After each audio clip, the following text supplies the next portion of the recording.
Off, spawning down in the bottom left, it is Rogue. One of legitimately the best players of all time. Legitimately. And his opponent spawning up the top right for the Stalny Balls, it is Shameless. In the red. Rogue. Just checking forward, saying, hey, you going to try and hatch block me? No? Cool. Awesome. Sounds good. I would prefer if you didn't. Man, even now, StarCraft 2 is such a beautiful game. Like, aesthetically, like, it holds up. It's crazy. It's crazy that it holds up.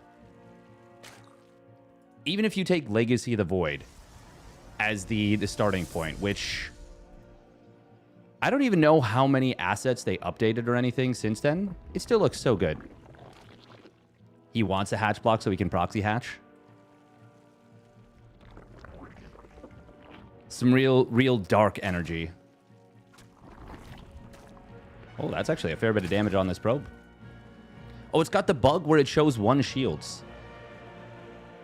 Even though it was below that. So I think it means it's got like a fraction of the HP. Oh, damn. It's actually taking a fair bit of damage. What's the okay, West server, that makes sense. Shameless has been ripping and tearing it up in recent history. ZVP has been a matchup that has been tough to solve for a lot of people. We're going to see Rogue trying something a little bit interesting here, which is going to be 1 set of Lings. This is like a ZVZ opener, actually, for anyone who's wondering. So instead of a faster Overlord or a later Overlord, it's somewhere in the middle, and you get 1 set of Lings first, and then you build another set. Now, you can try and be very greedy and build just 1 set of Lings total, but then if your opponent does this and drops a Pylon, you're in big trouble. You're in big trouble, mister. Oh, Rogue is actually hiding the extra set of Lings. We are going to see this attempted. This will be a bait, and since the map is very large, the Adept's not there in time. That was really cute from Rogue. That was actually really cute. It may seem inconsequential, and ultimately, it probably won't win him the game. But that's a little bit of, as the kids like to say, aura. That is a neat little way to start things off. Yeah, you're never going to win the game off of a play like that, but you will certainly give yourself a nice leg up. I think Rogue did the queen. Yeah, he did the queen before 3rd hatch, which has become all the rage these days. Damage that the Adept took from before was initially just shields, but now the shields have collapsed. And a little bit of real damage on that Adept. Look at me cast the crap out of this early game. God, I'm gonna cast this so hard. 4 damage. Oh, actually, he actually got a fair bit more. Adept is racing back home, as is the Oracle. Rogue forcing that Oracle to stay home. I mean, it's still nice. It's still nice, even if you are building the spores. Obviously, it's even better if you can delay the spores, but that always feels so dangerous and greedy. Shameless with a little staggered Adept play. There was an opportunity, actually, to run in for the Zerglings. But he elected not to. 2 more gates and a Twilight Council. This feels very much like Resonating Glaives. Is it going to be? Unclear. Rogue is one of those players that will cut every corner. Move every mountain. Oh, very nice little double Oracle play. Coming in from one side and then the other, getting 4 drones in total. And there it is. There's the Glaives. This is really tough to deal with if you do not build a Roach Warren. Even if you do, you kind of need the wall at the front too. Otherwise, you're going to have a rough time. Now, this is a bit of a fake out right here from Shameless. Oh, nice warp in on this position. We are going to see Rogue just go after the pylon. That's a very wise choice because he would not kill this Adept easily or quickly. But the pylon will go down and will force the Oracles back. Now, why I say this is a bit of a fake is usually when you move out with a small number of Adepts, the risk of losing them is relatively high. So you're probably not going for a follow-up Adept play. But if you play very conservatively with him, like we're seeing Shameless do, he's already shading back, and he will, of course, complete this shade. You keep him alive. And Rogue, oh, he is looking like he has been faked out of his shoes. Okay, this Overlord does see the Adepts, but there's no Baneling Nest. Layer just completed. That's not going to help. He starts a Hydra Den. Oh, man, this has an insane amount of potential to just actually end the game. The Queens are going to need to be the stars of this defense. And that was not the greatest shade. Okay, that was actually... I would say that was a very bad shade, honestly. It does give Rogue a decent bit of time. Oh, the Lings were actually on the high ground, so they were super out of position here. Now the Adept shade into a very strong position. But is there going to be enough? The Queens are doing very well here, and so far drones really haven't fallen much. Now, a lot of lost mining time. A genuinely insane amount of lost mining time. But this was a very good defense overall. Oh, that's not a good stasis trap. That's... Oh. Well, actually, it may end up being one. Okay. Whew. Could have been so much better. Could have been so much worse, too. Could have gotten literally nothing. I thought it was going to trigger on the drone that was about to wake up and then not even trap it. That was really, really well handled from Rogue. And Shameless has a big eco lead in terms of workers, but Rogue has 5 hatches and very solid creep spread. The Stalker count is not particularly high yet. I still...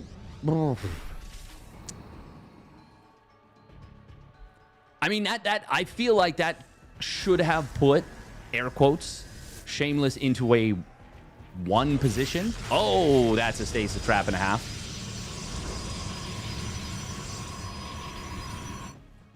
Now, behind this, he does have Storm. Very close to completing. Blink is coming online. +1 weapons is halfway done. It's not as fast, obviously, as it could be. But that is the kind of effect of this. Only 3 gas for Rogue. He is actually building a lot of units. He's got Hydra range. Oh, God, that Storm is big. The High Templar are in some trouble, though. They are falling. This High Templar does not have Storm. It gets taken out. Oh, my God. Rogue just smashes him in the face. Shameless was not at all prepared for that in the slightest. Okay. Well, that kind of wasn't supposed to happen that way, was it? Not really. Shameless, if he's on the high ground, if he's got a couple batteries, if his High Templar are even a little bit better protected, I was kind of thinking Rogue would go with +1 missile and Hydra speed, so I wasn't really paying attention too much to just like what ended up being kind of almost a random attack. But evidently, I should have been paying a lot more attention. Shameless was not at all prepared for that attack, and it just, yeah, completely blindsides him. The Storm looked really good to start, too. Like, it looked very strong. But it didn't kill all the Lings. And most importantly, it didn't keep them from getting on top of the High Templar. And there was multiple High Templar, I think, that went down with like 5 to 10 energy. So like literally we're talking about 10 seconds. I'm curious if I'm curious if Roddy was at all blindsided by that GG the same way I 100% was.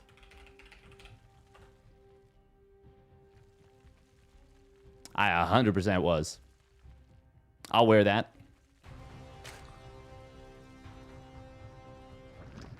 I guess I'm so used to Hydra's not being bad, but just not being that almost instantly deadly.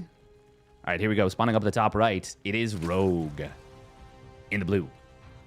And his opponent spawning down on the bottom left. It is Shameless for the Stalny Balls in the red.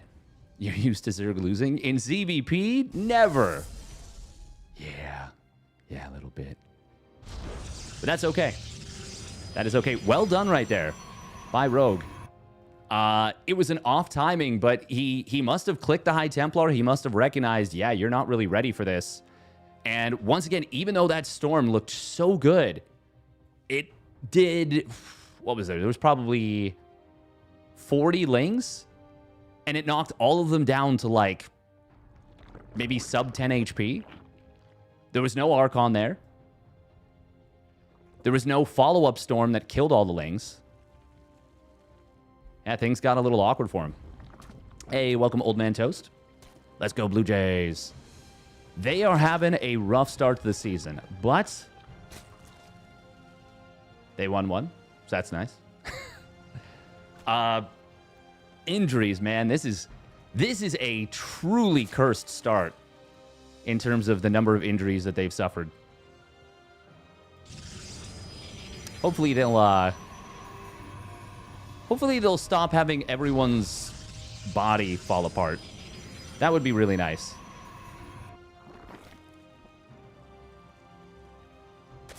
Just like my Terran brothers. Heh. Always. They should just stop having injuries. Honestly, good advice. And at this point, that is pretty much all you need. All you need to say. It's like, stop being injured, guys. So there was a bunch of actual injuries, like, you know, like people hyperextending their ACL, pitchers' arms not being ready for the season, so like needing to start on the injured list. But then also the players that were healthy, apparently a flu like ripped through the team clubhouse, and everyone was just, you know, very sick otherwise. Oh, Shameless gonna get juked a little bit here, or pardon me, Rogue gonna get juked a little bit here. And Shameless will pick off a single Zergling, and he manages to get the frame perfect. 2 shields, the literal exact amount. Actually, wait, no, you could make it exact, more exact with queen attacks. If half of them missed, you could get them down to 0 shields. But one more attack from anything and it would have done damage. Game paused. Me on my way to hyperanalyze the first couple of seconds. Lags. That's kind of strange because it is central.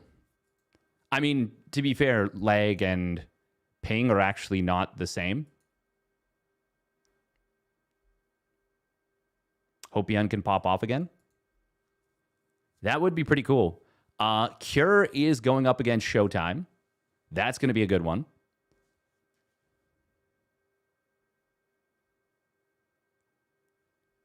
There are there's decent players from every race in this one. We've got Shin and Rogue. We've got Cure, ByuN, Clem. And then we've got herO. Oh, and Percival. Can't forget Percival. And Ryung. Yeah. There's lots of very good players. And then there's also Showtime, Zoun, herO, Nightmare, Shameless, Classic, and Clem. Percy has been doing so well. Yeah, I mean, I've been on the Percy hype train for a hot minute. And it's really cool to see him doing so well because he has actually been legit just tearing it up. I almost got scamboozled, by the way, by Team Liquid last night. So I was setting up like the bracket commands and stuff for today's tournament. And, you know, setting up bracket commands, setting up titles, just making sure like everything's easier. Because obviously, you know, the more stuff I do the night before, the less I have to do in the morning. Ooh, ByuN won Pegasaur too. Nice. Oh, yeah, so that's obviously something that it's nice to get out of the way. But it said on Liquipedia, or on Team Liquid, that the tournament started at 8 a.m. And I was like, ooh, extra hour of sleep? Hell yeah. And, you know, Obviously, daylight savings time has started in multiple different regions, and it starts at different times. But I was like, that doesn't seem right, though, because it's happened mostly for other stuff. And generally speaking, daylight savings time doesn't kick in until...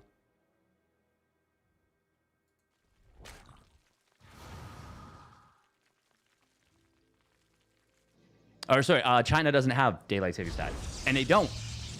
And I looked it up, like I double checked the challenge, and I was like, wait a minute, none of this is adding up. This is definitely still the same time. And fortunately, I double checked all that because otherwise, I would be probably arriving to my studio 5 or 10 minutes from now. Oh, this Oracle. Oof. 3 drones already. And this was a turbo fast third Nexus here. This was 320. I didn't want to talk about it when we were in game. GSL CK yesterday was kind of crazy. Captain's thing. Oh, man. Shameless. Have yourself an early game. Pop off. Once again, we're seeing a quick double gate Twilight, but this time the gases of the natural were taken a lot quicker. Shameless is actually sitting on a crazy amount of gas right now. Is it going to be charged all at Archon behind this? No Forge. 4 more gates. No, he's building Blink. Team Rogue versus Team Shin. Oh, that's cool. This does feel like a very aggressive play, though. Ooh, Adepts are going to shade forward into the third. He will get a couple of drones. Oh, that's a really good grab right there. Shameless kind of miscontrolled that a little bit. Like, the Adepts got caught, and instead of attack moving on the Zerglings, or just attacking the Zerglings, he ends up just losing them without killing anything else. Still a good start for Shameless overall. Oh, that supply block, though, is not a good start. As far as I'm concerned, these have to be fake gases, right? No? Okay. I wonder if he was going to go for the attack and then just kind of pulled up on it. Once again, 3 gases out of Rogue. This is so strange. 3 Gasling Hydra.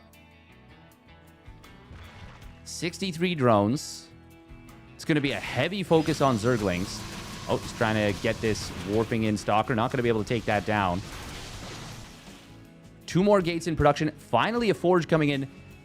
He's going to start +1 weapons after Storm. This is such a strange little setup here from Shameless. I wonder if the supply block at 77 caused him to say, no, I don't want to try for this. Rogue, by the way, outstanding creep spread.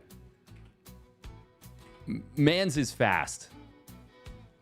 Mans is blazing fast. Oh, a couple of Lings are revelated, and that gives up the entirety of this Ling run by. Are we still only on 3 gases? We are. This is crazy. Also, Rogue's going to be going for drops. He's going to be going for Overlord drops, surely. Adds on a couple more drones. Finally getting another gas. There we go. 6 Dropper Lords in production. I mean, this is a pretty good map to go for drops. You can enter here, here, here. If you can keep your opponent kind of occupied to the right side, which is obviously going to be the goal of these Lings. Oh, and threatening this position is also rather nice.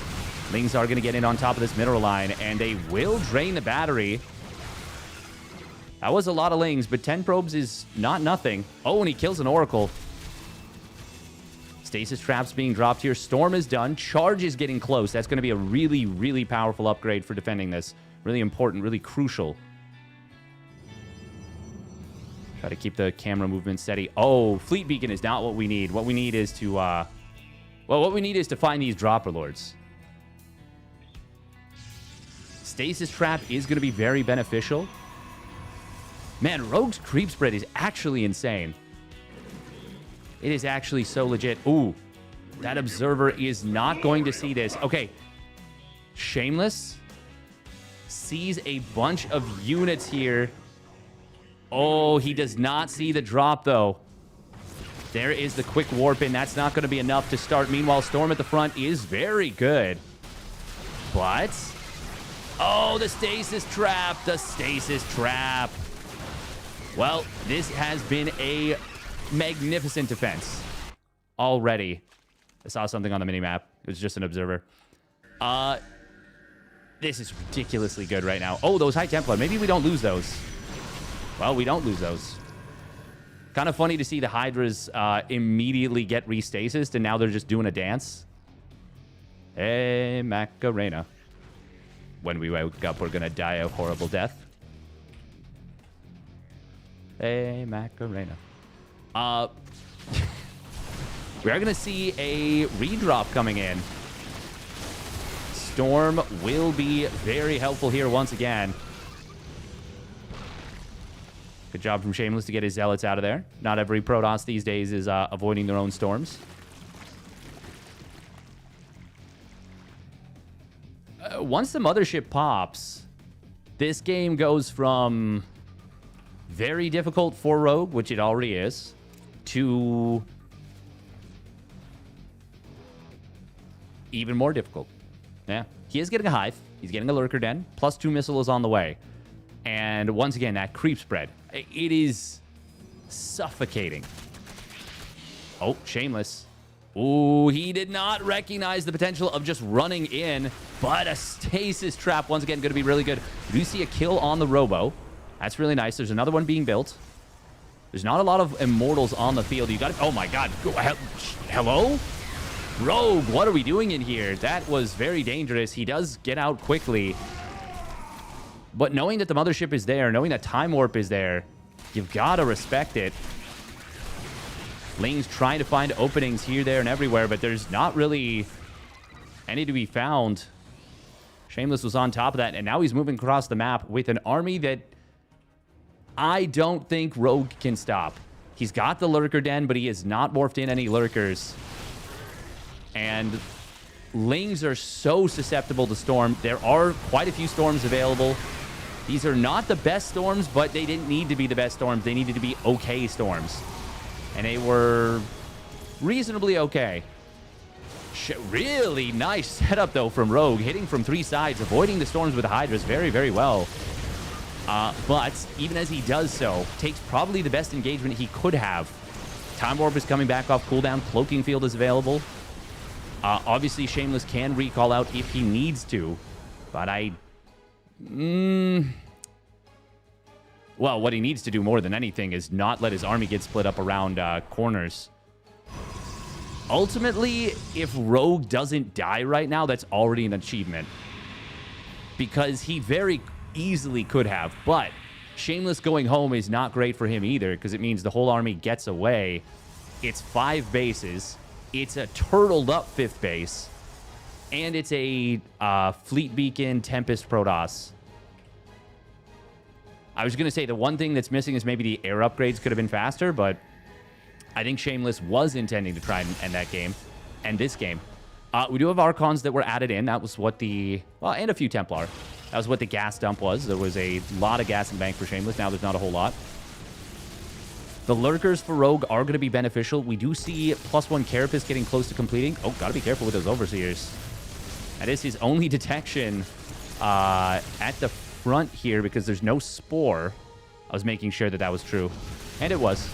Oh, nice little Hydra run by. Actually going to get into a great position. Funneling these Zealots. Only one of them can attack at once.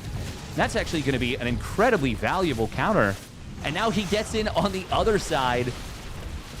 Stalkers will blink back. Oh, Hydra's lunging forward on the left as well, but these cannons are powered by another setup. 20 probes go down. He snipes a gas as well. Really nice little tactical moves from Rogue. But he is really far behind the resources lost. I can't overstate how good this creep spread is for Rogue, and I feel like that is the feeling of threat from that has actually been the only thing that's kept Rogue alive. Because Shameless's army just feels so much more powerful than Rogue's right now. Like, it's an illusion that's keeping Rogue alive. Now, we are going to have the Lurker upgrades done very shortly. We also have Adrenal Glands kicking in. And by Lurker upgrades, I mean the second one. First one's already done the range. I do think base trade is the best and only option for Rogue. But Shameless can recall, and he's the one who gets to decide when the recall happens. Lurkers do set up on this Nexus. We are going to see it taken down. I don't think Rogue should be backing away. I think he needs to commit. Maybe take this base down here. Maybe even sneak a drone, try and take this base as well after Shameless is kind of fully sent through. The thing is, there's so many things you need to do. Rogue is going to try and collapse on this. That's a really good storm, and the Time Warp is late, but it does come down on top of it. Makes those Hydras have a bit of a tricky time getting out of here. Now, the Mothership has casted spells. If there's not a lot of Storm available, there's a chance here for Rogue, but there is a lot of Storm.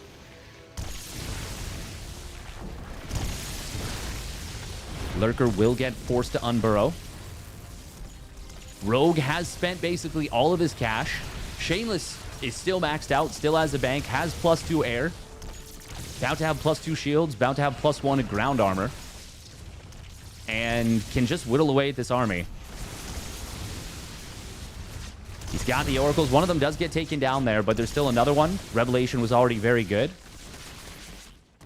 Rogue, once again, the creep is what is making this game feel scary for Shameless, and it's why he hasn't closed it out yet, I think.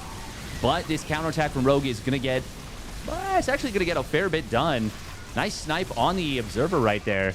Meanwhile, on the other side, though, Shameless is continuing to work forward, and this time there is no detection with the army for Rogue, so the Mothership is just keeping everything safe. Take a look at the resources lost at the end. Oof. Yeah, that was pretty one-sided. Rogue had a lot of things going for him in that game, but none of them were going to win him that game. Hey, welcome Bane Supper. Also welcome Potato Wizard, ENM7. Good to see some peeps here.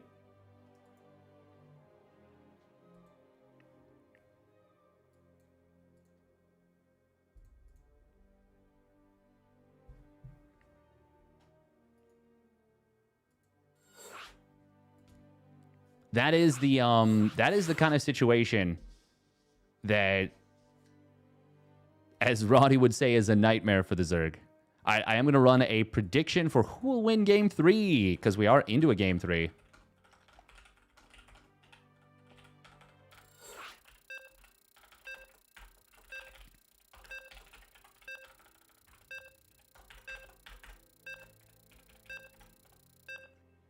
We, the viewers, will win Game 3.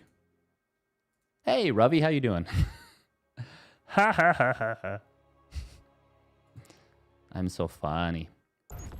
Han Mono took a game off Classic. Let's go. Let's go, Han Mono. All right, here we go. Spawning down in the bottom right, it is Rogue. In the blue. And his opponent spawning up at the top left. First to the Stalny Balls, it is Shameless. The Balls of Steel. I'm pretty sure. It tracks. It makes sense. Yeah, that was well done from Shameless. He handled the very early aggression from Rogue. Not even very early aggression, just the early aggression. Killing probes is nice, but once the Protoss player gets past a certain point, it is not going to win you the game. Not unless you're killing 50+ probes. You have to properly deal with the army, and it felt like Rogue It felt like Rogue and I come from the same class of ZVP, which is where we just don't know what we're doing, you know? And that's not to say I'm as good as Rogue. Obviously, I'm not. It's more so we're kind of trying to outspeed the opponent, and that just isn't a great method in ZVP. You have to outdecide them. You have to outmicro them. You have to outposition them. You have to find win conditions. It feels like Rogue, his win condition in ZVP is usually outspeeding his opponent. And that's tough. It's tough to do. Hey, welcome, Gary Arganis. Now you can play certain styles that will work that way. I feel like the best ways to do it are mutas. Certainly some Lurker Nidus play. Swarm Host Nidus can be a real pain in the ass, but that one's much more of an all-in, much more of an earlier part of the game methodology. But you have to, yeah, if you're going to play speed-oriented, you have to find ways to force your opponent to make mistakes. And once again, that's just not easy to do.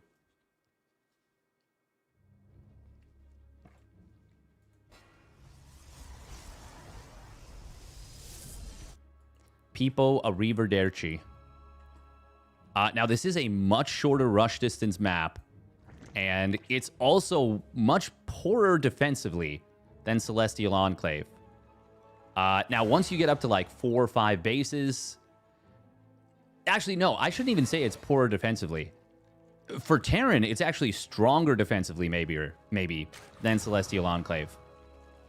Versus Zerg specifically, because Zerg can only take so many bases, and even if they take both contested bases in the middle, it's still 8 bases to 6. But on Celestial Enclave, it's a lot more difficult. That's ZVT, though. ZVP, I think it's better for Protoss for a defensive play against Zerg. In ZVT, you're usually trying to out-eco the poorer trading you kind of have to do if it gets to a late game scenario versus Terran. Against Protoss, you're a lot of times, and this is once again kind of Rogue's methodology more than anything, you're trying to kill them before they get there, is the way that I would describe it. Shameless? These gases at the natural feel kind of quick. Oh, God. Oh, no, the Oracle. Oh, he didn't kill a single drone. Well, that is already a massive difference between this and the first 2 games.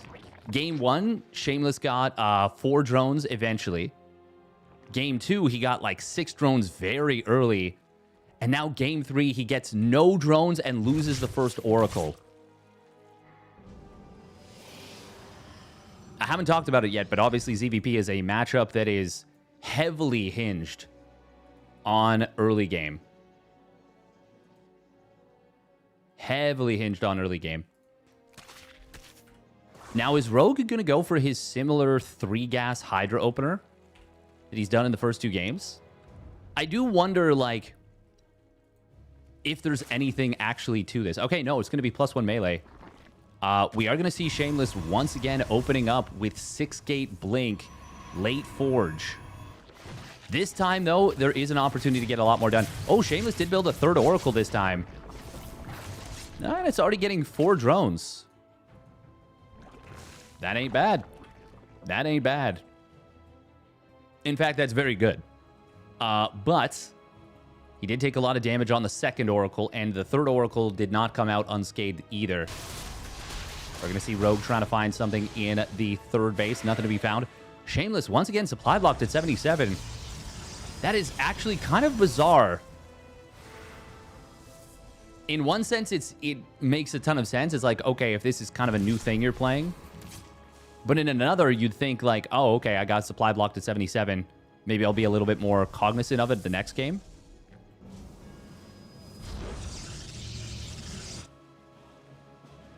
Just interesting. Just interesting.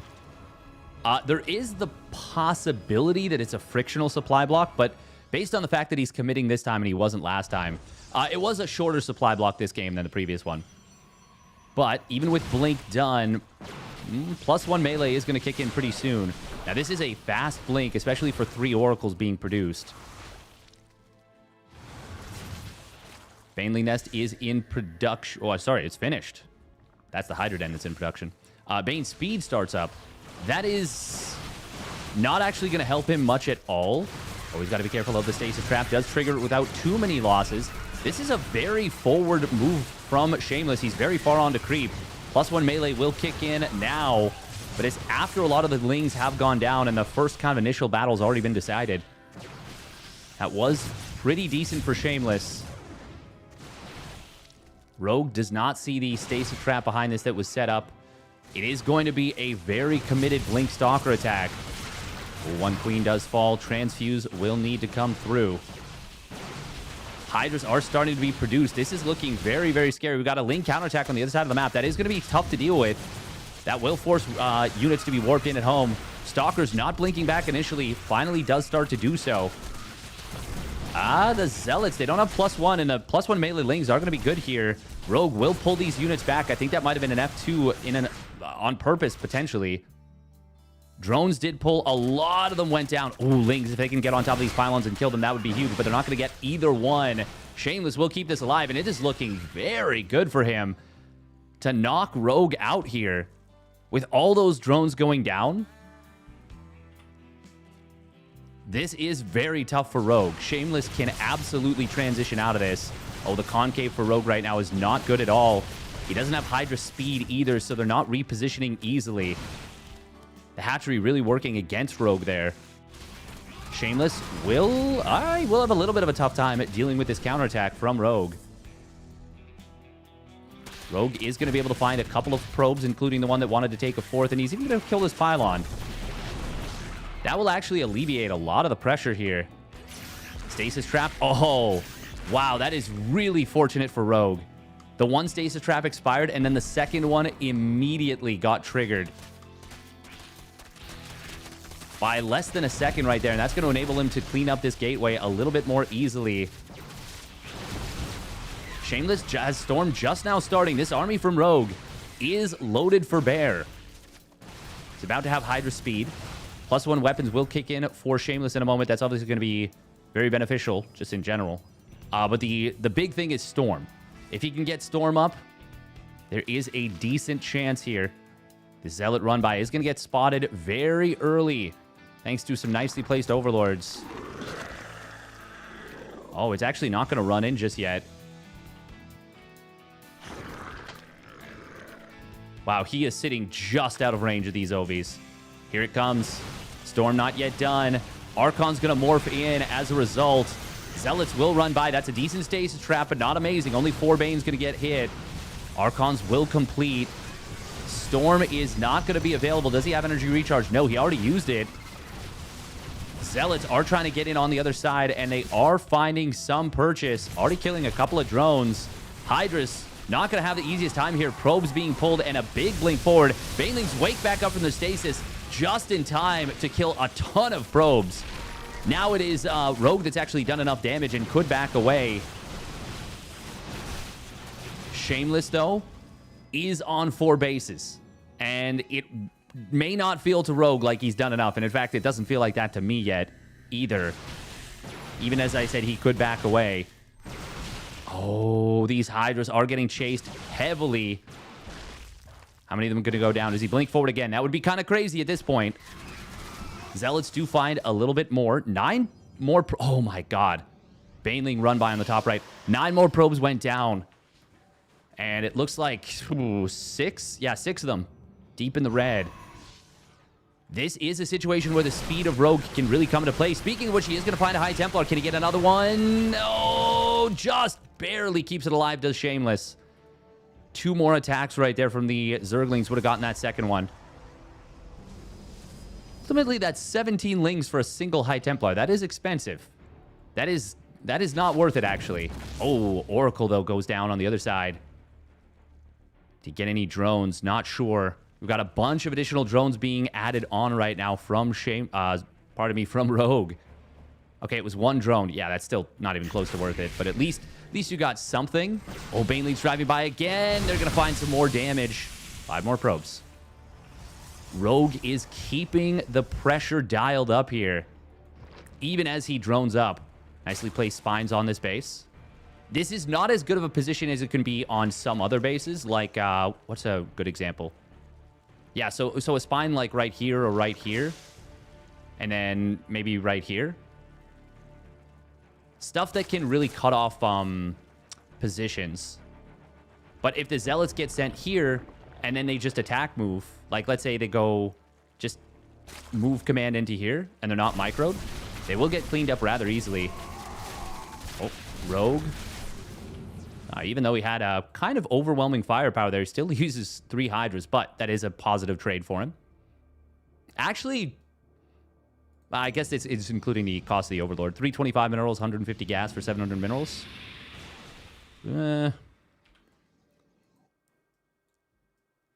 Yeah, I mean, that's still slightly better. For Rogue, that is. But of course, gas. Expensive. Oh, Prism on the left side. We do see an attack coming in. Rogue going to try and multi-prong here. Oh my god, the Storms are going to absolutely obliterate this, but not killing all the Banelings. They got through it with 1 tick left over. The Hydraling Bane now coming in on top of the 3rd base. Probe pull was good, though. Oh, this warp in will go off, but look at that herO Hydra. 3 kills, 4 kills, 5 kills. Yo, it kills kills the Warp Prism and gets both Zealots that warped in. Granted, it had some help, but still, that was a baller Hydra right there. That Hydra is him. I got him selected right here. Look at him. He's even regenerating. Just got back up to yellow HP from the orange. Oof. This Hydra's cooking. Shameless is in trouble. Rogue is really amping it up. But 4 base Protoss starting to add more static defenses. Shameless needs to find a way to hold. He is getting in towards the fleet beacon, which is very powerful if he can get the mothership out. It is kind of the end of Hydraling Bane.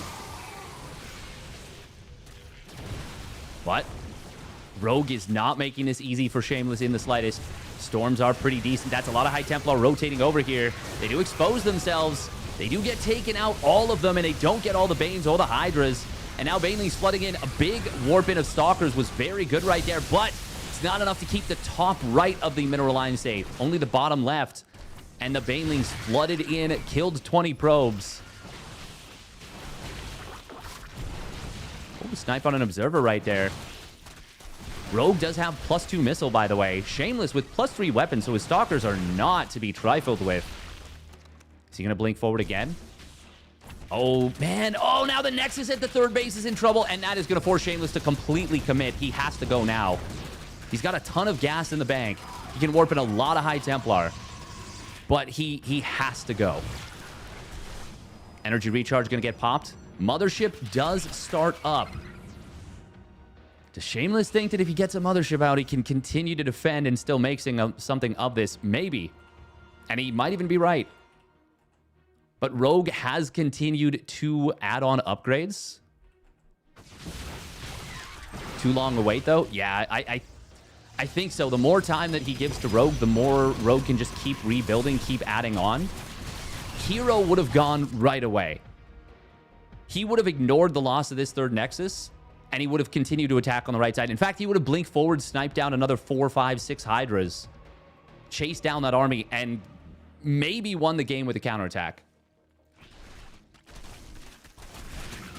Who knows? Maybe he would have lost too, but he would have gone for it.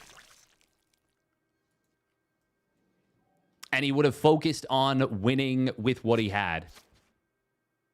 Now, that's not to say what Shameless is doing is wrong. Just a different methodology. High Templar are a little bit far back here. Probes are going to fall once again. And now Lane's getting into the natural. Rogue, oh, a little bit of hesitation right there. Will mean that kind of a back and forth happening. A little bit of dancing. And does cost him some Hydras and Lings. But once again, he is outmining his opponent by a huge margin. And it's actually kind of only getting bigger at the moment. Well, not at the moment, but over time. Yeah. Income advantage graph. I talked about outspeeding your opponent and kind of out-muscling them, and that is exactly what we're seeing from Rogue here. He has had to work very hard in this series for it, but he is doing it. But Mothership is now out. That's a good Time Warp Storm combo. Really good Storm on the back line. Rogue, he needs to get out of here with this Hydraling Bane. This might be Shameless's opportunity once again. That was a really good fight for Shameless. But once again, he needs to win the game right now. And he might be able to. 17 probes do fall, and that means there's almost no reinforcements whatsoever. Rogue just needs to buy time. He just needs to buy as much time as he can, get out as many units as he can. There's still some storms available.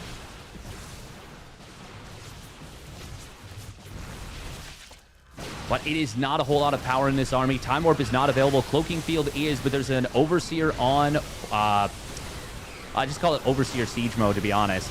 Storm not going to be the most effective. They need to be the most effective. Blink Forward will come through. That is a sick little play. He snipes the Overseer.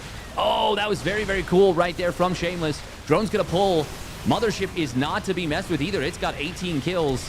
But another Overseer shows up. It's just the Stalkers and one Morphing Archon. Time Warp is good, but it is not enough. And we see Rogue barely getting out enough to hold. And he will take the game and the series by in a close contest, to say the absolute least. Very, very cool game. Very cool game. Oh, and now it is going to be Rogue versus Percival. Oh, that's a sick one. Oh, that is sick city. Closer than I thought it would be. Yeah, it's like Hydraling Bane is really strong, but it is also very glass cannony, which means that it's really easy for things to go wrong very quickly. And I wouldn't say things went necessarily wrong for Rogue in the sense of like everything died and everything fall apart, but he did overextend. He did go too far with the Hydraling Bane. And it did leave a bit of an opening for Shameless. Now, I do think he had a better opportunity earlier. But once again, I don't want to be like overly critical, because going toe-to-toe against Rogue with ping disadvantage is very, very difficult. And that is why I think it feels like herO specifically has that kind of magic to him. Is he's like, okay, this is my moment, go. It is go time. It is not time to chill. It is time to win the game, you know? But once again, that being said, Shameless pushed him to the limit and was this close to getting it done. Not time to chill, time to kill. Exactly. Exactly. All right, I am excited for this one because, once again, Percival has been, like, killing it recently. Like, really, really rocking hardcore. And it would be really cool to see how he does. All right, we're going to run 3 minutes of ads, and we will get into the next series. Welcome to the peeps on YouTube. Oh, we got 75 people watching on YouTube. Nice. Nice. Hey, welcome, Poriforion. You missed a bit of a banger. Bit of a banger series earlier.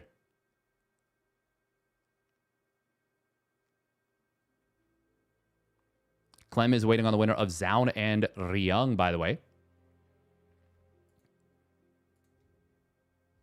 What about my favorite player, Perceive? You know, it was a tough one, but he was unable to beat herO. He was unable to beat herO. What did I miss? Just Shameless versus Rogue, but it was a pretty exciting, at the very least, game number 3.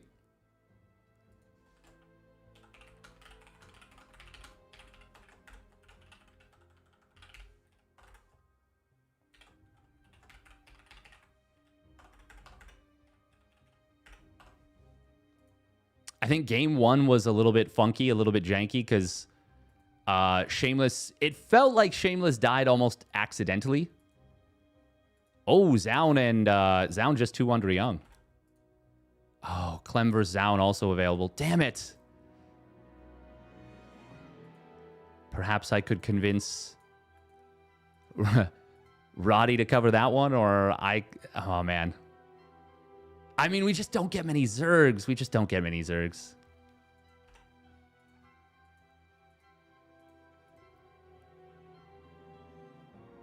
I've gotta latch onto the Zergs when I can. You know? I've gots to.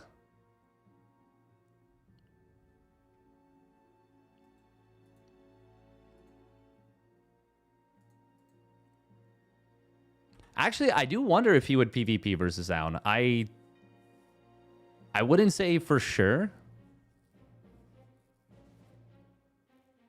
Waiting on Rogue Percival or Rogue ByuN Nightmare. We're definitely we're looking at Rogue Percival.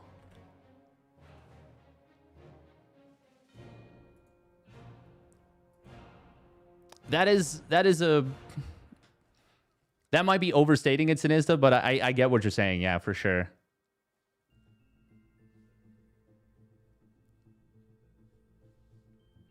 I don't even know if I would say it's like a mental roadblock so much as like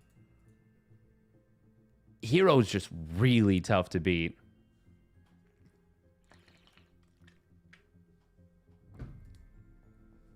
And Rainer's playing League. The classic meme. Rainer really loves it too. It's pretty cool. He was in Miami for a Red Bull something. I don't even know what it was, but pretty freaking cool. Hope he had a good time. I mean, I'm sure he did. Red Bull was no doubt giving him a VIP treatment.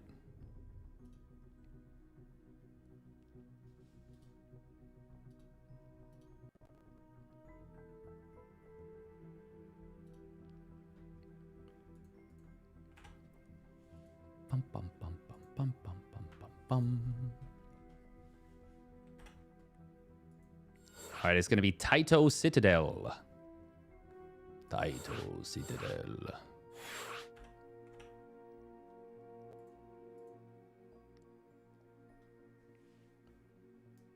Oh, yeah, I forgot ByuN had a hell of a run last week, too.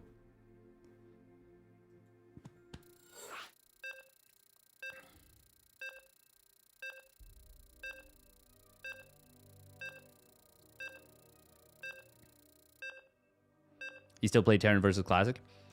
From the little bit I've spoken to him about it, because I asked him, I think it does come down to like how he's feeling about it. I think it's just frustrating for him against Protoss right now. And I will say he is far from the only player to feel that way. All right, here we go. Oh, so nice. Spawning up at the top left, it is Rogue as the Zerg in the red versus the Terran. Zerg versus Terran in the blue. It's Percival. It's pretty nice. This is pretty nice. Not last week. 2 weeks ago, we had the sickest run from Shin. He absolutely popped off. So freaking hard. Really, really, really good stuff from Shin. And, yeah, it was really cool to see. He just looked sharp. He was hitting really, really nice timings. Was decisive with his attacks. Clean with his macro. Couple of nice mind games. Couple of nice tech switches. Couple of nice build orders. And ended up just taking the whole thing, including a really nice 3-1 victory over ByuN in the finals. He is on the bottom side of the bracket today. We'll see if he can keep things going. It would be nice to see Rogue actually win one of these Kung Fu Cups, because I don't think he's won even a weekly or any even small tournament since coming back. I shouldn't say since coming back at all, but like in a while. Me trying to click and kill the Arubu, even though I'm the observer. He won most recent RSL. I thought he lost in the finals. That was really good. It was runner-up, yeah. But because it was because he lost to MaxPax, he gets the slot to the offline finals.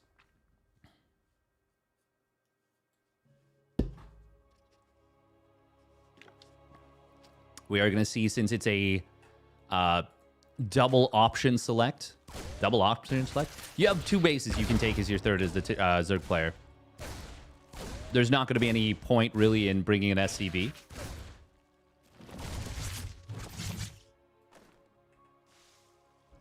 Rogue does still drop down the hatch quite quickly, while getting a fast link speed. Hang on, how fast is this link speed? Is this faster than normal?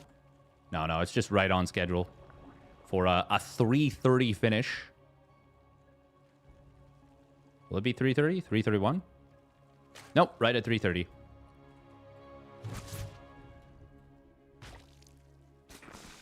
We do see a 1-1-1 out of Percival, and it is going to be a tech lab.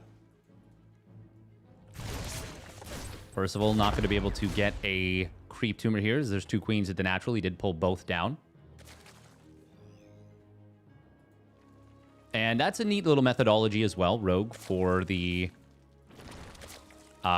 extra queen in the main. Oh, it's... okay. Yeah, this is going to be Marauder Hellbat. The bunny build.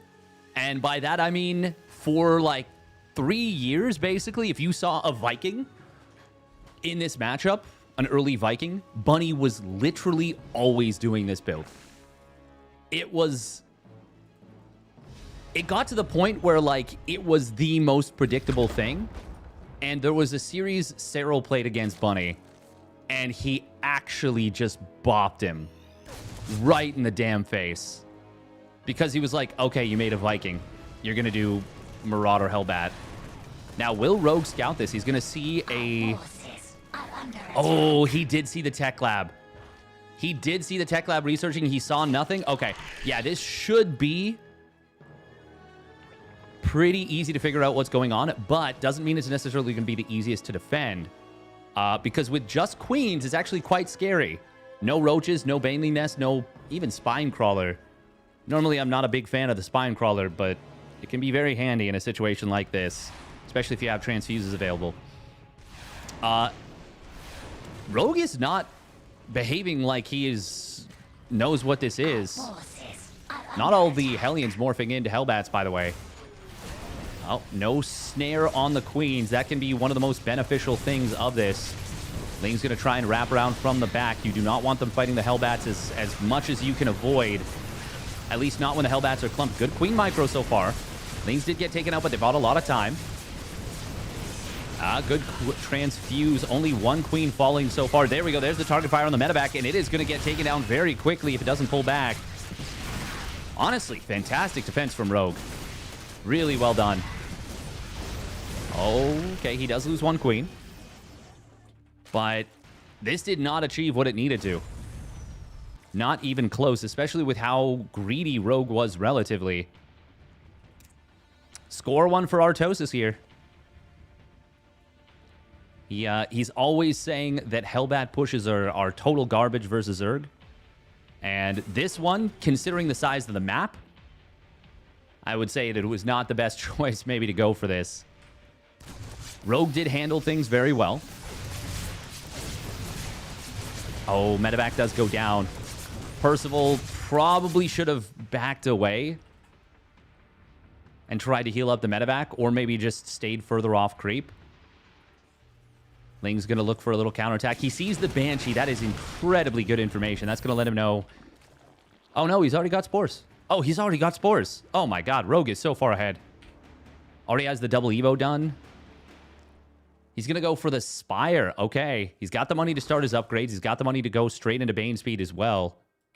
As that Baneling Nest just completed. And he's already on 6 gases. Just everything coming up Rogue. And this is a really great Mutilating Bane map. If you can... I mean, most maps are good for Mutilating Bane if you can get a lead. But this is like a pretty big map. And especially if you can knock down these rocks right here, this blockade, get creep kind of wrapping around the corners, it can become a really, really, really strong Mutilating Bane map. Percival is going to go for an 8 racks.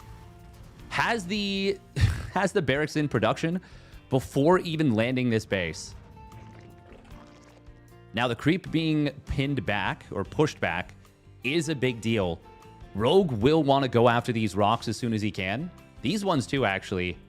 Anything that prevents you from flanking is very much your enemy.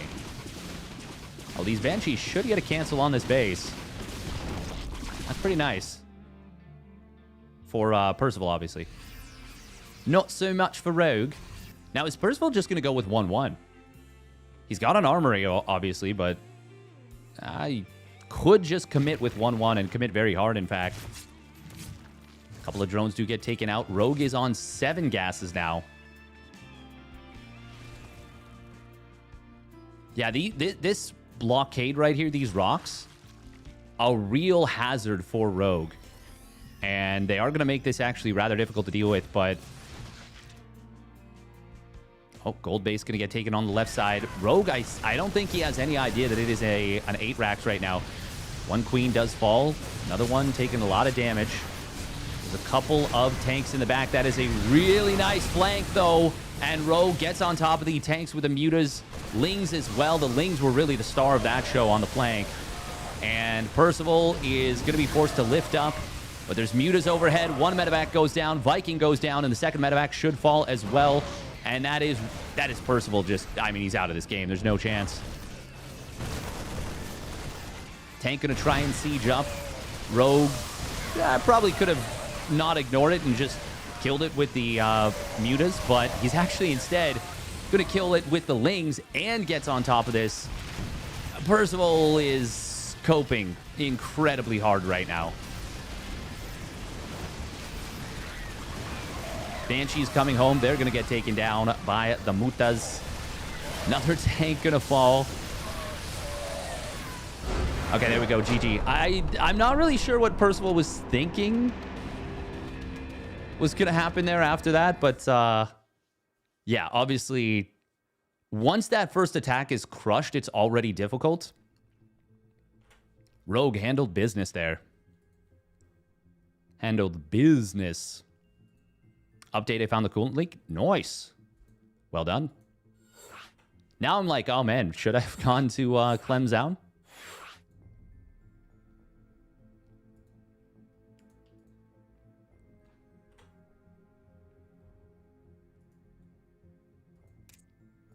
Percival is just ridiculously good. Or sorry, I mean, Percival is ridiculously good. Rogue is just ridiculously good at this matchup specifically.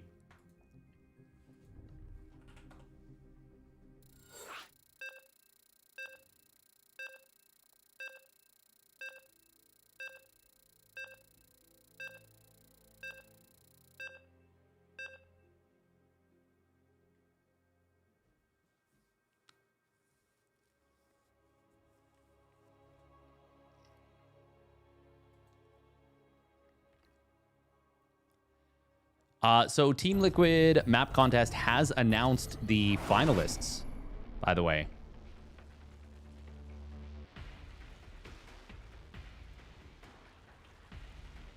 All right, let's get into this game number 2 here. Spawning down on the bottom right, it is Rogue. In the red, sending out a very early drone. Oh my goodness, he's going to proxy hatch. He did this last week after winning a macro game versus Cure, and both games looked...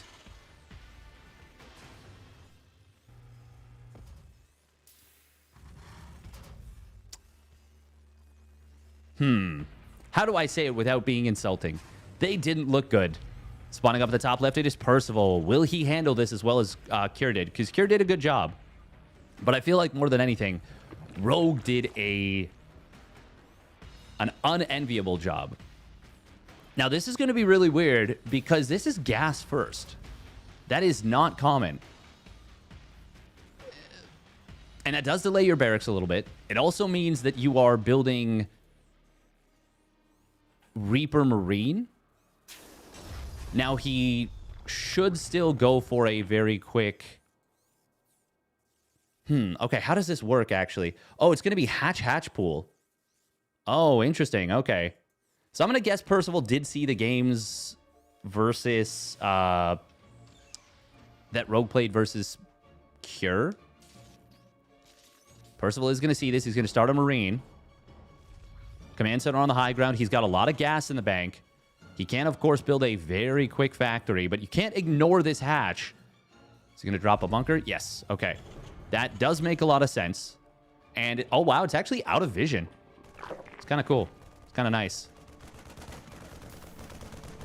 Yeah, this is really awkward for Percival. He's got so much gas. He should have, based on what he's doing, he should have stopped mining gas. At the very least, gone down to 1 out of 3. He's got over 200 gas in the bank, and he's not really doing anything with it. Oh, he was also supply blocked right there because his depot's late. Oh, this is really, really awkward for Percival. But this broke Percival's brain. This broke Percival's brain completely. He may have actually possibly never played a game at this level where he has gone gas first against a proxy hatch like this. I will say that is likely. He does get the scout, though, and he knows that this is less committed than normal. Now, Rogue, I don't even think he... Oh, going after the queen feels very dangerous. He wants to kill the creep tumor, but that would have been a risky proposition. Overlord being built on the other side of the map is something that can work, but it can also be very expensive. A second barracks in a factory. I really am not a big fan of how Percival has responded to this. We are going to see the SCBs being pre-pulled here. Oh, going after that Overlord feels very, very risky. Okay, cancel a second Overlord that was trying to be built. He can get out of here with this Overlord. That's actually not bad for Rogue at all. Oh, there's 3 creep tumors that are hit by the scan, but he's not going to get all 3. Almost certainly not. He will get 2, but this last one will survive. Oh, and that is going to be a scout into the main base. Starport starts up underneath this. Oh, SCVs went way too far right there. He loses 3 of them. Yeah, Percival is kind of... He botched this hard. Bunker does get salvaged. We will see these Lings taking a not so great fight. That scan will come through and that will clear the creep. But it was, since this survived, it means that the command center still can't land. Rogue is fully saturated on 2 bases and is about to have a 3rd done. Command center just landed, and the 3rd was less than 10 seconds from completing when that happened, or basically about 10 seconds. Yeah, so all the little things went poorly for Percival because this was not a normal eco situation, and he didn't make the adjustment.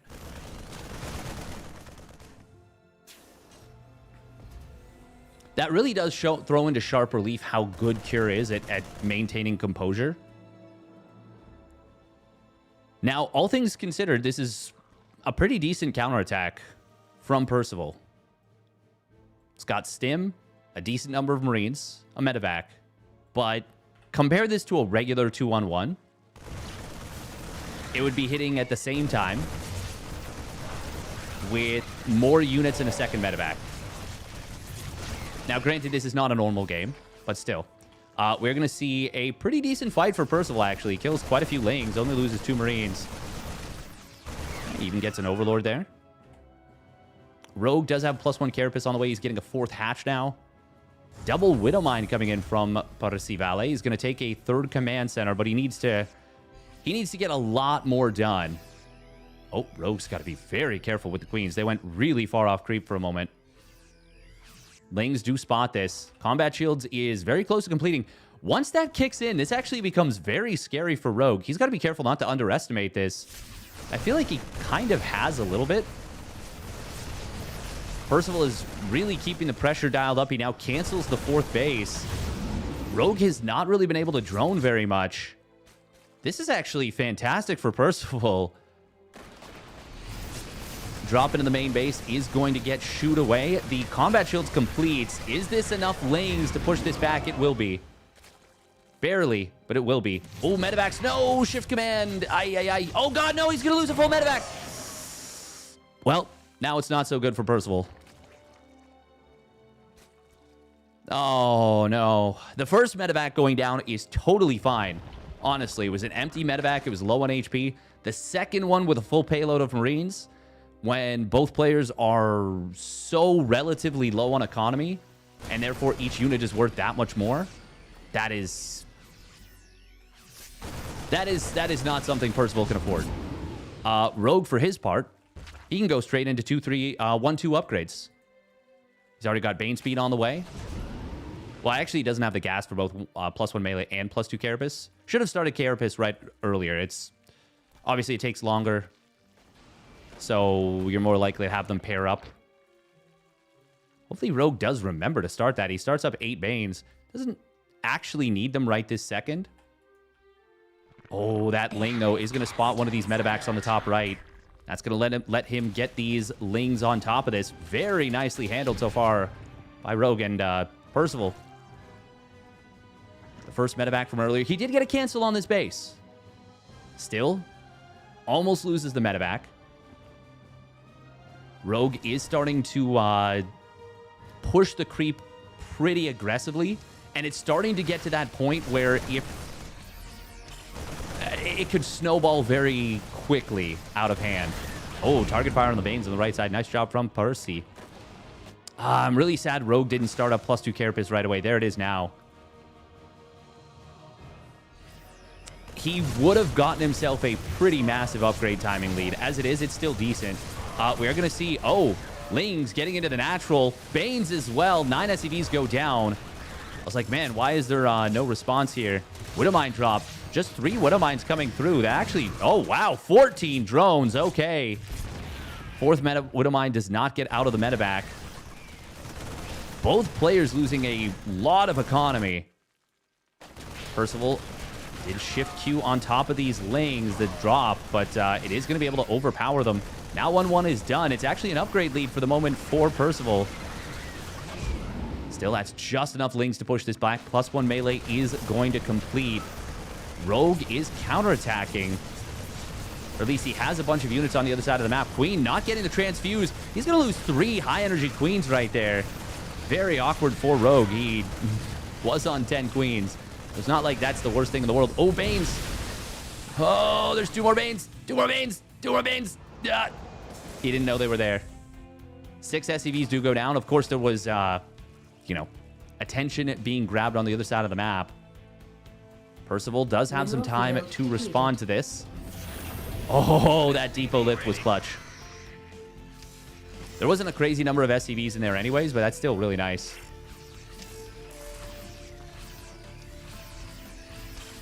Oh, look at that. The SCV was smart enough to realize, oh, I can't repair this. There's no space. I'll just go back to work. I'll follow my next command. I like that the SCVs say thank you.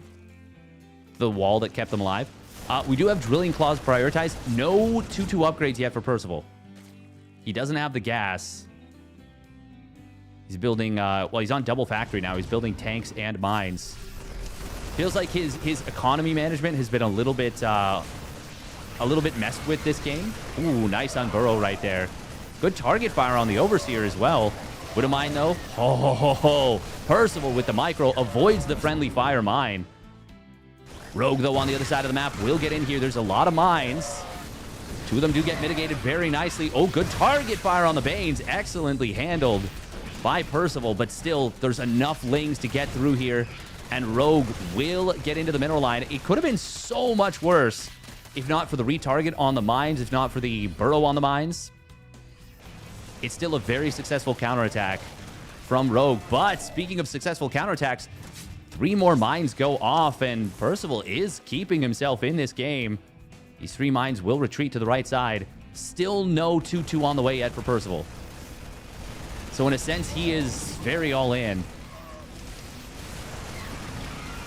Oh, Baneling's going to try and connect here. Widow Mine did get dragged, I believe, into a ton of bio. Oh, there might just be too much Zerg here. Yeah, it looks like there is. Hydra's Ling's Banes off just 54 drones at this point. Not that this was a 54 drone all-in, just the number of workers killed was more than... Wow. Rogue killed more workers than he currently has. But ultimately, it is going to be Rogue taking the game and the series. We use the term scrappy a lot as commentators, but my God, was that ever a scrappy game. My goodness. And now it is straight into ByuN for Rogue here. Been a bit of a tear the last few months, no? Yeah, he has. Thank you very much, Infofox, for the tier 1 resub at 53 months. I'm glad I came into this with the cheese hatch when I did. Exciting times, it is. herO Classic started. Yes.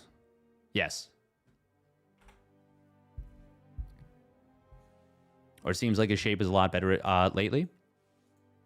I think it's relatively similar. Always a tale of two cities. A little bit, yeah. Tank wasn't a good idea, I think. I think he was getting ahead of himself.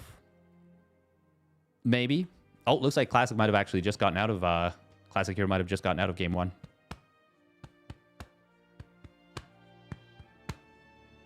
Oh, ByuN Rogue is such a good series.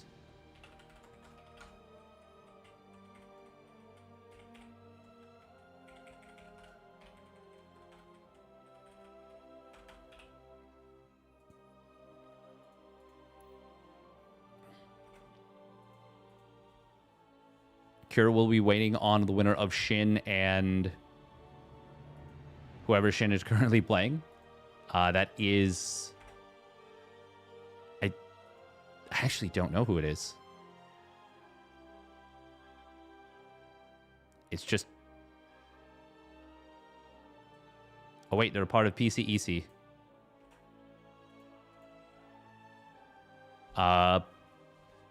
Estrella is their alternate ID. They are 19 years old. They're a youngin'.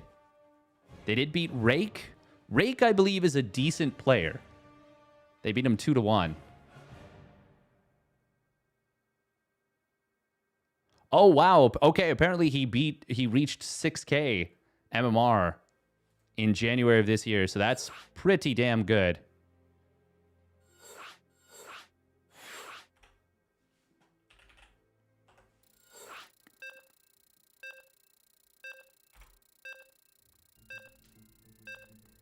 He defeated F91 in stream and killed 112 drones in that game. That's kind of cool. That's kind of cool. I miss some of the, like, the flair on Liquipedia.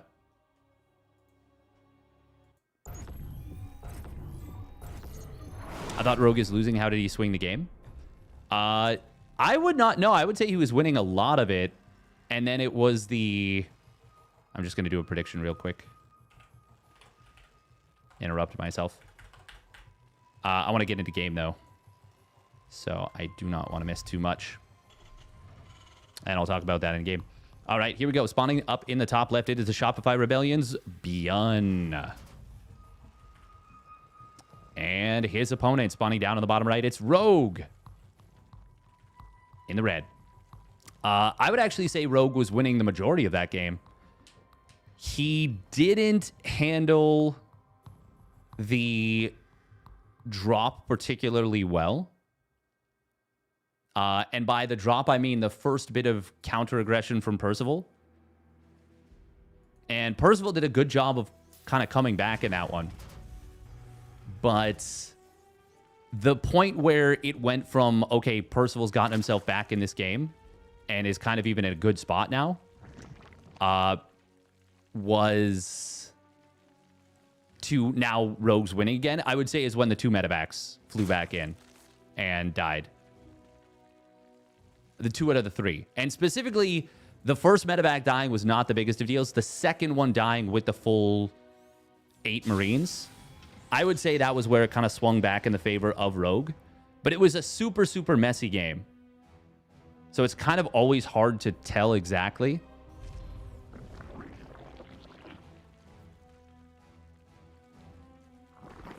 herO 2-0'd Classic in less than 19 minutes based on the challenge timestamps. Honestly, with just 2 series of, or 2 games of PvP, that's kind of longer than I would expect. But I guess if you go from their last match finishing, just because I feel like PvP these days, especially Korean PvP, because they really do embrace the 1 base, a lot of games can end in like 5 to 6 minutes. So it's fast, but it's not like crazy fast by any means. Like it kind of fits with the narrative I feel Korean PvP has gotten to, and especially herO PvP. We are going to see, by the way, it was an Extractor Trick 15 hatch, and ByuN will get in here. Gets the kill on one of those first 2 Zerglings. Now, this was not an Extractor Trick 15 hatch straight pool. It was kind of like a weird pool timing. It was 107. Normally, if you go hatch gas pool, it finishes at, you started at 111. And if you go Extractor Trick 15 hatch quick pool, usually it's like 101. 1 minute to 101. No, I'm with you on that one, is Kevin Home. I think that's a way more interesting and way more exciting way that the game can be / is played. Once again, we got another Terran player opening up with a quick 1-1-1 versus Rogue. Complete. And Rogue is going for a 2-base 4 Queen opener. But with lane speed and a very quick layer, is this going to be a 2-base Muta? Kind of feels like it. But I thought it was going to be 2-base Muta before, and it ended up instead being a 2-base Hydra play out of Shin. And it could be the same thing here out of Rogue. We are going to be seeing a Viking with a Tech Lab upgrade, but unlike what we saw before from Percival, it is Stim. And it's not going to be Hellbats. It's just going to be 4 Hellions into a swap, into a 2 racks opener. So this is going to be a 2-base opener. 2-base push. Maybe not a massive all-in with it. There is a bit of a supply block for ByuN, but most of his production is currently going, and the depot will finish rather soon. It does block a little bit of SCV production. A little bit of Marine production, but it's not the worst block in the world by any means. Whereas Rogue, he loses that Overlord of the Viking. Actually did get him supply block for a decent bit of time. And it looks like he's going to lose... Oh, ByuN changed the trajectory. It was going to be close otherwise. Do have a Hydralisk Den in production. And that did get scouted. I don't know if ByuN clicked it. But I feel like this setup actually for Rogue could be very good against a 2-base push. Fast +1 Carapace will really nullify and counter the +1 weapons. Yeah, this feels honestly very good right now for Rogue in terms of of the potential of these 2 builds. And with the fast Overseer, he does get a scout, sees what's going on. It's going to be a 3rd CC behind it, but this is good information for Rogue. Now, with this, you usually don't get a Baneling Nest for a while.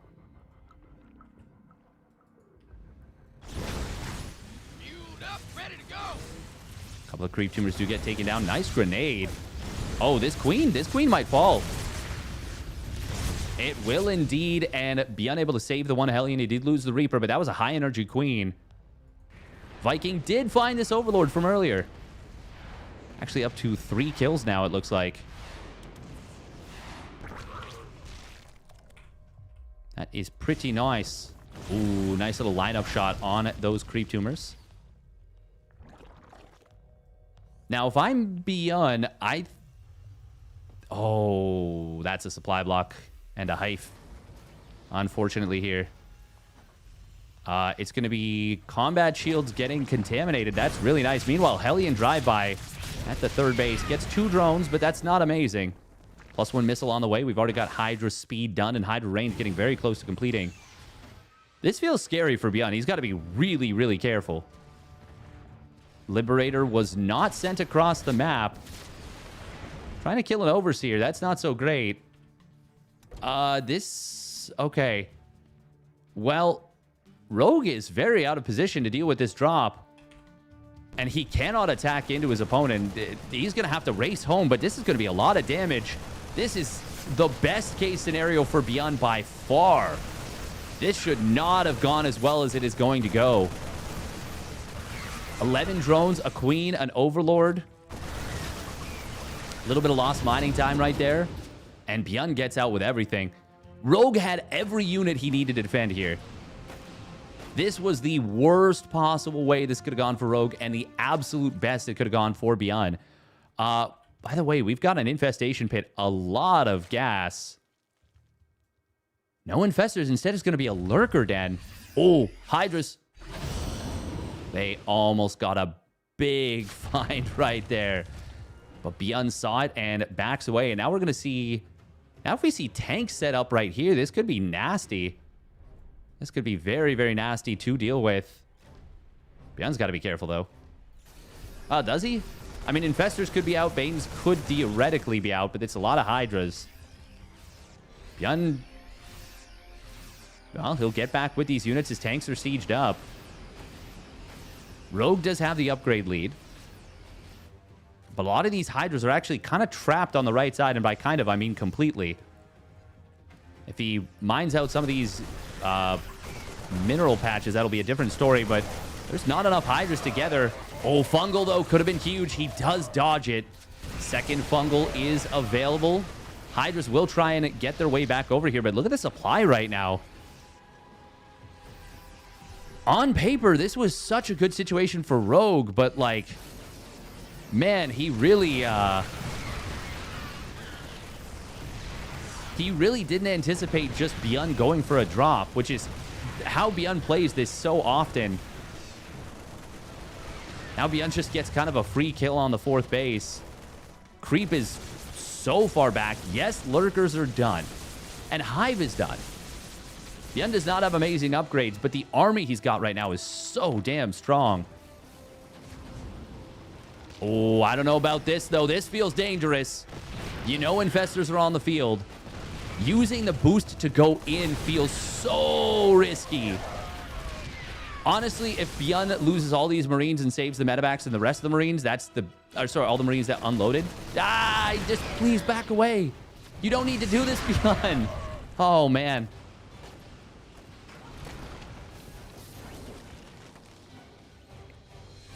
Those 2 Marines are just the most marooned. They're marooned 5. Seismic Spines is going to complete. 1 lurker was on its own and will get taken out on the other side of the map. Ling's going to try and get in here. They are not going to be enough. Lurkers will re-burrow. The Ling counterattack plus the lurker defense at home is a good idea. Oh, man, that... Carapace solo on HP. Double Fungal coming through. And just like that, the army of ByuN melts. There's just tanks left over. They're going to get taken out so quickly. And this went from a dream to a nightmare so bloody quickly for ByuN.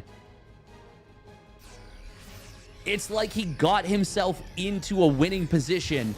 And then instead of just chilling and saying, this is really good, let me consolidate this, he said, how can I push harder? And that just was not the play at all. Not the play at all. And now, well, even now, ByuN can chill. He's a 4-base Terran on 10,000 feet, 76 SCVs. He's even in upgrades. He's getting the next setup. I think a Ghost Academy is definitely in order. Oh, this is actually going to be a pretty good fight for ByuN. He's got to be careful. It's barely a good fight for him. Like, if even a couple more units, Zerg units showed up, it was going to be bad. And seeing even just the one lurker. Oh, no, ByuN. He's going to get caught not moving the medevacs, and they both die. ByuN trying to force the issue. I think he might be misreading this game a little bit and thinking he needs to get more done than he does. And now he has thrown away about 40 supply. He has Ghost Academy. Yeah, you're right. First couple ghosts start up. But more so what I meant is he needs to chill. He needs to settle. But he's not. He is just refusing to settle. Well, now the resources lost is dead even. And that just shouldn't happen. That shouldn't have happened after that start. Rogue, great job from him. Forcing mistakes out of ByuN. But he forced mistakes after ByuN made unforced mistakes that allowed Rogue to make to make him make those mistakes later. Nobody wants to play against Mass Changeling. Yeah, and speaking of which, there is the big Overseer morph.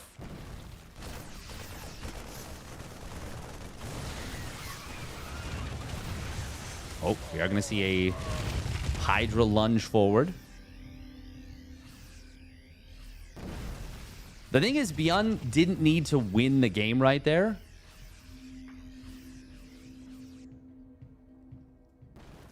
And he had kind of already crippled Rogue. But that is a little bit of the aura coming through. Ooh, Ghost caught at the front. One of them does go down, and the other one's taking a lot of damage. And here comes the Changelings. Nidus Worm did pop up, but did get immediately killed. Tank from the high ground is also immediately killed. Now we've got a Nidus Worm in the main, but there's nothing to put in it. Rogue, though, does have a Nidus head with the army, which means he can instantly pop into that, even while pushing the front. Now a lurker on the top right. That's going to be a nuisance. It's already got 11 kills. Don't know how much of that is from earlier. Looks like none of it's from now, basically. But he's going to get a kill on this planetary, it looks like. It is not being repaired. Scan comes in. There's going to be one repair for it, but it's already sub 100 HP, and it's just going to fall almost passively. Scan does reveal an Infestor, but he's not able to get the kill. Now a Nidus Worm in the natural. ByuN is going to get on top of this, but the lurkers load up. 3 of them very quickly unburrow, or unload and burrow. And that's going to be enough to kill this drop. He can drop another Nidus Worm. He's dropping it in the main, in fact. Oh, ByuN, does he have enough to kill this? Yes, he does, just barely. But it's another kill on the 5th base attempt. ByuN wanting to take this pocket base instead of this right side base, which is definitely the more common base. I mean, they're more tucked in. They're more together. I don't know. ByuN is maxed out. And that's obviously good for him. Adrenal Gland's already done. +1 melee on the way. Sometimes when when Zerg players open up Missile and Carapace, they forget about Adrenal Glands. 19 more Overlords, by the way. Yeah, we are going for the Changeling spam. Spam Reno. Double Spire for the Double Spire upgrades. Oh, we do have 2 Nidus Worms at once. Tank in the main base is going to be able to deal with this. We do see ByuN. He forgot Cloak in a game recently, and I harped on it for a while, and it made the game a lot more difficult. It was versus GG Machine. But this time, a lot more on top of it. No +3 Carapace. Or +3 Carapace. +3 armor out of ByuN. Rogue already has it. Does need to start his +2 melee as soon as possible. Of course, he's focused on aggression. Oh, there we go. ByuN. Wow, look at that. He started building armor and then was like, wait a minute, no. I still need another upgrade. So I like this. He's going to queue up the 2 late game engineering bay upgrades together on the same NG bay. Rogue right now just has such a massive lead at this point. But ByuN is setting up this base.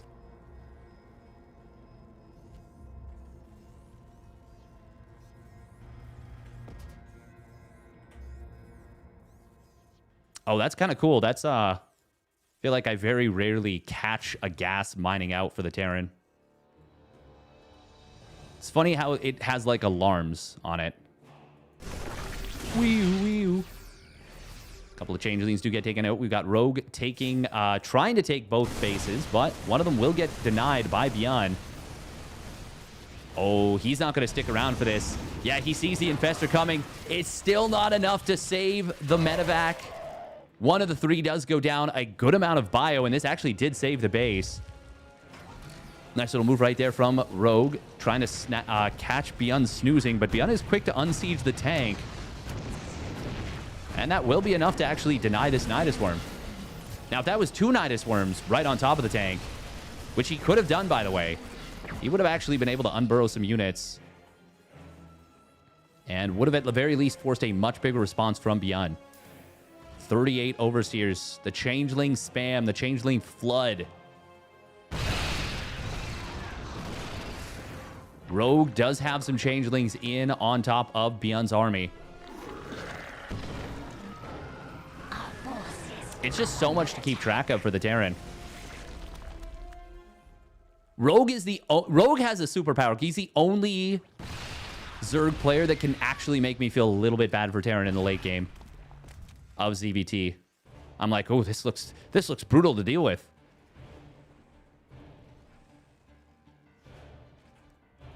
Then I'm like, eh. No, it does look very, very frustrating to deal with. Okay, there we go. There's the +2 melee now. +1 Flyer Carapace did complete, and the Greater Spire is going to kick in a moment as well. So Rogue can start 1-2 upgrades. And there we go. He does exactly that. He is going to lose this base. So ByuN will keep Rogue from mining at the very least too much gas off of this base on the left. But Rogue is going to be able to start mining these gases on the right. And maybe ByuN wanted to take this pocket base as his 5th because it gives you a really good position to threaten this base. But that means Rogue is able to take the other base. Ooh, a little bit of Langbane Hydra on the top side. That is actually going to find a lot of SCVs. It wasn't enough to kill the base, but it was way closer, I feel like, than it should have been. Given the fact that it was, like, never going to be enough to actually kill it. ByuN going for the late game factory transition. 5 factories, 3 tanks, 3 Hellbats, 2 Liberators. Yeah, he understands the assignment, that is for sure. EMP hit it. Oh, wow. He's actually EMPing the Overseer at this point. I don't think there was an Infestor underneath the army. Yeah, it's just this one. Changelings. Oh, look at this. Oh, wow. Rogue has walled this tank. Unfortunately, it is an unsuccessful wall unless your opponent... Oh, man, there's so many Changelings. God, they're actually just everywhere. Our forces are under attack. It is legitimately an infestation. Scan comes in from ByuN. He might be looking for this exactly. He sees the Broodlord swap. Now, there's a couple Vikings on the field, but I literally do mean a couple. It's just 2. There is almost no meaningful anti-air, and there's not good air or not good factory upgrades either, so it's not like Thors would even be a great solution. He might not have noticed that those were Broodlords. Okay, now he's going to see them for sure. Yeah, okay, he fires up +1 vehicle plating and +3 vehicle weapons. But Rogue is already on 1-2 air upgrades. Well, about to be. Which actually does mean he has a small upgrade advantage against the Thors.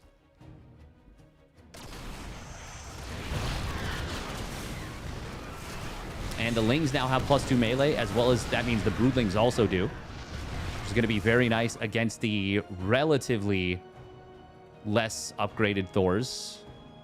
And I'm talking about Thors. The upgrades as they are, we might even see Rogue or ByuN just not build Thors until he gets this set of upgrades done. Rogue can continue his air upgrades, and for that matter, should, as well as his +3 melee. But he might feel like there's a bit of a kill timing right now. with the Broodlords, or at the very least, he can get something done. Oh, Nidus Worm in the main base. Once again going to be denied. Just barely this time. ByuN is just holding steady on 5 bases.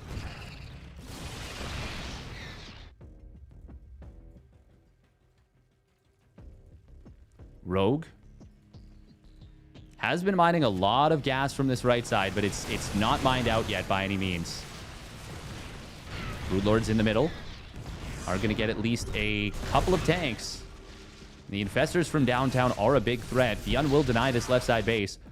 It'd be really nice if Rogue could take that top right base, since ByuN has focused almost no attention on trying to take this. It can be easy in the moment to not really think about it. You have a game plan going in. You're like, I'm going to mine these 2 middle bases. I'm going to mine 2 bases more than my opponent.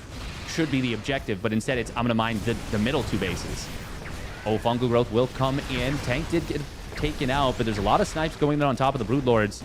Rogue gets an okay initiation, but I think it's wise that he doesn't try and follow in on this. You need to land a really big fungal, and he just didn't find it. ByuN loading up with a lot of ghosts? Question mark? Oh, wow. Rogue is going to set up to take one of the gases. That is actually super, super cute. Oh, we saw lurkers pop back out of the Nidus Worm. I didn't think about this, but you can use like F2 a lot more and hide the lurkers in the Nidus Worm to make it easier to F2.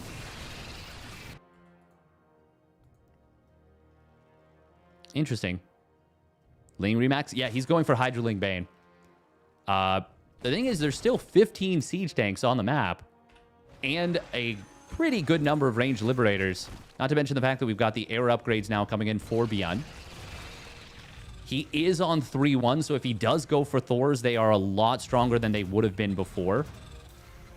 Now, Rogue is very close to 2-3 upgrades for his air. Oh, Lings will find a... they find a tank. They find a couple of mules. Not going to be the most amazing, run by, but it's could be worse. +3 melee going to kick in for Rogue pretty soon as well. That's going to make the his setup a little bit stronger. ByuN has almost mined every resource he can from this middle base. There's still a little bit of gas, and certainly what is worth getting that. ByuN, though, he is firmly planted his feet. And this is why taking the top right base right now would have been so valuable with how ByuN has made this setup. There's that +3 flyer attacks coming through. Rogue has gone down to 67 drones, 66 even, as he tries to once again take this base in a very creative and funky way. Caduceus Reactor. One of the later Caduceus Reactor upgrades we'll see, but still a good one. Once again, okay, this time a double Nidus in the main base. But look at that, ByuN, 2 tanks this time in the main. They're well set up. Thor even popped out, swapped into anti-Broodlord mode. Oh, hold that thought. We're going to see an attack coming in from Rogue. He is going to get a big fungal on a lot of the army and just kind of suddenly pulls the trigger. Feels like he kind of lulled ByuN into a false sense of security there and then just goes for it. ByuN had a lot of his ghosts in a mobile setup. Now, was that actually good for Rogue? Maybe not. How many hatcheries does he have? 8 hatcheries. Does he have queens still? He does have 5 queens.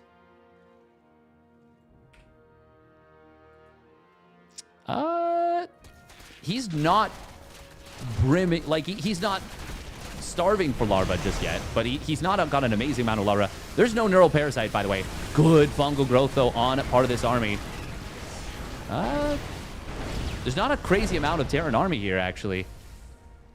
Rogue seems to be struggling to think about what to build, and now he is larva starved.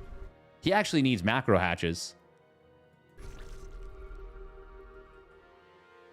This should show you just how good herO is at the late game, by the way. herO usually doesn't get larva starved in these situations. By usually, I mean like almost never. He certainly doesn't struggle with that. Hold that thought. We are going to see an attack to the top right. Ghost will be forced to lift. This is an orbital, not a planetary. ByuN is going to counterattack on the bottom left, and he will kill this base. And maybe even going to find a fair bit more Liberators. They're going to be a nuisance here. Corruptors could go after them. We are going to see the Corruptors instead trying to take down the medevacs so that the Ghost can't escape easily. And that may be the better choice. Ghost Cloak was available. ByuN is pushing forward on the other side. He's going to take down multiple hatches. And, oh my god, the Muta switch! 36 3-3 Mutas. Yo, he's been watching thermal videos. He said 3-3 Mutas. Those things are cool. Maybe he's been watching even a bit of Steadfast stream. Hopefully he didn't watch the part where I flew them into 6 Thors and lost all of them. Oh, this is so cool. Dark has done this once upon a time. 3-3 Mutas are actually so sick, by the way. They are actually so good. But building armor is done. Thors do have 3-2 upgrades. And Smart Servos is done, which means they can swap modes. Rogue adding 9 Infestors. Still no Neural Parasite. I really think that's a big problem. I don't know how I feel about keeping all the Overseers with this, by the way. Because you're just as likely to clump them and lose a crap ton to Thors. I think maybe bring like 5 Overseers with this. Rogue's gas bank is gone, by the way. And ByuN still has 10,000 resources in the bank. This is funky, to say the very least. Is this, okay, he does have them in the splash mode. Liberators also going to be good, in theory, but not until they actually get their air upgrades. Also, would be very beneficial to add the +3 armor right now for ByuN. There's the Neural Parasite. Okay. Fun fact.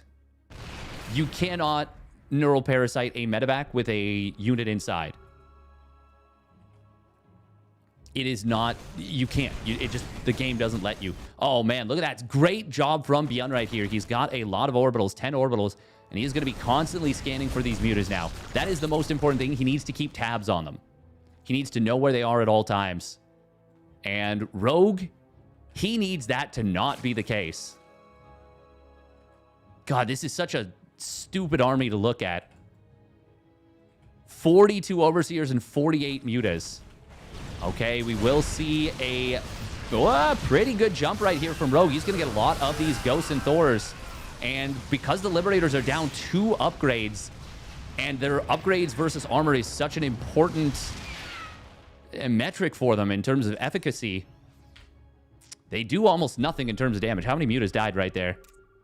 8 Mutas? That was worth for Rogue. That was definitely worth. He killed like 3 Thors, 2 Thors, 3 Ghosts, I think. A couple of medevacs, a couple of other units. How many? I would have really loved to see the battle report, because I'm pretty certain that was worth for Rogue, but I actually am not 100% sure. Oh, we do have to be careful, though. These are still +3 Thors. There is the +3 armor on the way now for ByuN. Rogue is trying to take this top right base once again. The gases in the bottom left base are completely mined out. This game is so weird. Legit just so weird. Infestors.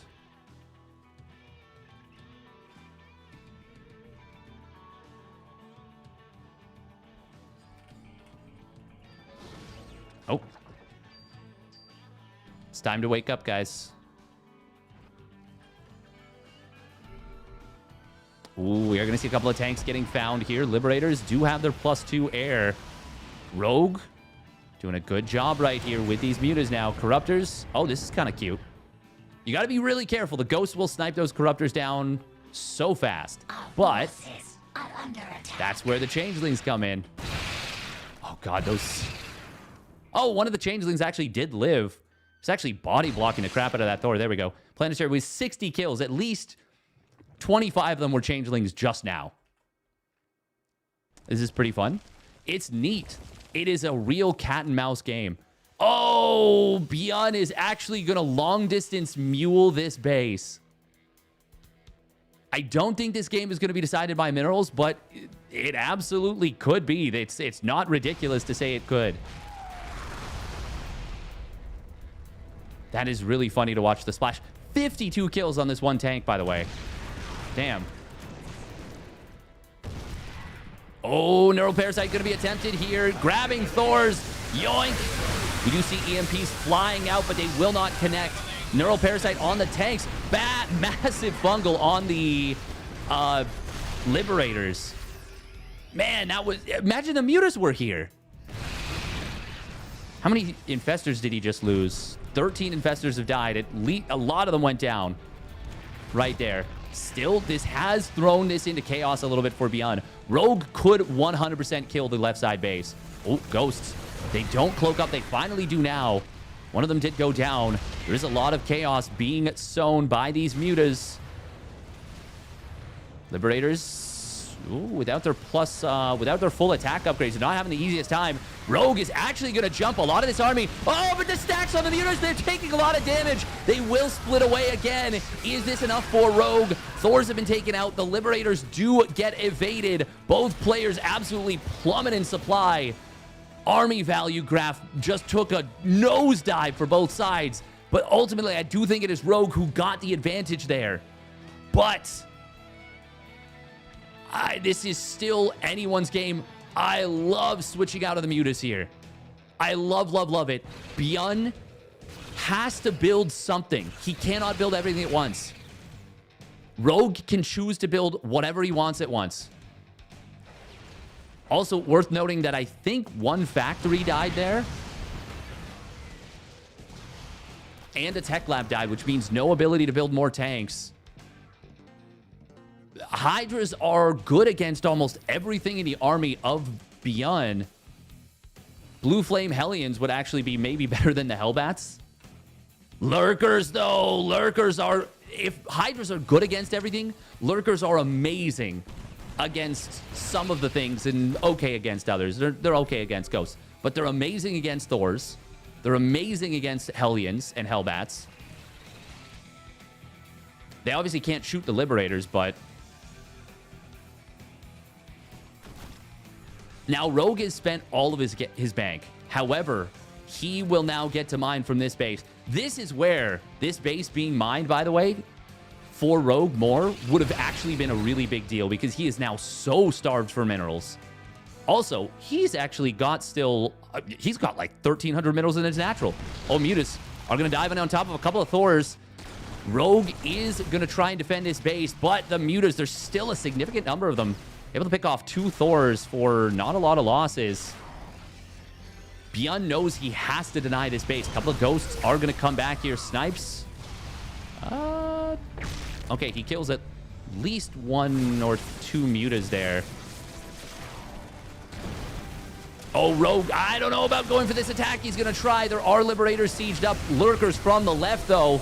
They're going to siege up in a big place, in a big way. Liberators, if he takes those out, he can kind of just sit with the Lurkers a lot more. This game is still so close. This is coming down to the wire. ByuN has fully mined out of minerals on this base. He does need to try and find a way to mine from this base. But there's creep there. Rogue is fully out of minerals and gas, but he is mining a full base right now. And then some, actually. He's still mining a little bit of the other bases. Changelings right now are such a problem. Ooh, we are going to see Corruptors moving forward. They do snipe another Liberator. Every Liberator killed is so precious for ByuN. Actually, how much gas does he still have? None at this base. He just doesn't have minerals to mine anymore. Like, he has got a couple of mineral patches here. Oh, Lurker's going to try and surge forward. He knows, Rogue knows that there's nothing at the actual top of the ramp. The Changelings show him that. All the units were further back. Spore now joining in for the party. It's going to get taken out. Good concave of Ghosts are going to get some good snipes on the Lurkers. ByuN has an army supply advantage, but he's got to be so careful here. I don't know about this dive in from Rogue. He is sending it. He is full sending it, and it is not necessarily the best send. Into the Liberators, into the concave, into the fire, and Rogue throws it all away. ByuN holds and takes game number 1. What an ending, but Rogue, what a misread. He was the one playing like he needed to kill ByuN's base. Oh, man. That is really unfortunate.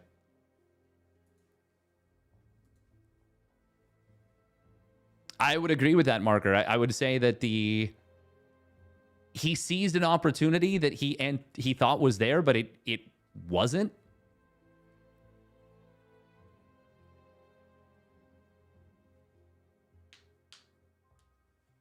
Need to bring attention to this. Shin lost. Oh my god. Damn. That player took down Shin 2-1. 10,000 year Fox. Apparently they reached 6K earlier. Okay, I do need to run a minute and a half of ads. I do apologize, but yeah, that's it. Sorry. Also, though, you can subscribe if you don't want ads.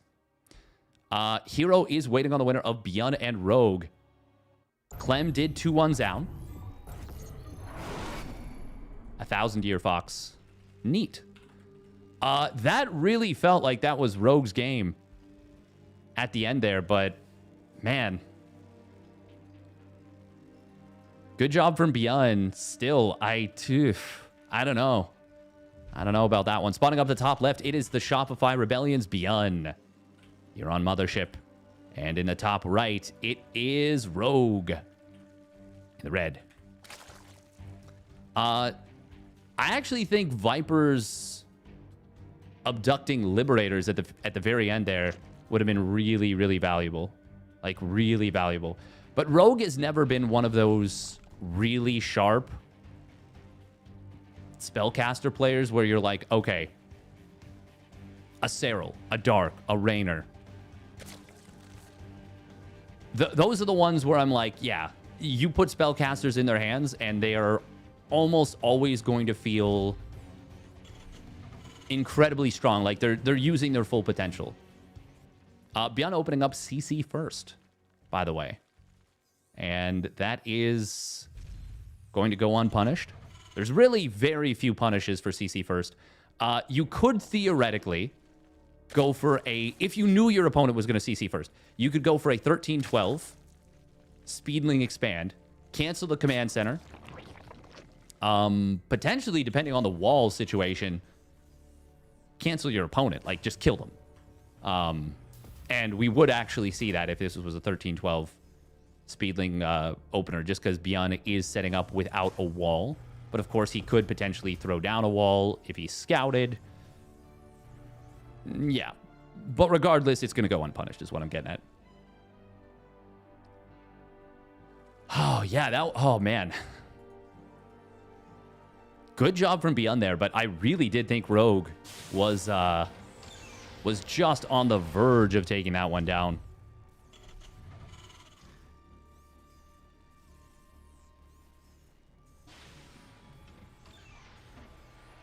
I do wonder what would have happened if he builds a few less lurkers.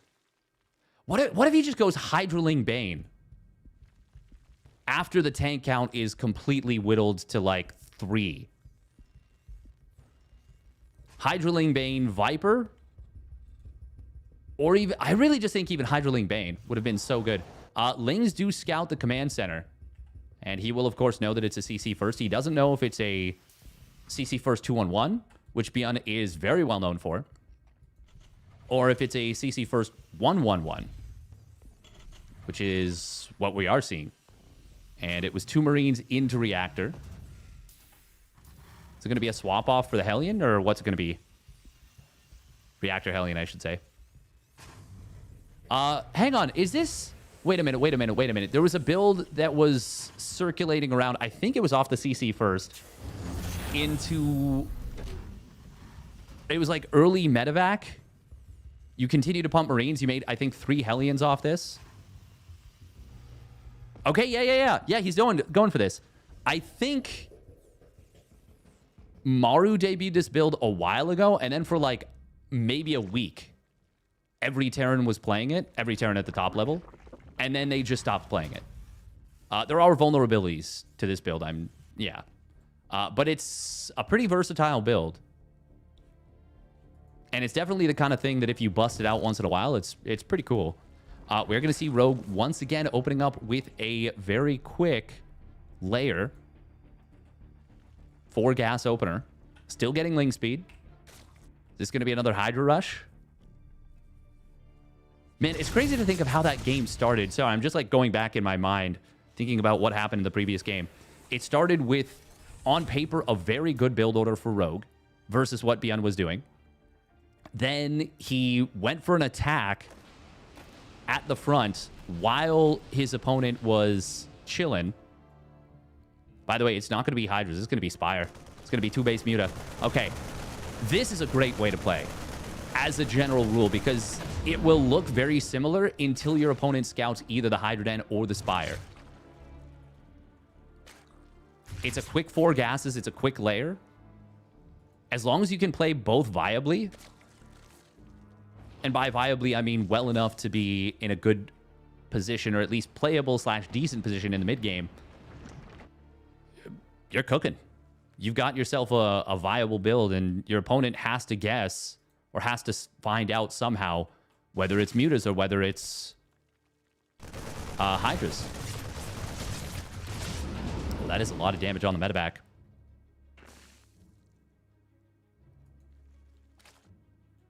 Two base Muta is instant lose in 6K. That's not true. That's only true if they know that it's coming. That's why it is important to play the mind game, I think. It's more like 2 base Muta feels very difficult to pull off.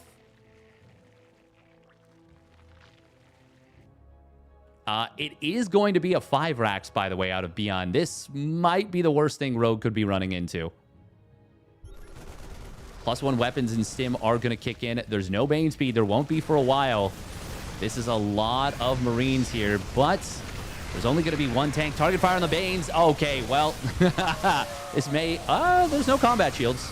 +1 weapons wasn't done. Good micro there with the Mutas. Yeah, I think ByuN overestimating... no, he underestimated the Mutas. The Mutas actually cook because of the lack of... oh my god, this is actually over. It's actually completely over. Nice drop getting the siege tank out of the medevac, but he's still going to lose it. Damn. That was so close to being like an insta win for ByuN, but I think he actually got tripped up the same way I did, where you're like, oh, stimmed Marines with medevacs versus Mutas. The Marines win. Not true if they don't have combat shields, if they're already heavily wounded, if there's a couple Lings underneath, and with only 1 upgrade. Like, this would be the equivalent of if it's a 2-2 timing, as if the Mutas had 2-1 upgrades.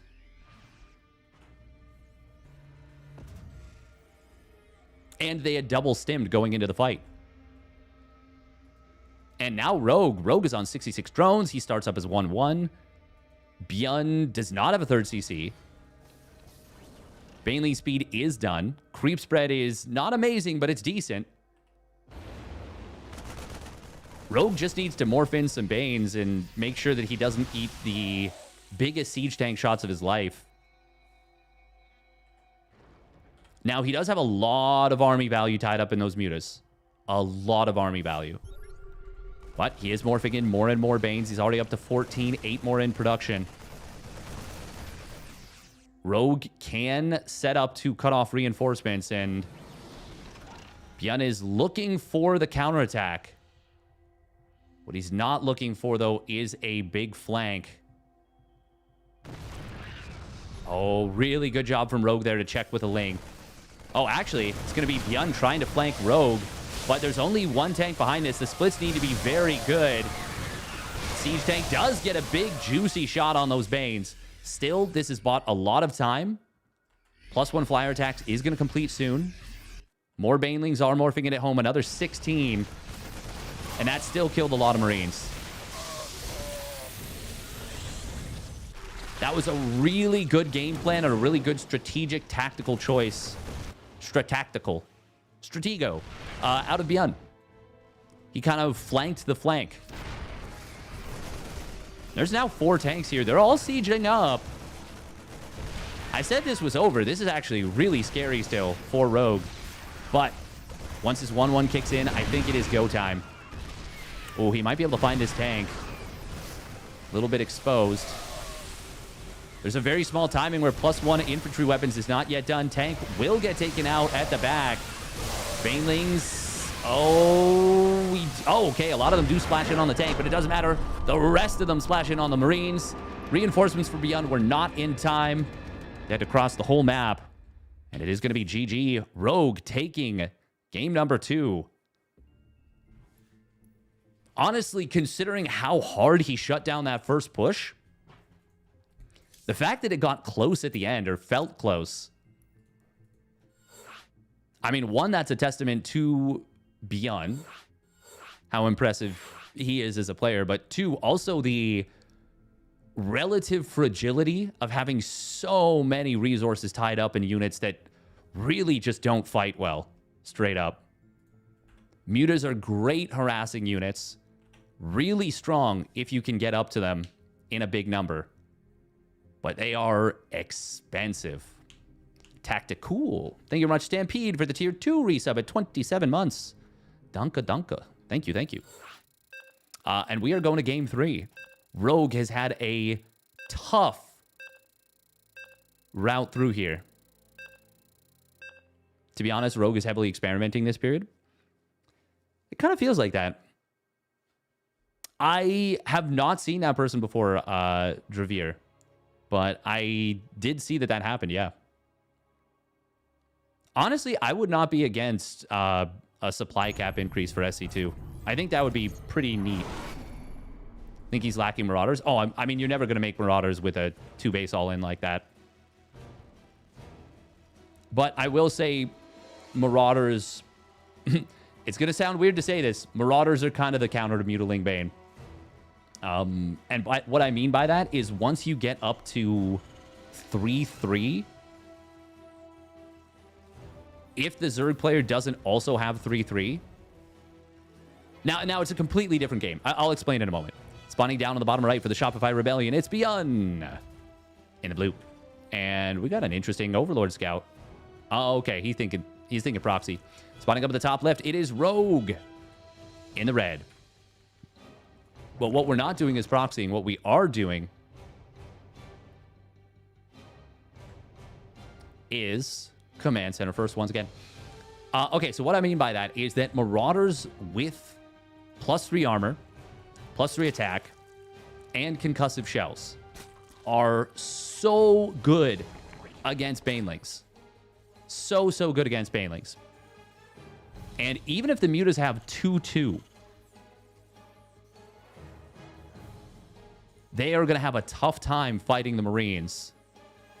And if you don't have the Banelings to whittle down the Marines, it is going to be a challenging situation. Now, I will show you guys a game where I popped off super hard with Mutas. I was real proud of myself.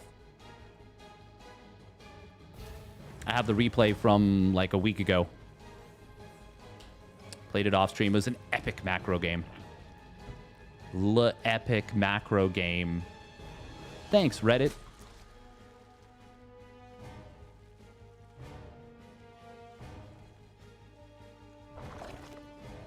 But yeah, no, I was very proud of that. Send it to Iotis. The Mutalisk is so broken. It took my lunch money and didn't give it back. Double Marine. Okay, no Reaper. Double Marine.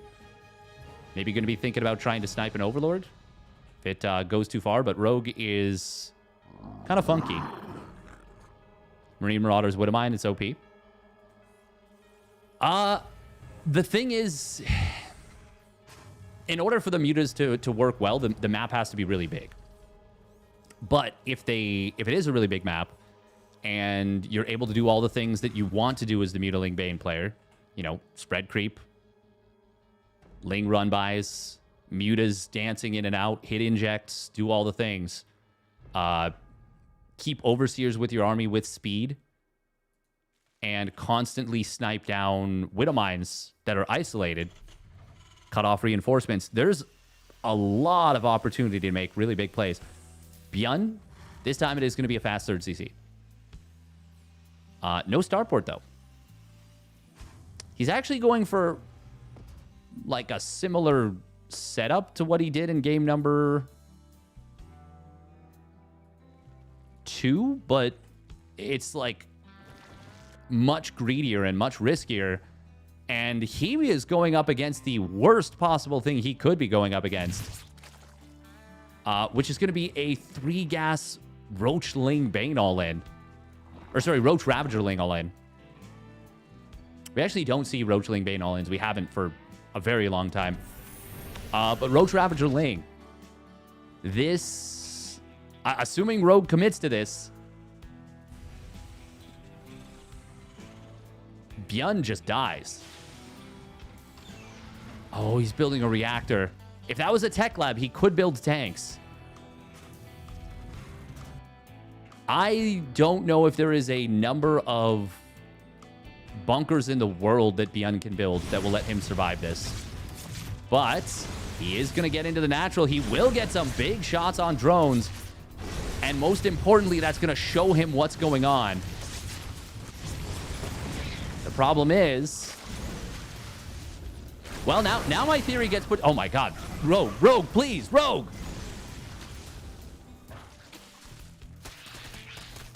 Just clean it up. Just kill the thing. Depot will go down, and ByuN immediately drops Depot top hat behind this. Finally, a tank is going to start up. Rogue does need to win the game with this. Or kill 25 SCVs. Yeah. He's droning. He is already droning. Okay, so now he doesn't need to kill 25 SCVs. Oh, no. ByuN's dead. Well, hang on. Actually, he closes the depot behind this. Now the Lings are trapped in here. A lot of the Marines do go down. A few SCVs do go down. Repair is trying to come through.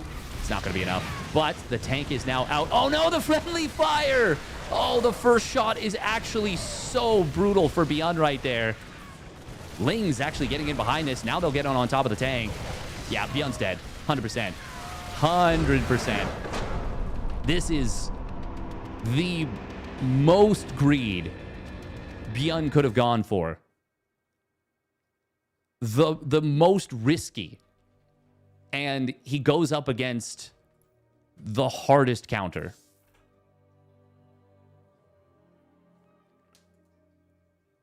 Like, that is not how you want that to go, to say the very least.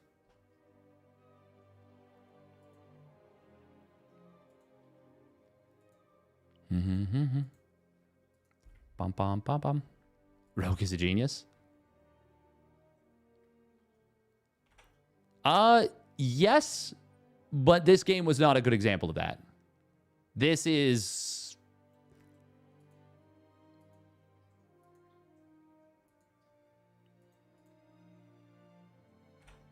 I mean, he got lucky, for sure. For sure. The build orders, the way they matched up, he's getting lucky. It's for sure.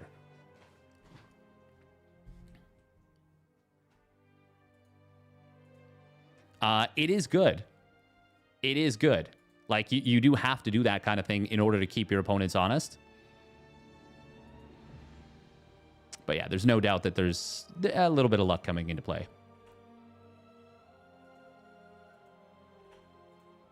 Okay, so... Oh, looks like Cure did 2-0 the young upstart, who 2-1 to Shin.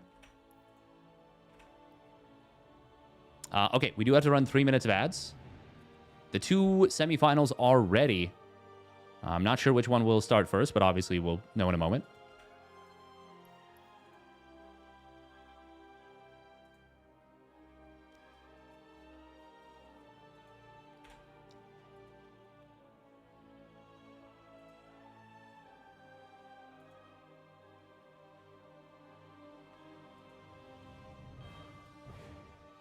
The thing is, he gave himself the opportunity to get lucky. And going for that is pretty baller. There's no doubt. There's no doubt about it. Are we...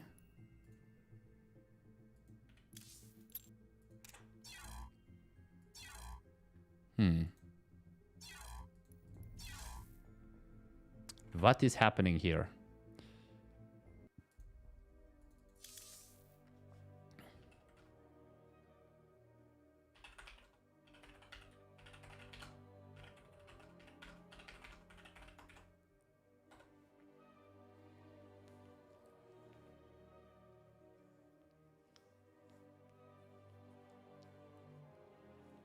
Okay, Clem versus Kier first.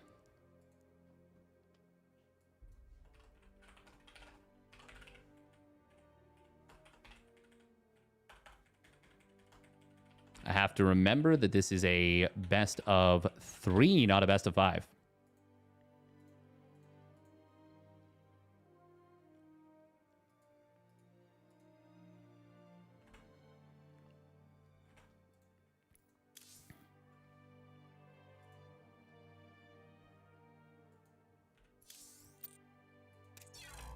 I'm going to let the other folks know who will win this best of 3 semifinals.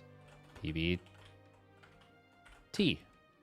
Clem with the Protoss or Cure with the Terran.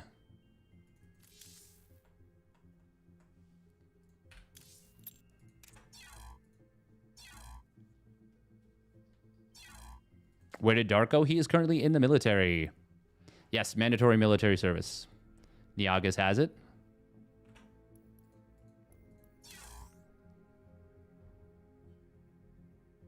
Yeah, even with, I would say, the absolutely best scenario in that game number 3 for ByuN, which was he gets in with the Hellions, he kills a good number of drones, forces a good number of lost mining time, and scouts it about as early as he could have. You're just almost never going to win that game against a player of Rogue's caliber with the units Rogue has. If ByuN had already built a siege tank, or he was heading towards a Banshee, maybe there's a chance. Man, what a star-studded bracket this is. Klemtos.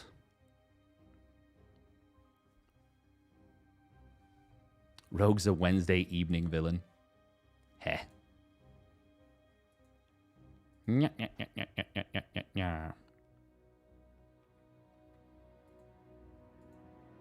I am curious what happened in the games between Shin and the young upstart, this 19-year-old Chinese Terran.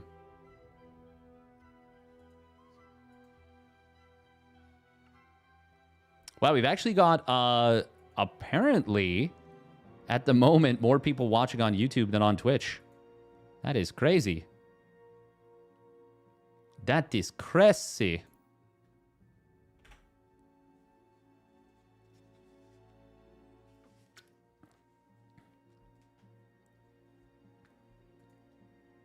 That's pretty cool.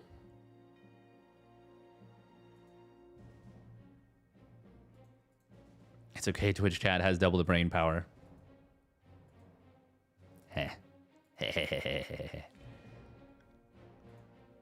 I do enjoy the the banter between Twitch and YouTube for sure. Oh. Demu playing SC2? Wow, he's playing placement matches. Oh, he's still got the liquid tag. Damn. Damn. Sag.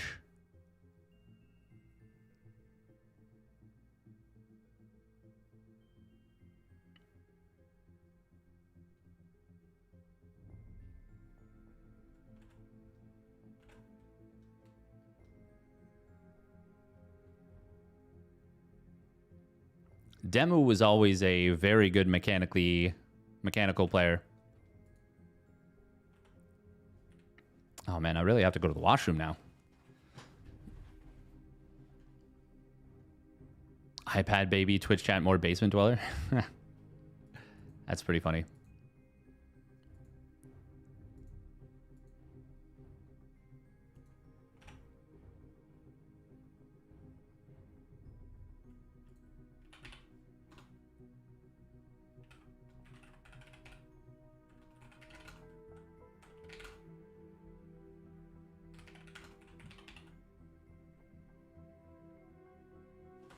All right, I will be right back.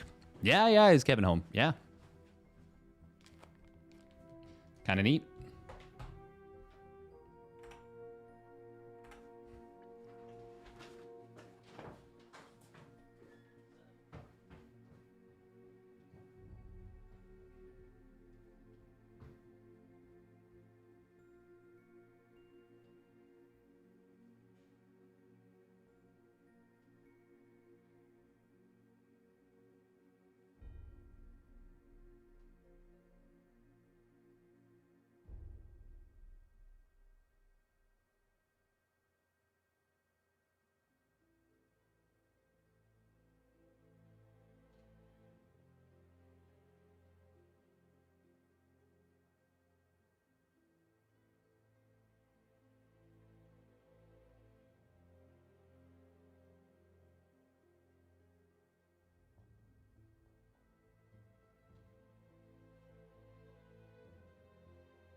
We're back.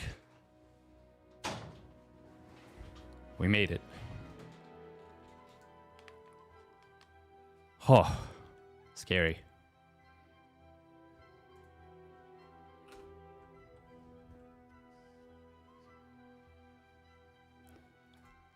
Oh. Last of the big spenders on predictions. Oh. We don't, yeah, no one betting big. No one betting big. Sag. All right, 10,000 feet going to be the map. Let's see how these two youngsters, they're not that young. Clem's still pretty young. Cure is a veteran for sure. Let's see how they do. Spawning up at the top left. The Kala has infested his mind. It is Team Liquid's Clem. Malem. And his opponent spawning down on the bottom right. It is Team Liquid's Cure. The cure for Protoss. He says, lol, just play better. These two have played a bunch against one another. They are both ridiculously good. Ridiculously good. Welcome, SC Damon.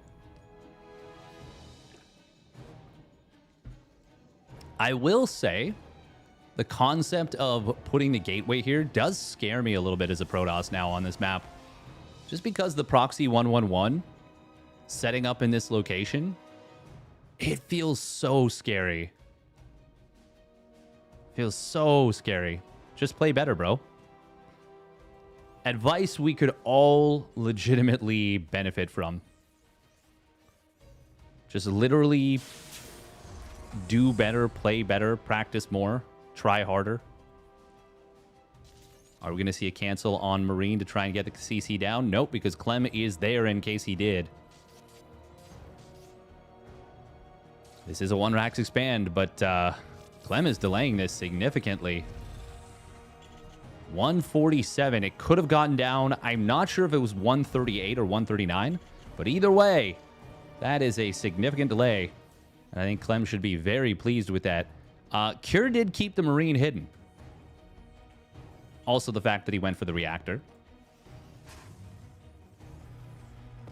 Ooh. Second barracks. Okay. Cure going to go for the 3 racks here. Now, I'm generally not a fan of the 3 racks. Like most people. I think it's very weak. But the new version of the 3 racks that has come into existence. And I do like to call it the Cure 3 racks, actually, because he's the first one I saw do it.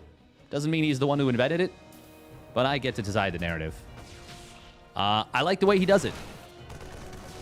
The double reactor version with the fast, sometimes with fast +1 weapons, but ultimately more so than anything, since you're not getting stim and combat shield at the same time, you're getting faster other tech. Now, Clem is going to be able to find a lot of damage here with this first Stalker, already killing 2 Marines, wounding up a 3rd, and even forcing SCVs to pull right there. That is a very successful first unit. Adept does get into the natural, and since 2 of these SCVs were wounded up from earlier, going to be a little bit unpleasant for him. And that's going to be a kill on one of these SCVs. Does he get the Marine or the Adept out? The answer is no. Still, I would say this was very successful for Clem. He comes out of this. Oh, it is the double tech lab. Oh, okay. Well, I mean, 3 racks still has some virtue. If you get across the map for free, if you are not against a Twilight, but in fact a Stargate, it can be pretty strong. But if it goes, air quotes, the way it's supposed to go, i.e. Stalkers see this attack coming and they're able to kite against it as it crosses the map, it's a really bad time. And already looking at the worker count, hang on, is this going to be an SCV pull? Is Cure cutting workers right now? It kind of feels like it. But if it was, it shouldn't / kind of can't be now. Clem going to chrono out an Immortal. I actually like this quite a bit. He did go for the 3rd Nexus before additional gateways. That does feel like it kind of leaves him a little bit exposed, but feels like the Immortal will bridge that gap of exposure. And he should be able to get onto the map with some Stalkers and start kiting against this. Okay, it is going to be an SCV pull. Will this work? Can this work? That is an incredibly good scout right there for Clem. He immediately warps in 2 more sentries. He's got Guardian Shield available. It can also be just force fields on the ramp. And it is going to be force fields. He's very deliberate with the force fields. Could have cast a 3rd one and trapped a couple of the SCVs, but won't elect to do so. Clem is prepared to give up this 3rd base. Shield battery will go down. It was very exposed. There's another one being built now. 3 more gates in production. Cure very patient with his stim. Probes are not really able to do too much here. The robotics facility will be depowered. Force fields come down. That is a really nice set of force fields. Using the positioning of the buildings very effectively here. Immortal's Barrier didn't get put on cooldown for an extremely long period of time. Finally, it does now. Clem is going to comfortably, easily hold this. And that was anything but easy but he made it look so easy. And feel easy. And in terms of resources lost, it was easy. That was actually incredibly slick from Clem.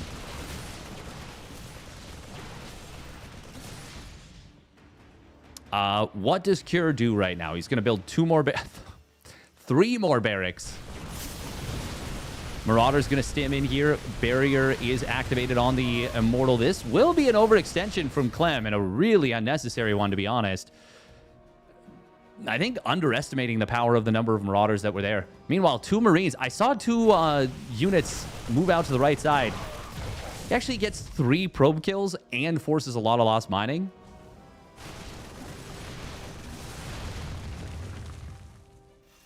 I mean, even with that...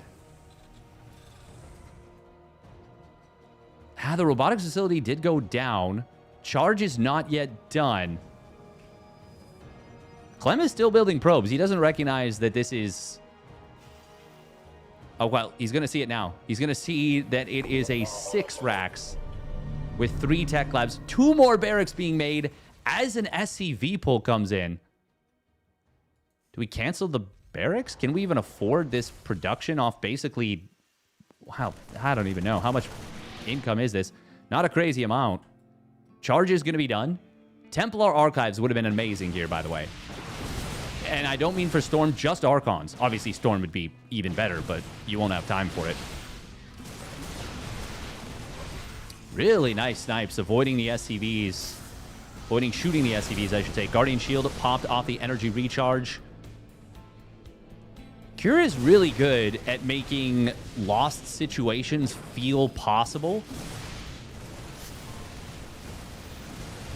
And if Clem screwed up on the micro, this could have still worked, but Clem is too good for that.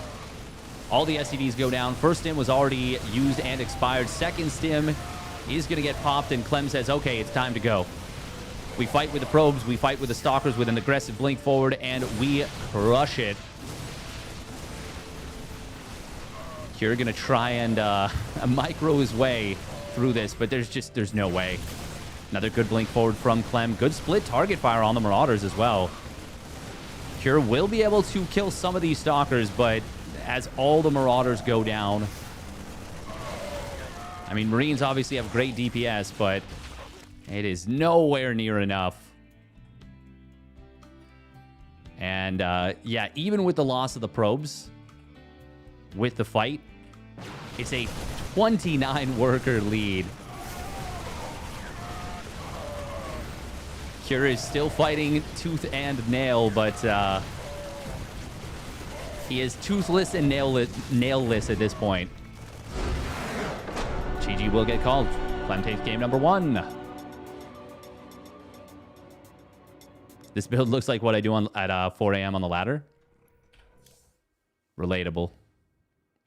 Relatable. Bracket, please. Money, please.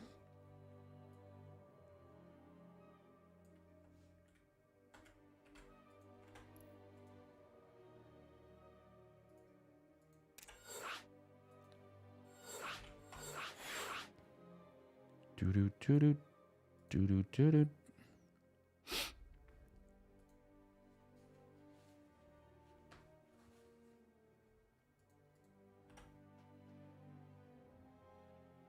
I mean, hey, I don't think it's the strongest build against Cure either, or against Clem either, but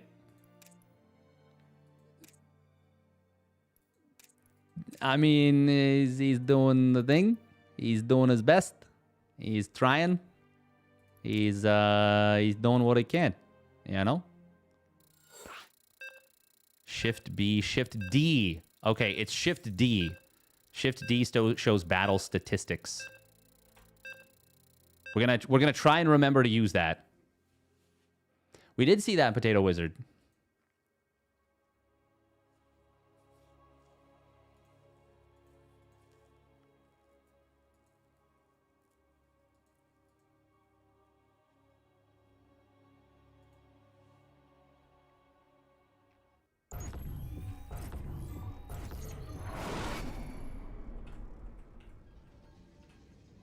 Oh. Okay, yeah. That's so nice. Spawning down in the bottom right, it is Team Liquid's Clem. Melem. And his opponent spawning up the top left, it is Team Liquid's Cure. In the red. Yeah. Oh, they have friendly fire labeled. Oh, that's awesome. Truck, yeah. All right, gas first out of Clément Desplanches. Oh, we do love Clem. He does play with his heart on his sleeves. He's a good lad. He's such a sweetie pie, too. Cure, unfortunately, I haven't had a chance to chat with him too much. Obviously, I haven't seen him at that many events, and, you know, language barrier does make things tough.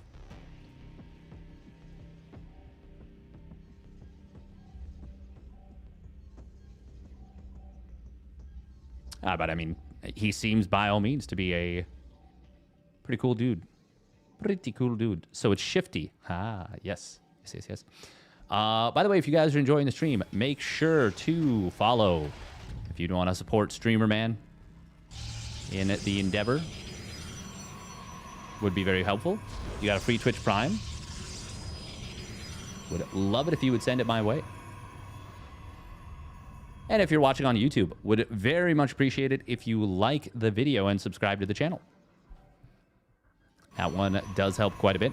Now, what is Clem doing with this extra gas?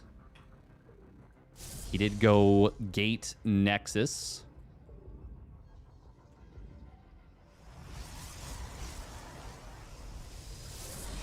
Oh, Sentry. Okay. Doing a little bit of heroism, if I may.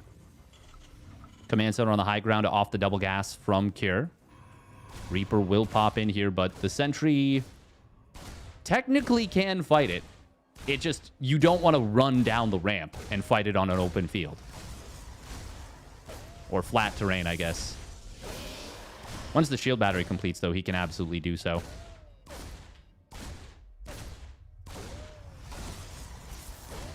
Oh, that's cute. That one probe going to fight. Oh, grenade is enough to not hit the...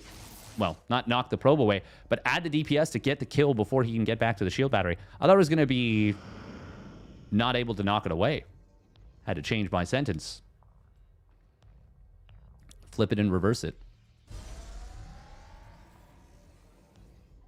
When yet. Very funny to go for the gas first, the sentry first, and then still go for blink. It's quite intriguing. Blink, by the way, very simple math on this one. Whenever you start it, it's 2 minutes from that time. And for every chrono boost you put onto it, assuming it's a full duration chrono boost, just subtract 10 seconds. And since chrono boost lasts... Well, it turns 30 seconds into 20 seconds. If you chrono the entire duration of Blink, you can get it down from 120 seconds to 80 seconds. Well, 121 to 81, technically. Which means you can make it, yeah, minute 20. Minute 21, but you get the gist. Raven coming in for Cure. We do see a double mine drop. It is going to get intercepted here by Clément. Good job there. Stalker's in position. Very nice. Grenade is going to come in here. But the sentry will get the... No, it gets kill stolen. Stalker finishes off, but it does save a probe. So, obviously very worth. I mean, it'd be worth it anyways. It wouldn't not be worth it, you know. Third Nexus nearly done. This was a pretty fast third Nexus. Here comes the drop into the main base. Blink is done. Unfortunately... Oh, okay. Well, he gets the medevac. Does lose 2 probes. Does have to pull them, but cleaning up the full drop That is worth it for Clem for sure. I think you're more than okay with that. Since he didn't get in with the drop right away, and this was a 2-gas opener as opposed to, you know, the Widow Mine drop that shows up at this time. Obviously, worker kills are better early, but so is Lost Mining Time. Lost Mining Time is better the earlier it is as well. Raven will get a... Oh, wow. 3 kills, actually. Almost a 4th. Damn. Cure's play feels very desperate today. I mean, when you're going up against Clem, you're probably going to feel relatively desperate. Probes will pull in on top of the shield batter, or on top of the auto turret, but the Raven does go down. Even killing another few probes for that, that's not great. There is now no threat on Clem's side of the map, so he can move forward with every single stalker. The only thing is he could be exposed to a couple of medevacs slipping past, and Cure is going to try and he's going to try and do exactly that. Clem actually doesn't have the greatest map vision right now. It's not terrible, it's just not amazing. First observer is going to cross the map, and we'll now see... Okay, well, there's some units at home, but where are the medevacs is the question. Colossi already out. Clem getting into 7 gates? No, 8. Okay. Yeah, I just switched between stuff kind of awkwardly in terms of timing. This is going to get in this drop into the main base. Clem trying to kite at the front. This is actually really nice for Cure. Oh, this is exactly what he needed. +1 weapons will complete for Cure. He's got a big army at the front. Already switching off a lot of gates. He's going to switch off so many gates here. 5 gates getting turned off right there. But on the other side, Zealots. There's only 1 Colossus and a few Zealots. This is not enough to fight what Cure has. Not with the tank in the back. And the Widow Mines for that matter. This looks pretty darn good for Cure on the right. But Shield Battery trying to keep the Colossus alive. Will successfully do so with the help of the energy recharge. Another Colossus shows up. Still, this is looking very, very dicey for Clem.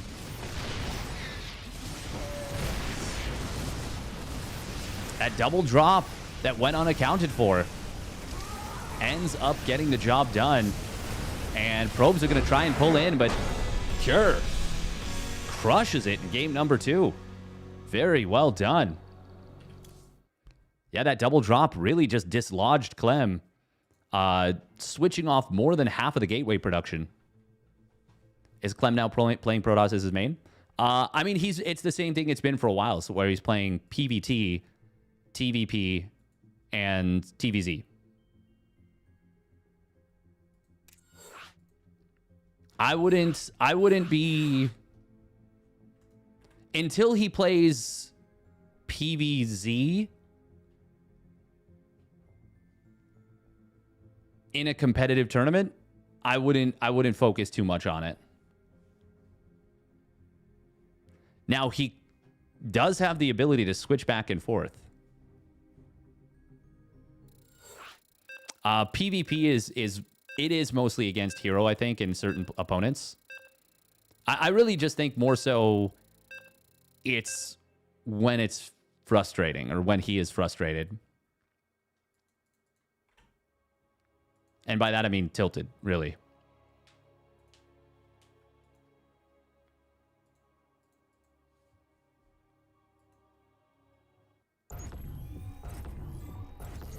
If he could master PvZ and Zerg, he could play random. Yes. Unfortunately, Zerg is a completely different beast. It is a wildly different just approach to the game. And I really don't think it plays to... It used to play to his strengths almost purely. But now there's too much to know and too many subtleties to it to play it at the top level. All right, spawning down on the bottom right. It is Team Liquid's Clem. Malem. And his opponent spotting up the top left. It is Team Liquid's Cure. In the red. And we got a proxy. The herO gate. Pretty sure he could figure out Zerg. I'm sure he would get Zerg to a very high level, but I don't think it would play to his strengths the way that Terran and Protoss do. He could certainly play ZVT and experience a great deal of success.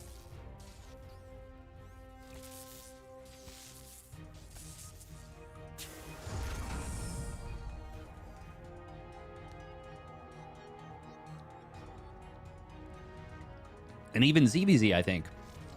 But I think ZVP would be pretty unpleasant.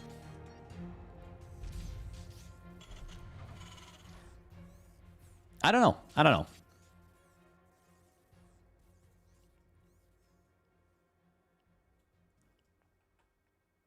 Clem wants to be in your face. Yeah, he wants to squeeze every ounce of value out of the units that he has.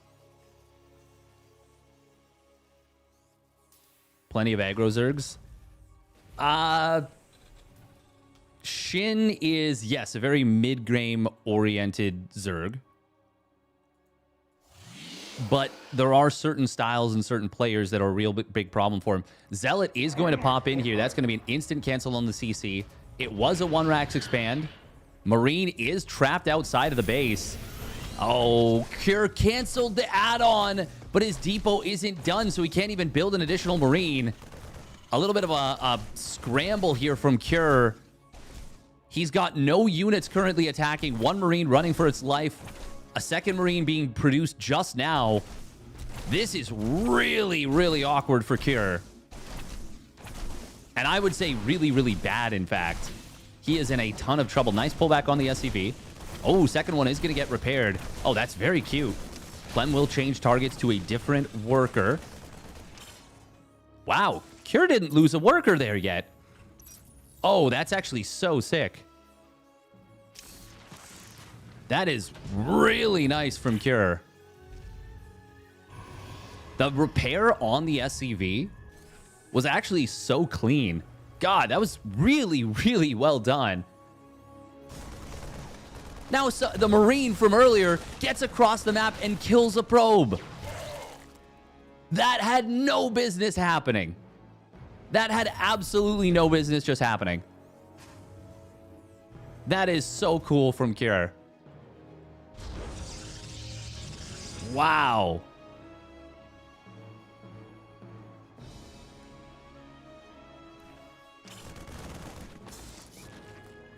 Meanwhile, Widowmine now moving forward. There's a Cyclone out. This is very, very good for Cure. Always got to be careful with this Cyclone, but he will get the kill on that unit. Widowmine is going to get triggered by one of the Zealots. I don't know. I feel like this is... Clem's got to be very, very careful. Okay, 2 more Stalkers show up. He's got 2 gates, a third one in production. Oh, that force field is so good. Oh, my God. Hello? Game paused. Who is in this that's not supposed to be? That's like... That feels like purposeful lag.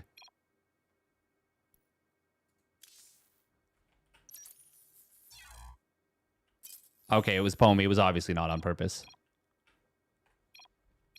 That was so weird. Game resumed. This is really rough for Cure right here, but he will kill the sentry. He's going to lose most of the SCVs. 5 of the 6 SCVs go down. Cloaked Banshee. There is a Robo in production.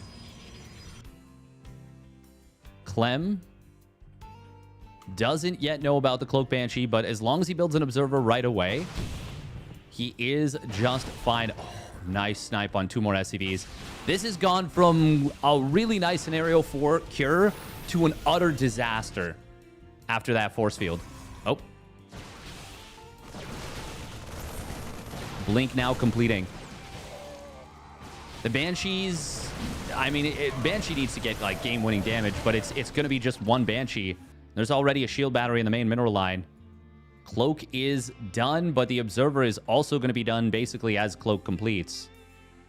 And importantly, as the Banshee arrives, I do believe a couple of Stalkers just warp in. Recall is going to have to be used. Maybe? Ah, no, he's just going to warp in Stalkers at home. Oh, he actually didn't blink all of his Stalkers right away. Clem focusing on the other side of the map where he will get in and find a couple of SCVs. 4 probes is nice. It is nowhere near enough. Nowhere near enough. He's still down 15 workers. And a third Nexus about to complete.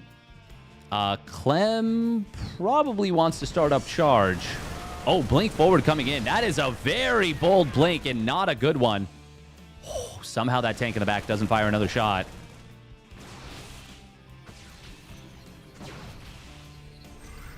Oh, Clem stopped following with the Observer. But I think you can shoot this from here, maybe? No, it looks like not. Looks like he did find the pocket.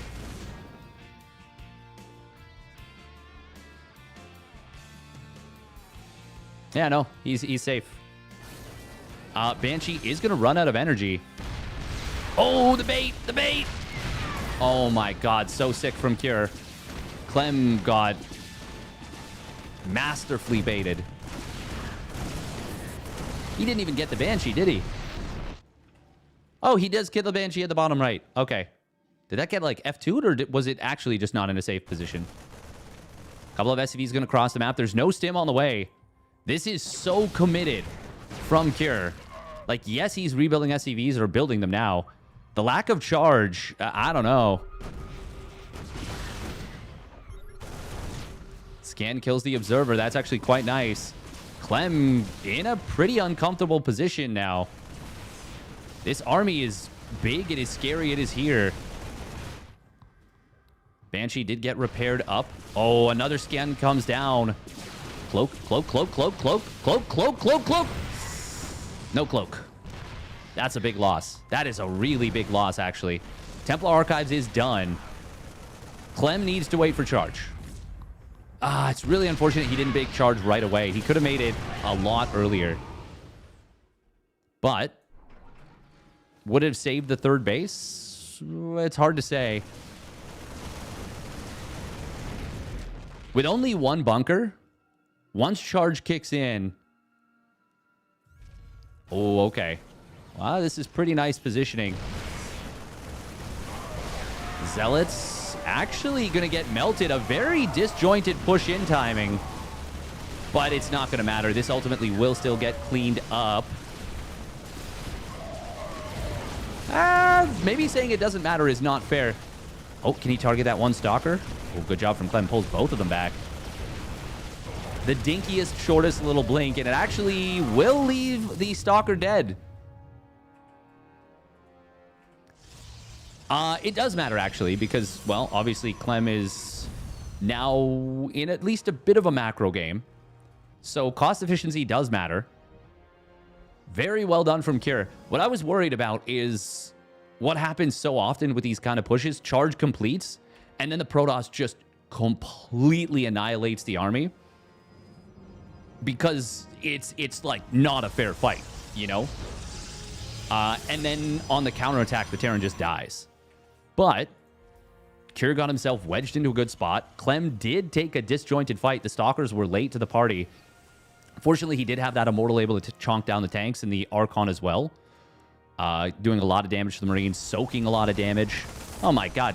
Yeah, Cure with the hero Marines. Look at this.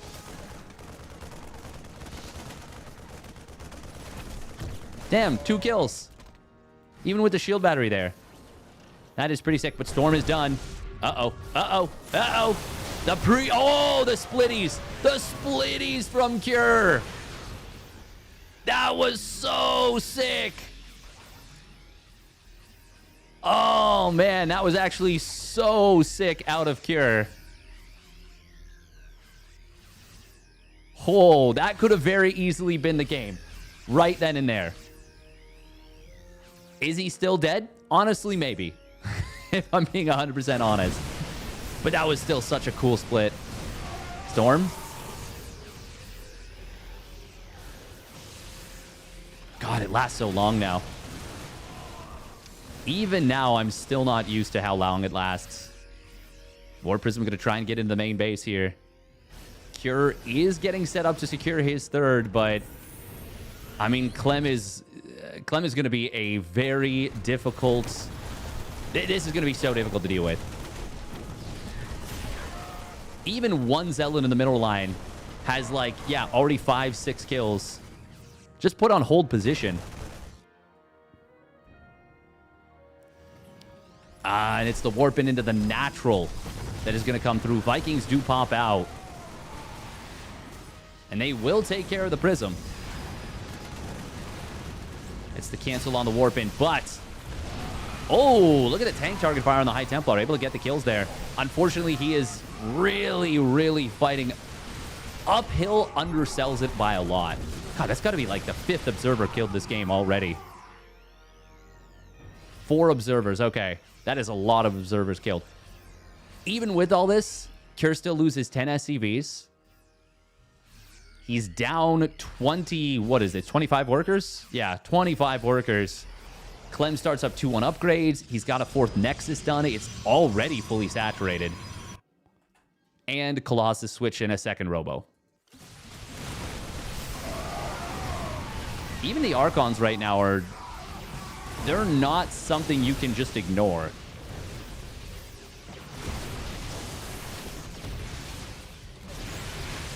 Oh, EMP does land on, I think, 1 High Templar, but there's still another Storm available for Clem, and it's a good one. Medevacs are so out of juice. Clem will back away for the moment. And Cure will survive. But he doesn't even have +1 armor on the way, let alone 2-2, a 4th command center. You know, the 8 rack setup. 2nd starport. Clem has not yet hit his next power spike. And the moment he does, Cure is in a world of hurt. That is a big stim coming forward. And Clem wisely actually does step back into it and says, wait a minute, I can fight this a little bit. You're so overstimmed. The Archons can kind of hold their own. Now, it will be a little bit of an overstaying of the welcome. But the mining difference is pretty gigantic. And Clem is about to have his 3rd Colossus on the field. He's about to have 2-1 upgrades. Cure... I'm really impressed that he's still alive in this game. But it's that alive in air quotes. It's the, is he really alive? Or to quote Rati, at what cost? Nice job baiting this out. Extended Thermal Lance. We're even going up to a 5th Colossus, by the way. And there are currently more Colossus than Vikings. In fact, now there's double the number of Colossus as Vikings. EMP, pretty decent. Unfortunately, does not hit the High Templar. That Storm doesn't hit a whole lot of the Terran army. Once again, Cure's doing like a magnificent job of just holding on, but Clem is not giving him the time to actually get back into this game. Every second that Cure is alive is kind of a gift and a miracle. But Clem is saying, well, I don't really care. I've got lasers. Oh, God. And as the 2-1 kicks in, as the extended Thermal Lance kicks in, as the Colossus arrive, Clem, who had been kind of pinning Cure down, finally arrives with just the Mega Fist, the Mega Bonk, and he successfully bonks his way into the Grand Finals.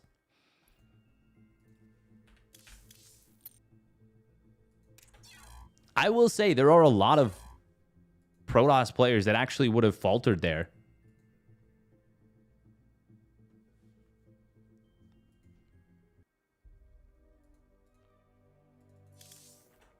against like Cure's Steadfast defense. See what I did there? I'm so cringe. We're going to run 3 minutes, Vads. 2 minutes? Now we got to run like 3. Yeah, we got to run 3 minutes, Vads. On Twitch, we will get into the second semifinal. That's going to be Rogue versus herO. Oh, man. I would love a Rogue versus Clem best of 5.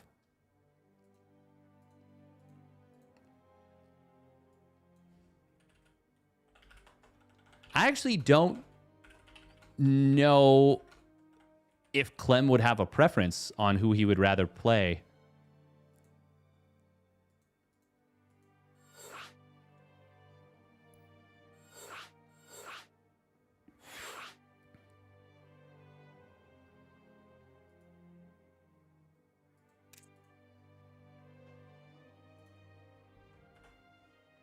Oh, who made this?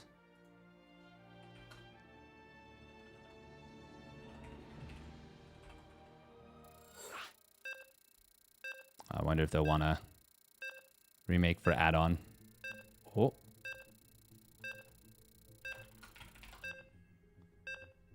Oh, I don't think my message went through. I'm very particular. I run a tight ship here. All right, let's get the prediction going. By the way, should I say anything?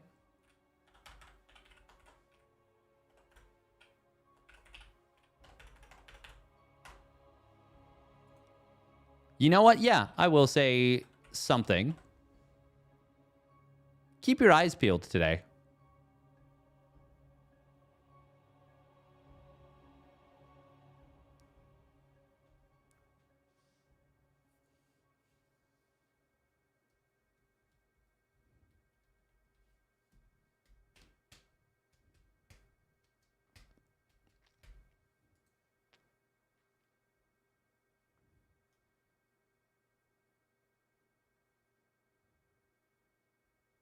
Oh, did one of the players crash? Did I crash? Did both players crash?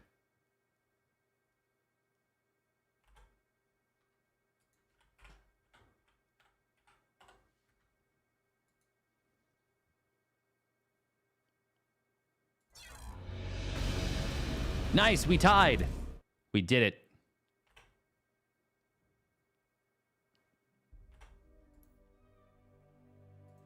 I don't even know what happened. But all good. I think both. I don't know. herO crashed? Okay. Peel my eyes. Why?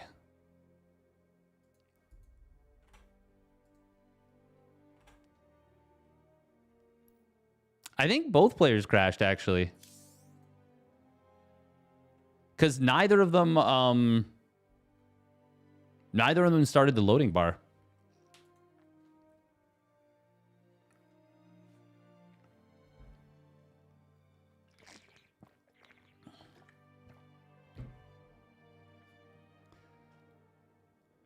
Bum bum bum bum bum bum. Do do do do do do do do do do. Bum bum bum bum bum.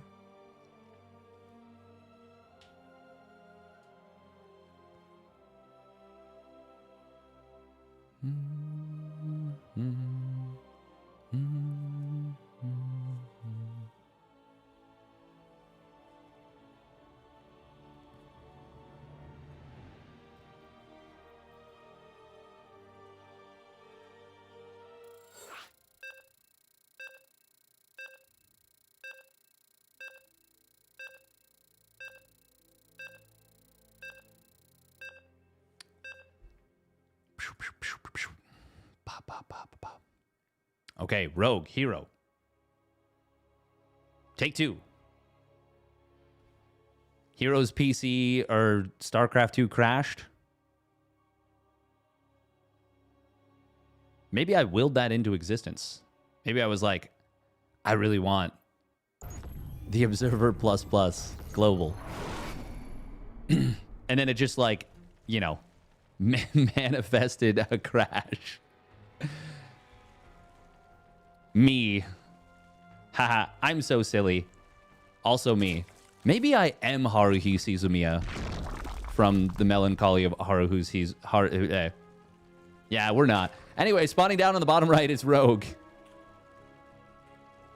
And his opponent spawning up the top left. It is herO for T1 with a gas first. And me with Delusions of Grandeur. Ooh. Extractor Trick 15. No. Extractor Trick 15. Psych.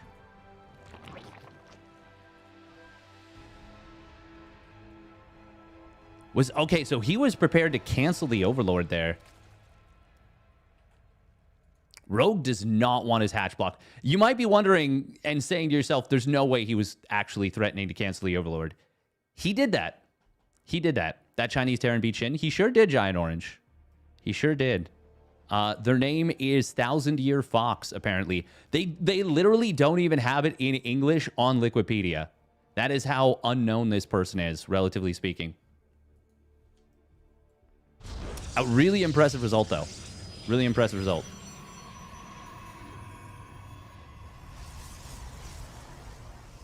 I am super curious as to how that one went.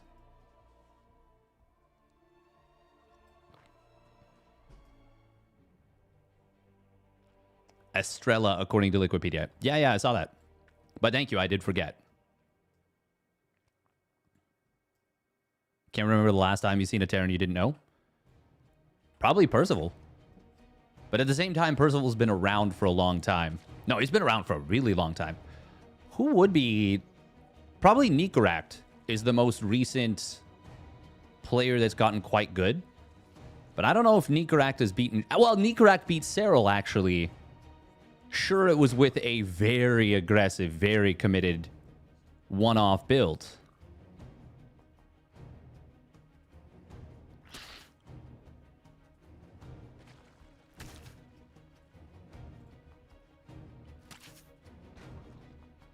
There was a Terran player named Sai many years ago. Oh, nice little lane grab. He's going to get the kill. Oh, that's really nice. Nicorakt and Percival have both been getting better. Yeah. Yeah, but this is like the first time I've never really heard of a player, and then the first thing that they do is beat a pro. So I will say this is like kind of out of nowhere and super freaking cool, actually. Phoenix. Hello? And we made Warp Gate. I think he made Warp Gate right away. Maybe not. Pretty much. It was a fast Warp Gate at the very least. Not delayed by much. Not anymore? Yeah, no. I mean, players are just too good at the game these days.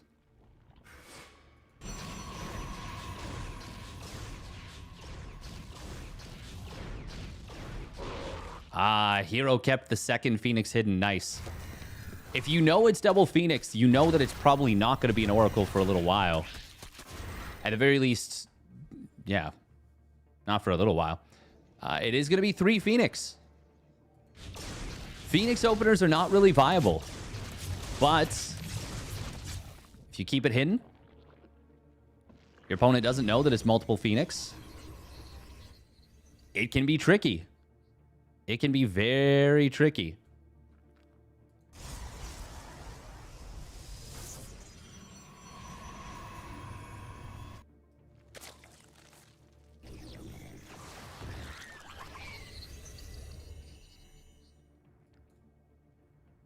Surprised seeing a bunch of Chinese Terrans, but none of the toss. China has way more toss than Terran. It's interesting. Ooh. Adepts do shade forward. He will be able to pick off a couple of lings. Is this going to be Glaives? No, it's going to be charge. Okay. I mean, it would have been pretty late for Glaives. Now we do see the Phoenixes show up. They are going to be able to pick off an OV. We've got an Evo chamber on the way. We've got an additional hatchery, macro hatch. The assumption would be mass links, but not a guarantee. Oh, darting back in. He gets 2 drones, but does he lose the Phoenix? No, he'll just barely escape. 23 HP. Still, that seems like a lot until you realize 3 queens one-shot that. And there was 3 queens right there. Technically 4, but 3 were very close to in range. I mean, 3 were currently shooting at it. This is not enough Phoenixes to pick off queens unless they're really isolated. And with the creep spread, with the number of queens and the way it's kind of felt like Rogue has more than he actually does. Because it feels like it's actually more than 5 queens the way Rogue is moving them around. Now, that does mean he's losing injects, but he's got all of his hatcheries currently injected, so good job on that front. Now he's got a 6th queen? Yeah, he does. Okay.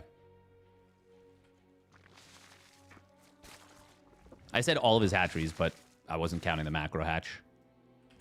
Now, this is weird because this is going to be a lot of zealots, a few adepts, but no +1 attack on the zealots. So Lings will do fine even without +1 melee. Mass lifts on the queens to take them out of the fight. I don't know about this. This feels like it falls on his face pretty hard. And it indeed will. Adepts are going to try and shade forward into the natural. Maybe this has a chance to get something done, but no, not really. It is going to be Rogue getting on top of this, shutting this down completely. And herO doing about the weirdest thing you could do. Oh, he loses one of the Phoenixes there to a Spore. This was such a strange attack. And I guess it was looking to punish the, like, 3 gas Hydra play that Rogue has been going for. But Rogue just built more Lings. Queen does get picked off. That's kind of nice. It was a high-energy queen. Still, I feel like this is a really... good position for Rogue. I mean, yeah, it is. It definitely is. herO always has me like, okay, his opponents are in a really good spot. And then like 2 minutes later, GG is typed out. And I'm like, okay, how did herO win that? Wow, we are going... Oh, no! No, hold position. These are +1 melee Lings. This is going to be a lot of damage. Oh, no, Rogue. Okay, we attacked the unbuildable plates for a moment. Baneling's coming in from the side. How did they even get past the army? Oh, God, the probes. Oh, the Phoenix lifts. Oh, that was so clutch. He only loses 2 probes? What? Now there's Bane's morphing in the back, but how the fuck did he just do that? What wizardry is this? Oh, uh-oh. Oh, that was an optimistic Zealot warp in. And he does end up losing a fair number of units. How many Hydras do we have at home? Only 6 Hydras, and they don't have speed. Banelings are needed to clear the Zealots, and there's still 3 Archons. I said 2 minutes. We are approaching the 2-minute mark from when I said herO is going to somehow win this game. But it's not going to happen. Is it? Oh, those last 2 Banelings will kill a lot of the Zealots, really soften them up. It is going to be enough for Rogue to hold, I think.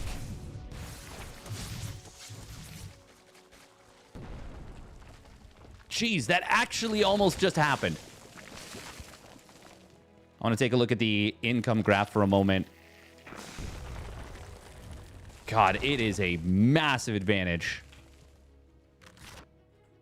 Oh, man, that had me believing as well for a moment. Giant Orange. I actually thought herO was going to somehow do it. For just a little bit, there was like 3 Archons. Army supplies were within 10 of one another. And the potential for Zealot Warpins to get right on top of Hydras without any defense for them, without any coverage, was very high. Now, granted, this was Rogue playing extreme greed after getting a really, really big lead. Like, he's on 5 bases. 82 drones. But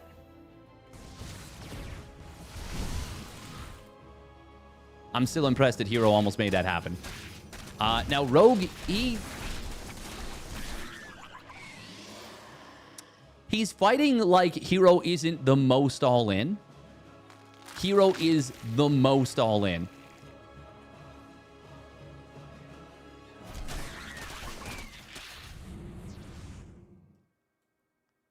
I think that run by might have actually been a mistake. The big run by into the main and the natural. I think that was really good. I just think it would have been better if he had microed it a little bit better.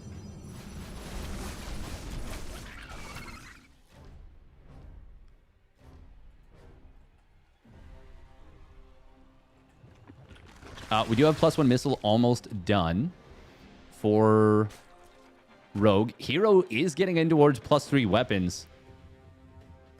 I mean, this is kind of funny because he may actually end up having +3 weapons done on 3 bases. Look at these armies, by the way. Oh, Warp Prism was taken down on the top right. Hydras will kill one of the Archons. He will back away with the other 4. Could have won that fight, I think, with good splits. But decides to save the Hydras.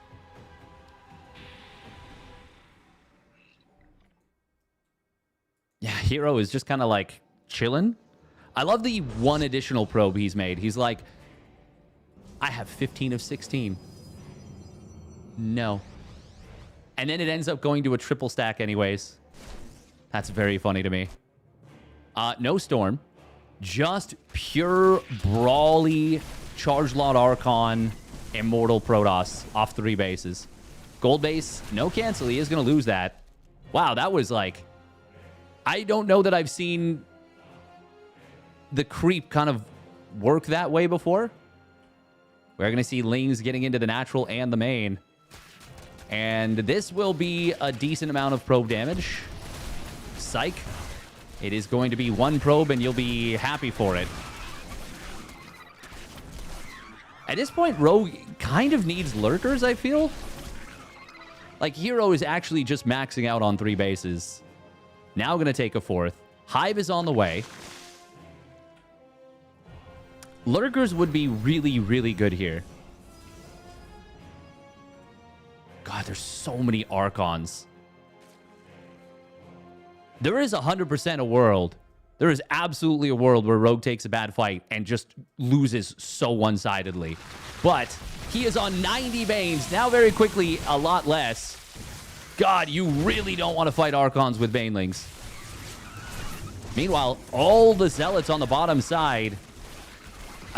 This is pretty awkward for Rogue. Uh-oh. Okay, here come the Banes. They are going to be able to... Yeah, they're going to be able to defend this base. Just barely. But now it is a 5-base Zerg versus a 4-base Protoss.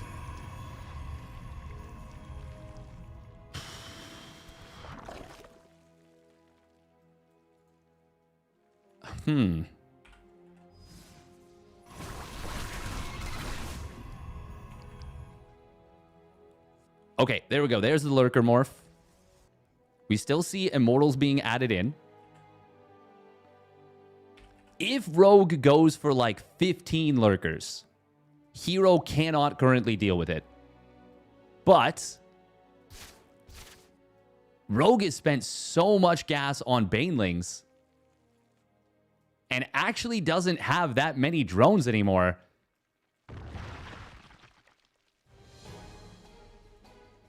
Like, this is a weirdly uncomfortable game for Rogue now. This is Protoss terrorism in full effect. Like, this is like, you don't believe you can beat Protoss, and so you're manifesting your own defeat a little bit. The reason I say that is because I am very good at doing that to myself.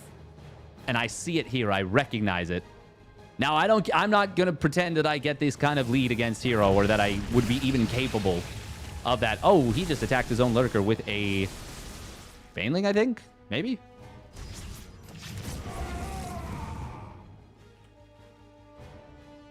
No, it was something else. It must have been a Zealot. Maybe a Zealot killing the other thing. We're going to see the lurkers repositioning. This will be... Oh, yeah, they actually don't get in position properly, I would say. That's not a crazy number of lurkers. This could still be busted with what herO's got. But attacking into a tight choke would not be ideal. That is a lot of +2 melee adrenal glands lings. And this time, we are going to see the probes absolutely murdered. Wholesale, en masse, slaughtered. Slaughterfest. Where did the recall come in? Wait, what? Oh my god, the mothership. I was like, I see all 4 Nexus. There's no units. It's the mama ship coming in. Lurkers will get back in position. 51 probes have died. Lings are going to kill just about every base. Rogue. The lurkers aren't super well set up. Oh, the cloaking field. There's no detection. Rogue needs to run the fuck away right now. Overseers are going to get back in here. Is that going to be enough? We got a spread coming in from herO. Probes are pulling to join the fight. There's literally 0 mining. Archons do have +1 shields, but it is not going to be enough. There's still a lot of Immortals and Archons. Still a very powerful army for herO, but Rogue will hold. He's lost 34 drones.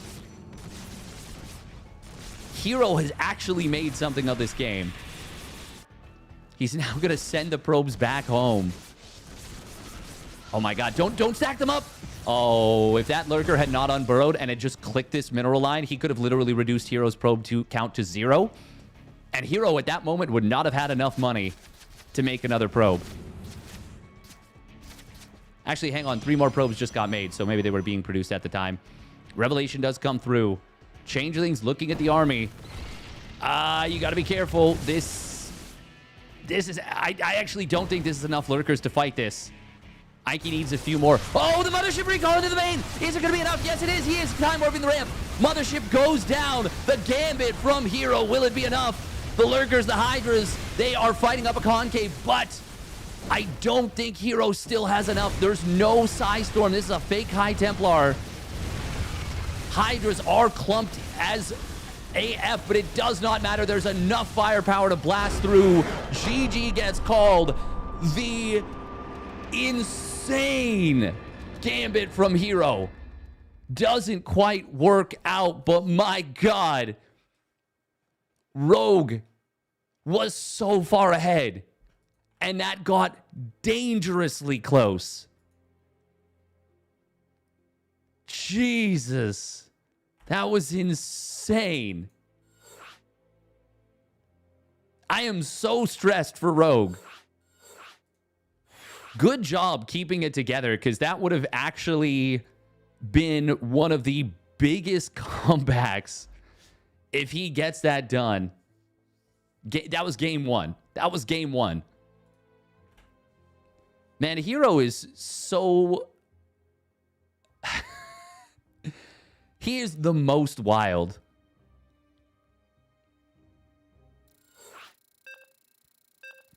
Rogue could have just set up a concave at the bottom of the ramp. Yes. He also could have full base traded. And just left a couple of lurkers at the bottom of the ramp. I think it's just one of those things where it feels like you've done so much already. Do I really need to make more finesse moves to win this game? And that stubbornness can be what is the ultimate undoing of a lot of Zerg players. Oh.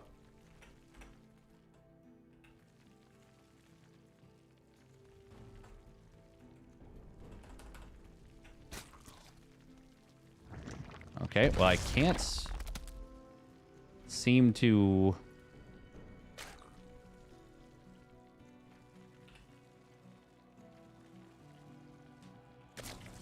I can't seem to update the scoreboard. Oh. Oh my god. Okay, now we can't... Okay, something is stuck. One of the keys is stuck. We can't click?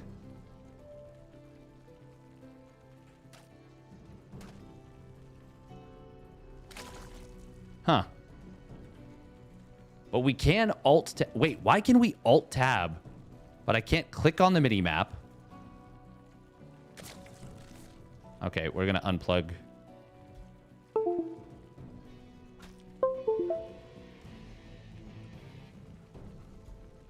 Is it the way this... Oh my god, I think I know what it was. I think it was sitting on the other keyboard. So, okay. Yeah. Professional caster, by the way. Yep. Okay. Rogue gets the hatch down. herO going to be a nuisance, as he always is. And is so good at... Ooh! It wouldn't be a series without a really bad herO wall. And this one is not good. Let's see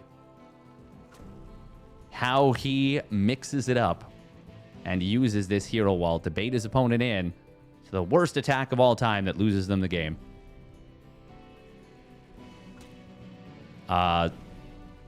We do end up seeing a normal timed pool, just a faster hatch.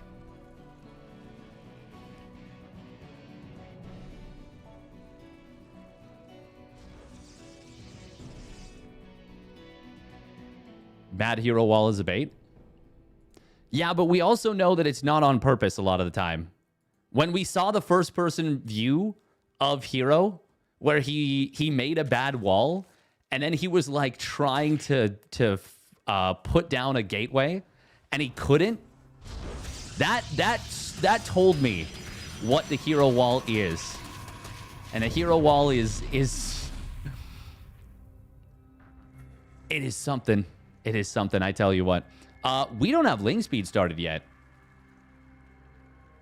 Rogue? Okay, wow. This is an insanely late link speed.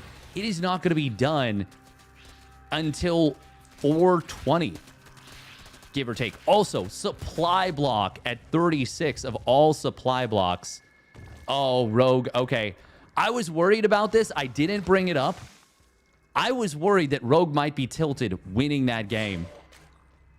He is so tilted. He is so tilted. Even though he won that game. And I understand completely. That was the kind of game that even when you win it, if you do not have an iron mindset, it is so easy to just be like tilted off the face of the earth. Revelation is going to hit this creep tumor.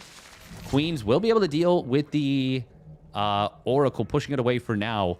Link speed, by the way, still not done. Oh, that's a lot of damage on that Oracle.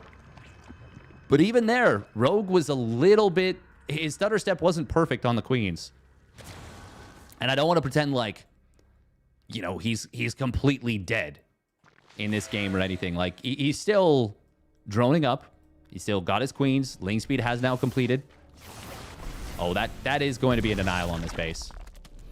Actually, worse that it starts than if the drone had just gone down, because then he loses the extra money. But yeah, no, there is no doubt that Rogue is frustrated.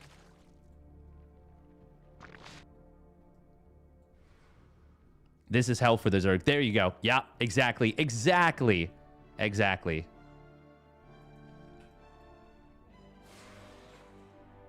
Sirius XM nod. Heh. Revelation focusing on denying creep. This is something that I feel like shows that herO has a pretty good understanding of Rogue as a player. Rogue is a player that really likes to dominate the map with creep, with speed. And when you are tilted and your opponent keeps picking at you, it can wear even more than normal. We're going to see a Templar Archives charge +1. Oh, it's a quad Oracle. A Foracle! The Foracle has returned. Oh. Oh, no. Keep moving. You need the transfuse. He could have gotten it, but unfortunately he will not. And he doesn't even get the kill on the Oracle. Oh, that's so painful. Gets the Creep Tumor down. But it is fair to say that's an expensive Creep Tumor. Most people usually don't want to lose a hatchery and the drone that built it. And 4 queens off creep for a while. Oh, that's... Oh, my God, these drones. No. Rogue, no. Oh, God. 11 drones go down right there. Sheesh. Rogue has just been powering this whole time. He doesn't have any tech. This Charge Lot Archon timing is going to... While there's no Prism, it should roll over him. Rogue should die to this. I don't really see a world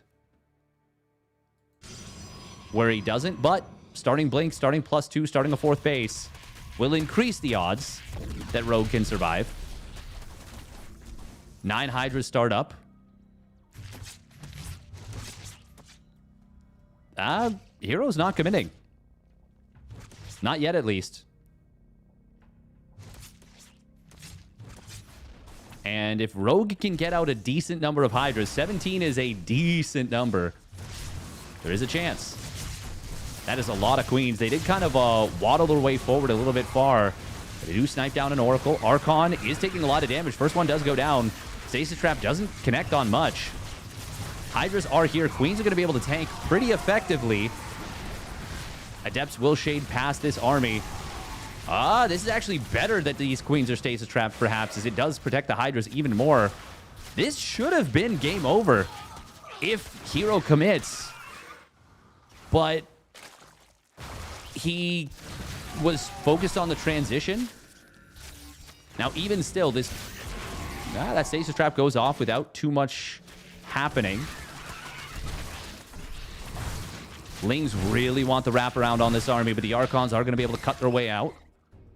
Still, once again, this was an attack that it really feels like it should have, if not at least ended the game, like done way more than it did.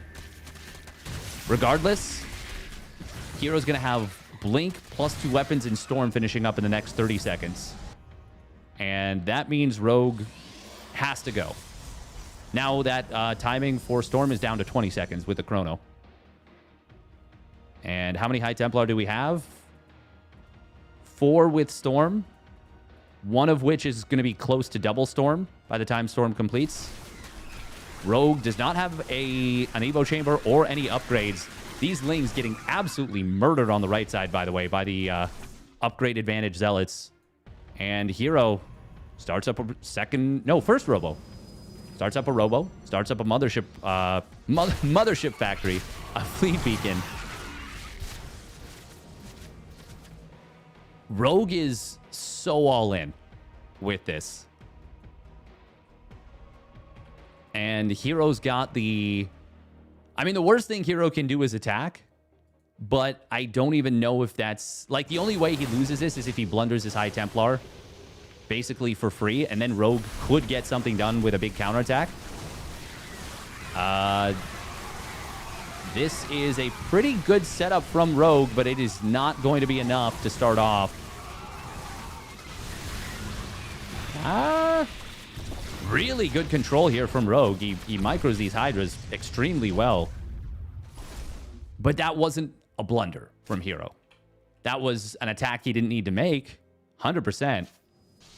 But he didn't lose everything without trading at least reasonably well. And now we've got a 5th Nexus nearly done. Mothership is... it's well on the way. This is a little bit awkward from herO. Having to drop a lot of storms. But they still do more than enough. And now these Zealots in the natural, they're also going to trade reasonably well. As the Hydras show up, it may be a little bit more of a one-sided trade in favor of Rogue, but no, actually, they're doing just fine. Yeah, he wants to get rid of these Zealots, I think, and that was a pretty good way to do so. Still kills a lot. Man, look at that, 143 Lings, 30 Hydras. A lot of Archons obviously dying, but overall, this was still very worthwhile for herO, and he comes out of this still, I would say, significantly ahead. Rogue, though, has added +1 missile. Oh, nice Hydra micro there. That keeps these 2 Hydras alive. And it's going to be Dropper Lords.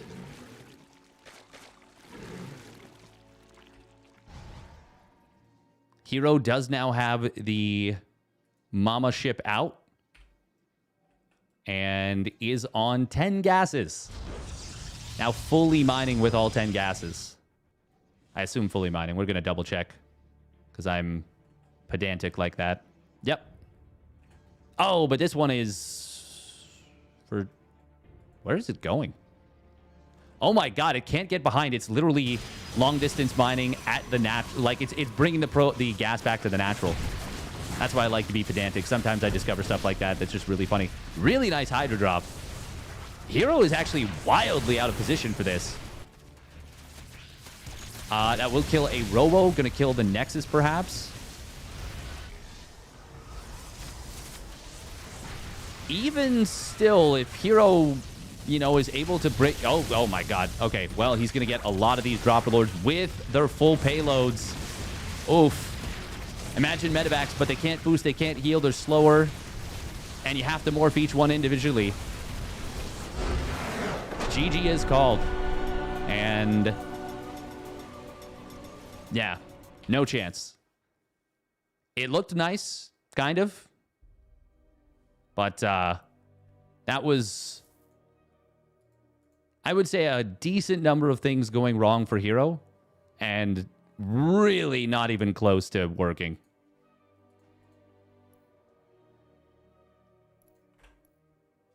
All right, minute and a half of ads, and we'll get into game 3.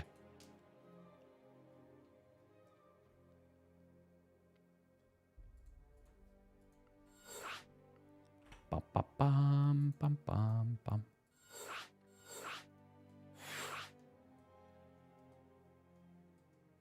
Why build Immortals instead of Storm? He was just going for a fighty army and hoping to catch Rogue out of position. Obviously, you're talking about game 1. And Storm is obviously a very good ability, very powerful. But he wanted the biggest possible punch. Yeah. All right, game 3, it all comes down to this. This is now effectively a best of 1.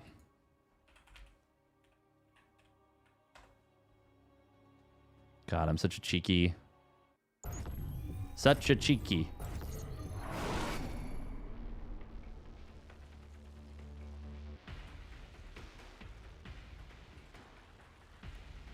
All right, here we go. Game number 3. Spawning up at the top left, it is Rogue. In the blue. And his opponent spawning down in the bottom right. It is T1's herO. With the 13 pylon, he wants a fast probe across the map for a fast block. Will he get it? Oh, Rogue's not sending the drone early, so I think he might. Oh, God, it's going to be close. Oh, if he was on time, he would have gotten the hatch down. Rogue, no. No. He had the minerals. He had the minerals. You keep saying that you hate it when casters say that, but you continue to say it yourself. Why do you do that? Well, what is this in reference to? Oh, no, I actually don't hate it when they say that. I think it's just funny. I don't hate it at all. I just think it's really funny. It's like, it's just a meme. You're talking about the this is now effectively a best of X. I don't know that there's many casterisms that I actually just, like, don't like. I think it's really funny. This feels like a hole in the wall, too. herO is, it's Hole in the Wall Wednesday. Hey, everybody. Welcome back. It's Hole in the Wall Wednesday here. I am your host, T1's herO. And I'm going to teach you how to wall. All right, so you're going to want to put as many gaps as possible. You want to invite people in, like you're hosting a Vampire Masquerade, and you're the only one that's not a vampire. But then you turn around and you're a werewolf, the natural counter to vampires. Ha-ha. But you do it all with a smile. You're charming. It's heroine time. We've got Rogue trying to sneak across the map with a couple of lingers. And this is not good for him at all, because he only has one set of lings at home. Another one's going to pop out in a moment. It's not in time. We've got a double wall coming in, or a double pylon. This is so bad for Rogue. I love... Oh, my God. And there's just an adept at home. herO is actually ruining Rogue's entire day. Ugh. Rogue in the very bad, awful, no good day. I love that herO has just kept the adept here. He could have found damage. Oh, double ling on the other side of the map. Hey, he gets a probe. Okay. Oh, does he save his others? He does. Okay. Psych, you thought it was okay. I thought it was okay. Nope. Adept's in the main, bruh. 3 drones going down. A lot of lost mining time. Make it 4. And potentially more. No, but it's going to open the door for the Oracle, which is going to find 3 more drones. Ah! That's 23 drones to 36. And the natural hatchery just started. I legitimately think this is game over. I don't think this is recoverable for Rogue right now.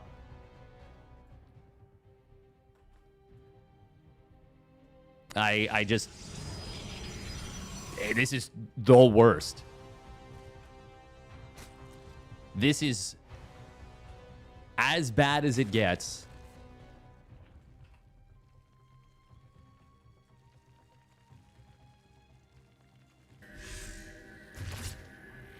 I thought herO was going to go for Resonating Glaives, and I think that would have been an auto win. But instead, it's actually going to be a 2-base Blink opener, which I think is not so great. But in the context of the game, it might be fine. Oh, Rogue. Oh, my God. Rogue thinks it's... he thinks it is Glaive Adepts. Yeah, why would you think it's anything else? Why would you think it's anything else? You've seen 4 gates. You've seen a Twilight Council. Rogue is now not teching, not droning, preparing for a Resonating Glaives attack that is not going to be coming. Oh, man. And he's got a +1 weapons on the way. This is such a good mind game from herO. Like, actually a ridiculously good mind game. Because with the damage Rogue has taken, he has to swing so far in the direction of dealing with one setup or another. And he has swung incredibly far in the direction of... I just defend. I just build units and I try and defend. Now, I will say herO does not have the fastest 3rd Nexus himself. But he does have a hell of a lot of Blink Stalkers. and the ability to trade with them very nicely, potentially. Now, he does have to be careful. He doesn't want to get surrounded. That stasis trap, very good. herO, more than anything, just needs to not overcommit with the stalkers. I mean, that's kind of it. Rogue is very far behind in terms of tech. But herO's not adding on additional gateways yet. I feel like there's nothing really to stop herO from just going straight up to Storm at this point. He's adding an Immortal. He actually hasn't done a great job of scouting Rogue's tech. He's done a good job of, like, being very active with the Oracles and trying to scout the drone count. Oh, it's going to be a Robo Bay. I mean, I guess with how fast the +1 attack was, relatively speaking, and how quickly he's going to get into +2 attack, it's not bad. Does not find a snipe on a Queen with these 3 Oracles.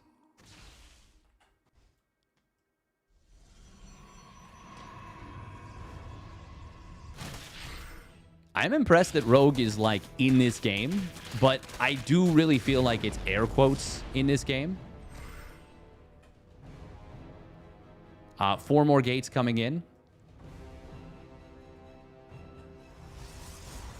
Robo Bay is going to complete. Surely it will be Colossus. Like, it's got to be. Creep spread is really good. That was a very aggressive blink forward. There's a lot of lings here. herO. That was not a great usage of those units. He only loses 5 stalkers. He kills a base that Rogue doesn't really have the drones to make use of super well anyways. I mean, he's got, I know, he's got like 8 or 9 drones, but that's still, I don't know. Rogue is building Hydras. Unfortunately, he is doing it into Colossus. Now, herO just has it in his head that he must win this game with a 3-base push. Oh, the Oracle's actually committing to the fight. They will end up killing, end up kind of winning it. He loses 1 Oracle, but he trades out against 2 Hydras, 2 Queens. Yeah, I would say that's worth it for the Protoss. Now, it's a lot of energy gone. herO is going to decide to take a 4th base after all.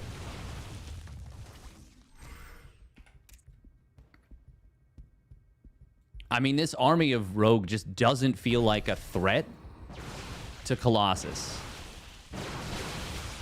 And also, the attack herO made with the Stalkers, he could never have done what he did if he wasn't so far ahead. But he was so far ahead. That is a lot of lings. Actually enough to overwhelm this position. These are +2 Colossus, though, so they are one-shotting the lings every time they swipe them. Only 3 probes go down. Oh, he actually didn't even get the cannon. Crazily enough, survived on 1 HP with 10 kills. Kind of sick.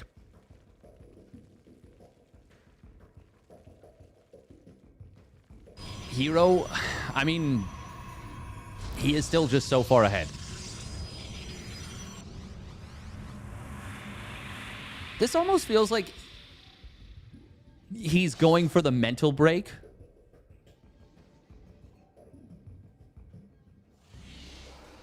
This feels like Startail Rainbow's original name, Hope Torture. It's the hope that kills you. And herO is doing a great job of giving Rogue enough hope.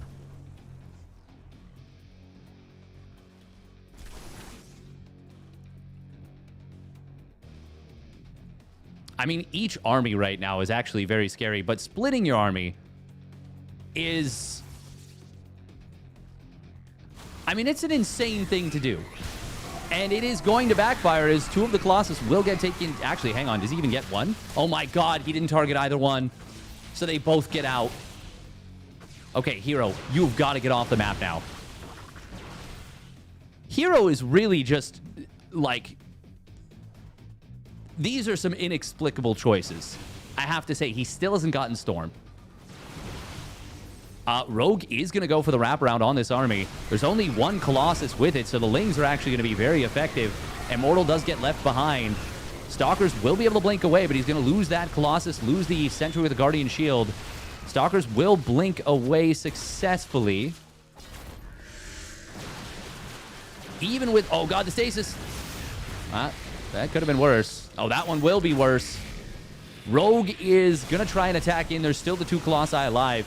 If he had killed both of those Colossi before the recall goes off, Rogue might actually be winning the game right now. As it is, this is not going to work out for him. He's got so much supply that is trapped in Stacy's. Yeah, this is just gonna end up being a brutal feels bad man for Rogue.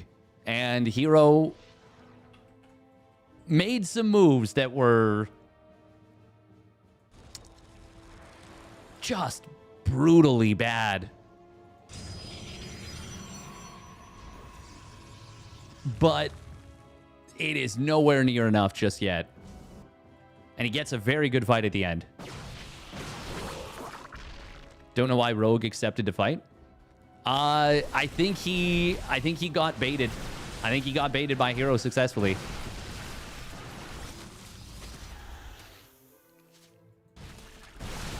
I will say herO has done an excellent job of just playing the eco lead that he's had for so long.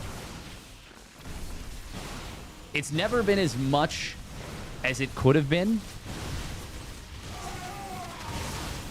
But he's just always had an army that was too big for Rogue to really stand up to.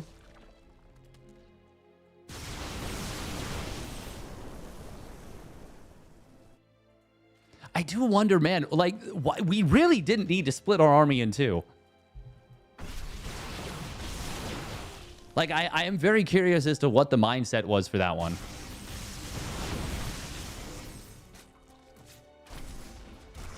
There are Vipers out now, by the way, so Rogue can potentially kill 2 of the Colossus. And then only have to worry about the fact that he's a 3-base Zerg versus a 5-base Protoss. With Fleet Beacon Tech, with even DT Blink is now being researched. Yeah, herO's just kind of having a giggle at this point. He's just having a good time. Still no Storm for some reason. And that one, I don't get it, if I'm being honest. Like, it's not as though I'm saying I think he should morph only High Templar in. He's building 5 Stargates. Okay. He is actually having a giggle. He is actually having a giggle at this point. Are we going to see, like, Mass Void Ray at this point? That is a lot of Roach Hydra. There's the double abduct on the 2 Colossi. Okay. Well. How many Robos do we have? Only 1. Zealot Warping in the main base, though. That's going to force Rogue back. He should have just sent. He should have just gone full send. But you have to assume that your opponent has Storm. I don't know why herO has refused to build Storm. Transfuse is coming through. Oh my God, he survives with 11 HP on the hatch, on the hive. But he loses the one at the front. While that was happening. Or was it already dead and he just never rebuilt it? I'm not even sure. Either way, a couple of additional units do get abducted. Rogue does not have detection. Oh, ho, ho, ho. Pulled back just before he had like a whole crap ton of supply getting caught. herO is building Storm now. He's got a bunch of High Templar. Cloaking Field is activated. There is no detection here. herO has managed to make this an exciting game. But, I mean, Rogue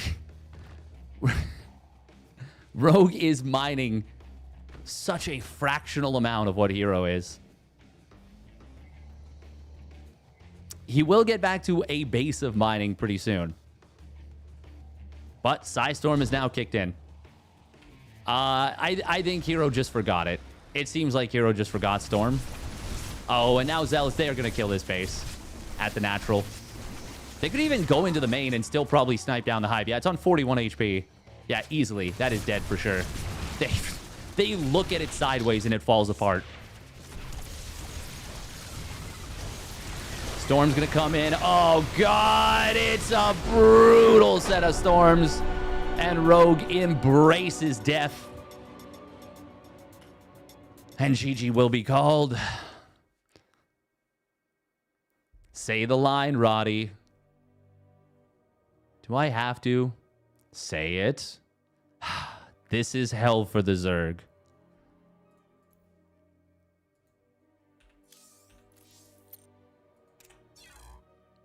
But, like, actually, that was... that was pretty brutal.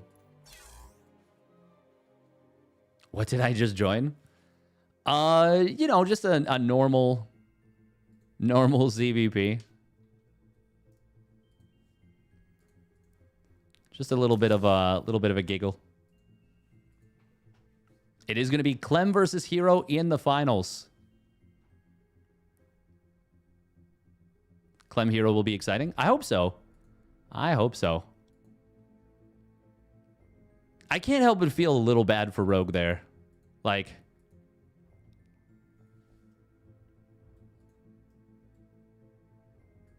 yeah, just a little bit.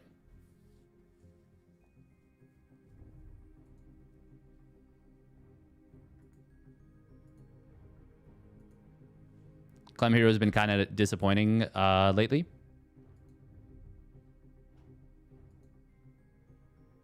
That was a masterpiece by herO for maximum Zerg suffering. I would agree. I would agree that that was like... that was the most painful way for Rogue to lose that game.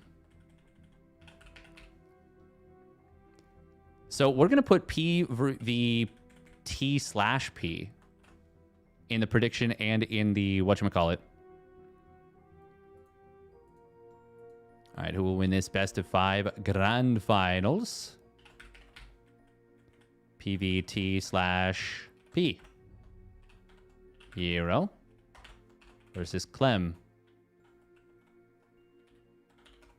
Terran/Protoss. Because we don't know. We don't know. We probably won't see a total thing. Yeah, well done. Well done by herO there. But that one was... that one was cheeky.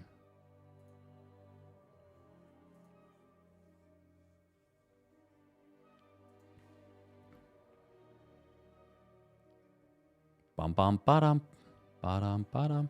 All right, we're going to run 3 minutes of ads.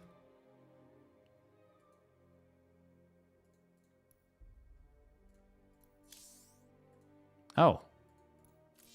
Weird friends list bug.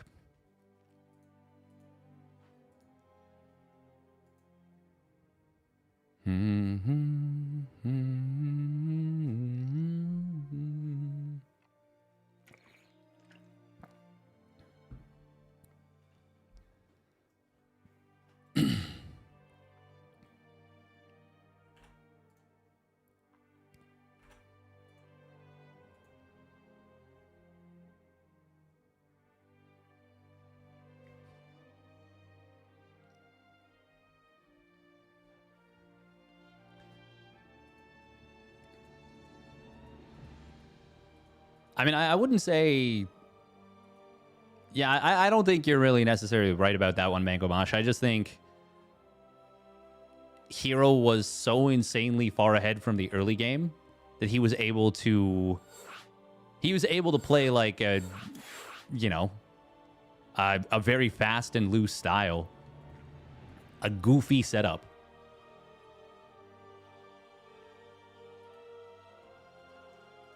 And he knew that. He knew that. herO and ByuN have been my favorite players to watch recently, along with Rogue. Yeah. Oh, Rouge. I love Rouge.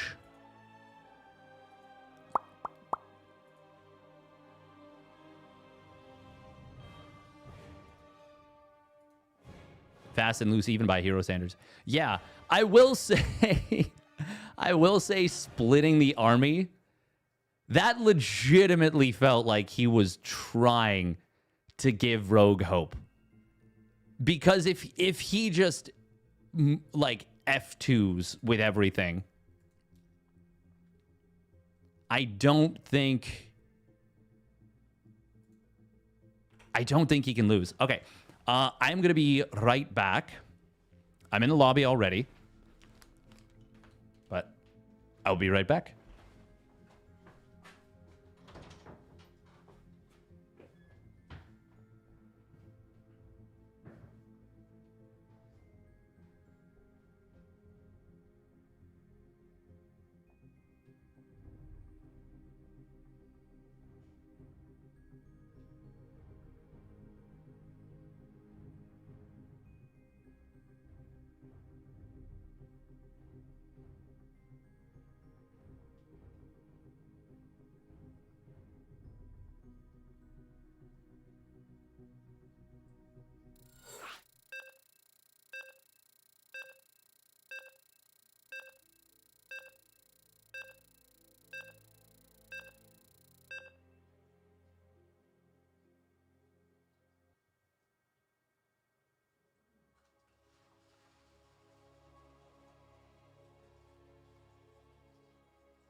Haha, we're back just in time. Chat so salty.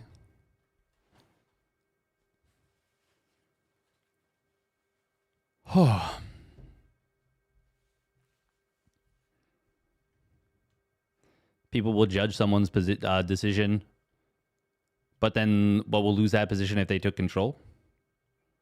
I mean, I would lose every position. It doesn't matter. You give me the units, I'll lose them. Faster than you can say... Steadfast, why would you do that?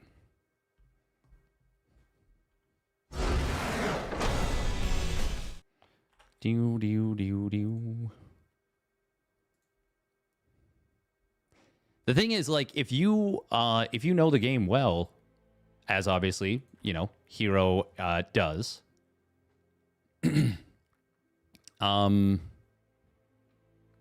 you will be able to know that when your opponent has a certain army supply,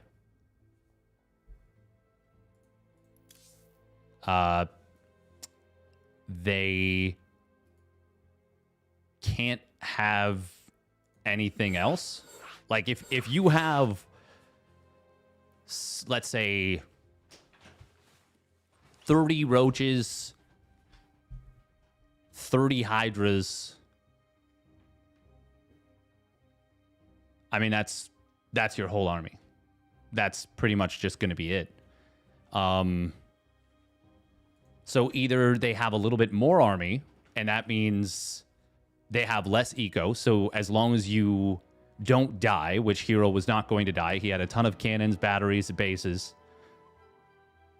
There just really wasn't a win condition for Rogue there, short of herO legitimately like move commanding his army.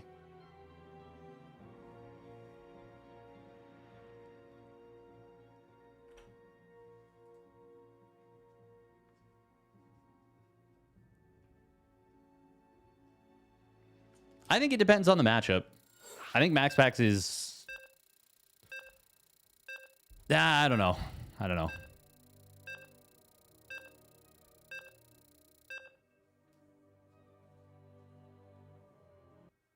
I personally think herO is the most fun Protoss, regardless. The thing is, I do think strategically, it is actually a good way to play. Like, especially against a player like Rogue, like giving him hope there is actually... Like, you can actually make Rogue think that it's better to play the way that he did than to just throw in the towel or to go for like a YOLO move or something. All right, here we go. Spawning up at the top right with a 13 pylon on the low ground. It is herO for T1. And his opponent spawning down on the bottom left for Team Liquid. It almost feels weird to see him with the Terran at this point. It's Clem. Melem. It is actually strange that it feels uncommon now.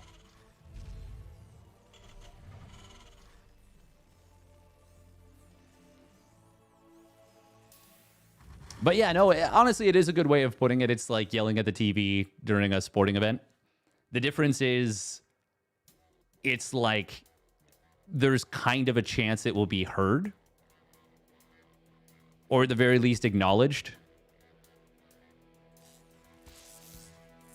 Probe sent very quickly across the map. Not as quick as some herO probes, but still quick enough to be a nuisance. And Clem pulling 2 extra SCVs. Thought herO was a happy, fun player. He absolutely is a happy, fun player. There's nothing more fun and happy than annihilating all the Zerg armies, you know? That is the most fun.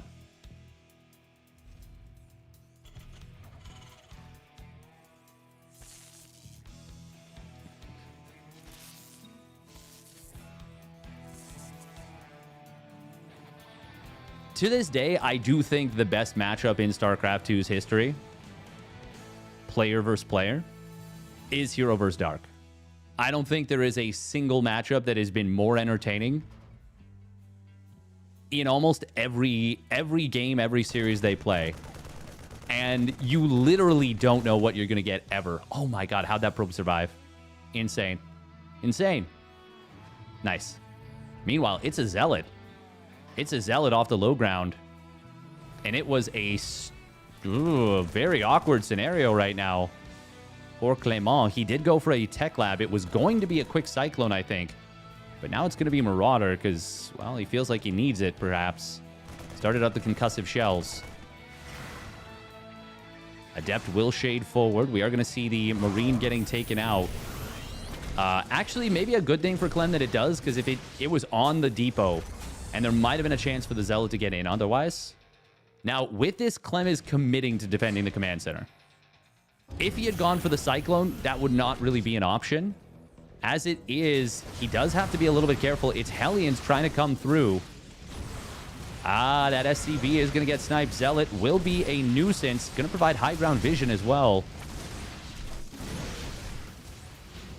Wait, where did he... Oh, he shaded out. Okay. Okay, what happened there? Man, it feels like that Zealot, or the Adepts, got so far away. Damn. Well done. Talking about American football, right? Honestly, it actually doesn't even matter. It's just whatever sport you have in your mind. I feel like Europeans are too civilized to yell at the TV, but...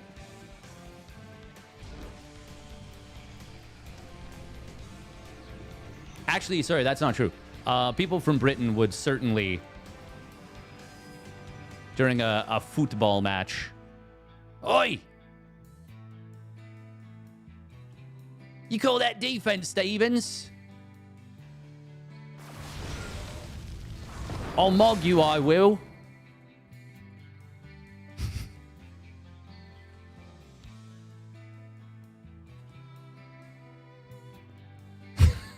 Why am I like this? Robo first. Robo into the Twilight is going to be a bit of Prism harass. This, man, it looks so fun the way herO plays the video game.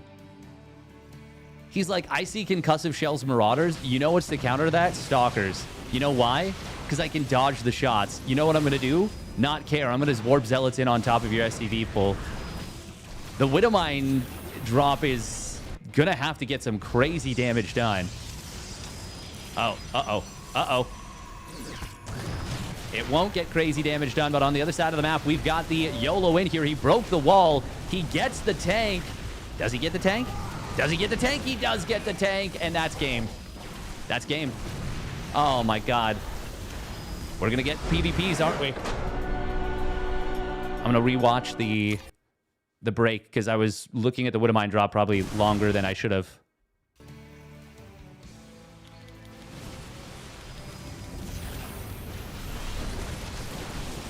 Oh, he just kills it before the SCVs can repair. Oh, okay. Yeah, so that's what happened. And then he drops on top of the tank. Okay, we didn't miss much. Although we did miss the lack of repair, which was the big point.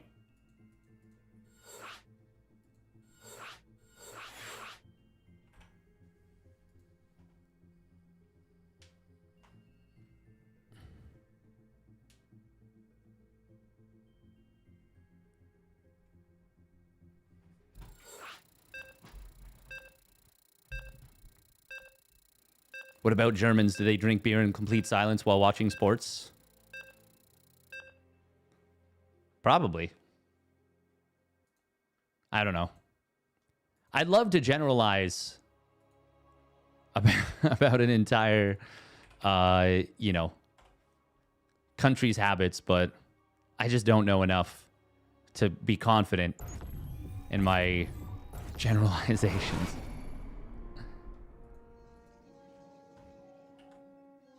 Oh, Clem's sticking with Terran. Let's go. Let's go. He's sticking with Terran. At least for now. Spawning down on the bottom left, it is herO. Winning that one very quickly. And his opponent spawning up at the top right, it is Team Liquid's Clem. Melem.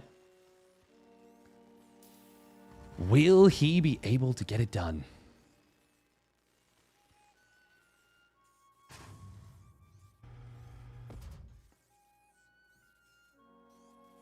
Honestly, I might have swapped to Protoss there. Yeah. Yeah. The funny thing is that I was like thinking, oh man, yeah, he's going to need to, you know, warp Prism Micro with the Stalkers. And he's like, no, what I need to do is warp in Zealots like in the middle of your army of, you know, 3 Marauders. He's like, well, now I have 8 army units versus your, like, 3 or 4. You're like, oh, okay. I don't even think it was losing the tank. I think it's before that. I think it's losing the wall without the repair. Because even though he can lift over it, it's still awkward when he's trying to get in. But with him just being, with herO just being able to walk everything in, it makes it even worse. If he could have kept the tank alive, maybe there was a chance. Maybe. But that's a big if. And even then, he had already lost a ton of SCVs. To be honest, it's hard from the beginning. Yeah, I would agree, actually. I would agree that it was just an unpleasant situation, top to bottom.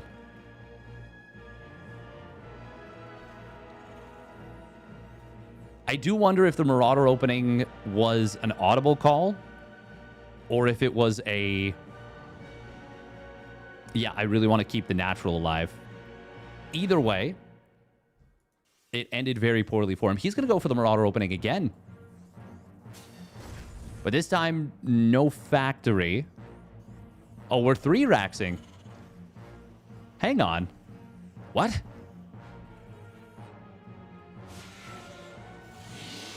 He's ByuN-spired? I mean, he's also Cure-spired.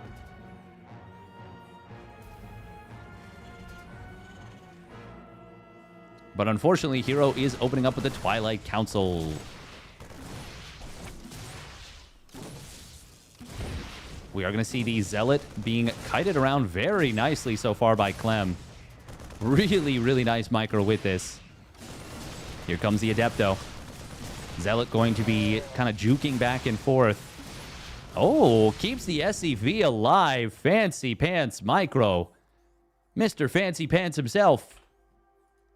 Clément Desplanches. Look at him go. Very impressive. And we're going for DTs. Well, that is going to be very good against the 3 racks on paper. If Clem does not remember to save scans, he can just die. He can just die. Now, this is actually really awkward for herO. He's only got 2 Stalkers out. But as probes are pulled, herO's going to be able to overwhelm this. 3rd Marauder will change things, and will change them actually big time. That's actually going to be both Stalkers going down now. 3rd Stalker does show up. Oh, we've got a gateway being built on the other side of the map. Another Marauder will arrive, but Clem is going to lose that Marauder first. Very funny how this has kind of come about. I feel like this is crazy continuing to chase here. This is insanely... Like, yeah, okay. Very, very unnecessary from herO. But TT's warp in on the other side of the map. How many scans does he have available? None. Yeah, herO...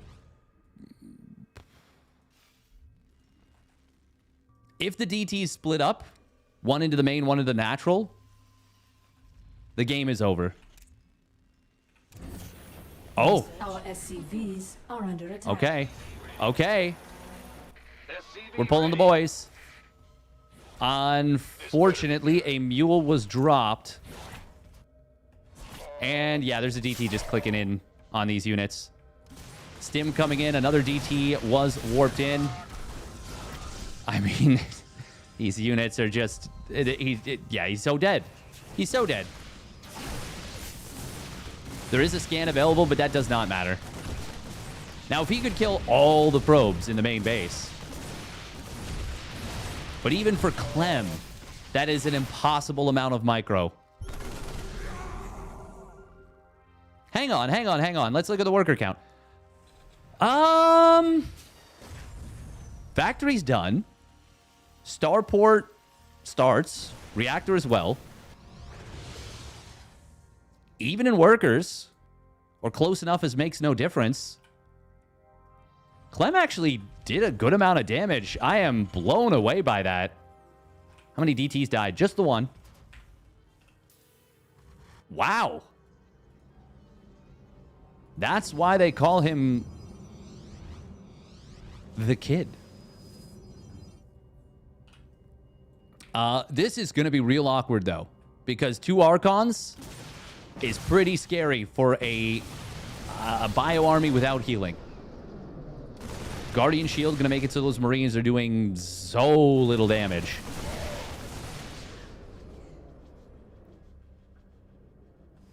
Oh, these Zealots. Oh, God. Oh, no. Clem is... he moved towards the reinforcements. That's a cutoff. And that's game. That's game now, surely. Oh, my God. Oh, poor Clem. He cannot catch a break. Look at all the breaks he's catching. None. Oh, nice retarget on the Widowmine onto the Archon, but good split away so it doesn't splash the sentry. herO just going to kill the depot so he can't get trapped in. Maybe not the best move actually attacking through here, because that will actually give Clem the opportunity to... Oh, that hot pickup was so slick on those Marauders. This Archon still actually has a lot of shields. Zealots coming in from the back. Clem did lose a lot of SCVs, and of course, he is going to lose more. Really nice micro from Clem. My God, those Marauders. Holy moly. It's only a 10-worker lead right now. But herO is taking a 3rd base behind this. Of course it's DT Blink. Of course it is, herO, you rapscallion. Are we going to make another Archon? We're going to make 2 more. All of a sudden, Clem actually does have a chance in this game. And a decent one at that. the boost forward like 4 feet. Does he? Okay, 2 more medevacs are about to hit the field. Obviously, these first 2 medevacs are super overtaxed.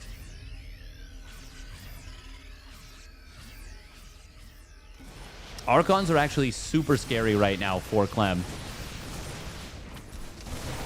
Oh, but if he doesn't stim, he's just getting chased. +1 weapons now completed for herO. No engineering bay upgrade just yet. Notice how I realized I was wrong? Ah, there it is. There's +1. And then I swapped my sentence to make myself right. That's what we call a little switcheroo. +1 armor on the way for herO. He's got 3 probes in production at a time now. Can transfer some workers to the newest base. Yeah, the Archons are actually so good in this situation. Now we've got a little bit of cheeky Prism micro. Oh, target fire in the Prism. Does get a big hit on that. Oh, the Marine. He wanted an assassination, not able to get it. And now it is herO in hot pursuit, and the pursuit is hot, hot, hot. Clem. Oh, man, he tried so hard. He got so far, but in the end, DT's Archons counterattack on the other side of the map. Gets 9 probes. But he is on now just 18 workers at home. The Archons are so low on shields. And they will all go down, but not before doing incredible damage. You might even say terrible, terrible damage.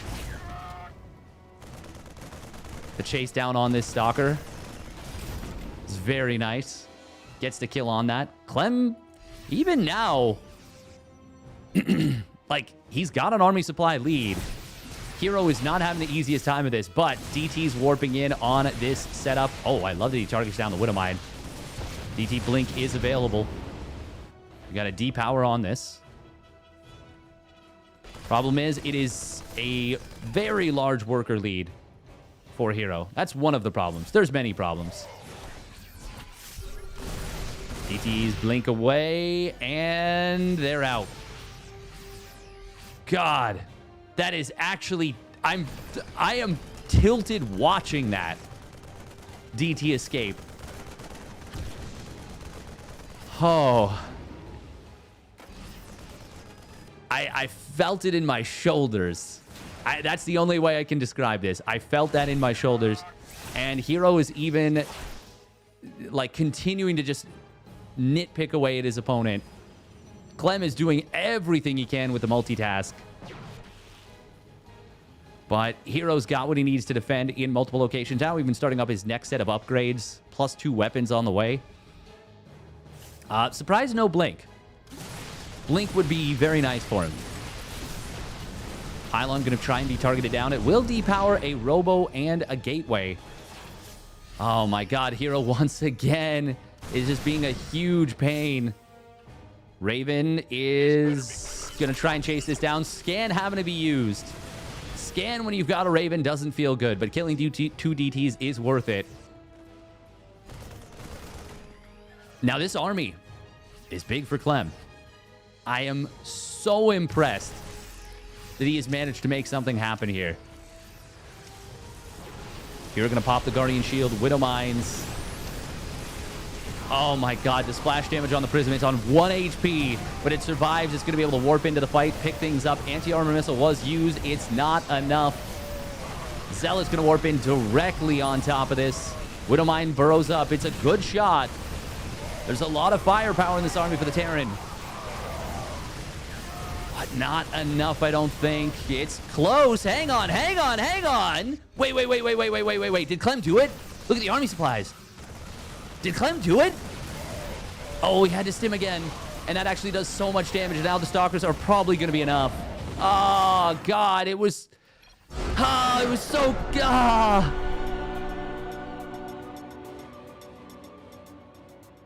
Oh, my God.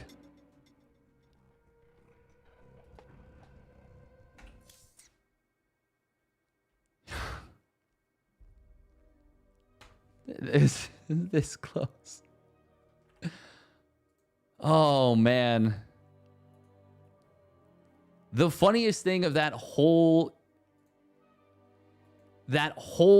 like, craziness, madness, wildness is that what ultimately ends up deciding it is the extra stim was the damage difference. On-screen celebration. Very, very cheeky Stampede. Appreciate it. Appreciate you using the bits. Reinforcing on demand is so valuable. Oh, yeah. Yeah, it is. Yeah, it's hugely valuable. I am really, really impressed that Clem was able to do anything there. But herO. I mean, herO is so good at reading those little situations and figuring out what is going to be just the most unpleasant thing to deal with. And we've got another insta-probe from this man spawning down on the bottom right for T1. It is herO. And his opponent spawning up at the top left for Team Liquid. It's Clem. Sad Malem noises. We've got the herO gate again. I think it was a little deceptive in terms of army supply because it was like 7 Marines and 6 medevacs. Yeah. The thing is, though, even with the Stalker warp in, let's say there's just like even just a handful of additional bio units and a little bit more HP on those Marines, and Clem does actually win that game. But that's not how it went. That is not how it went. Yeah, the crisis management there from Clem was phenomenal. Nice bit of damage on this SCB, already putting it down to one-shottable by an Adept. Obviously, we're getting ahead of ourselves, but it is possible.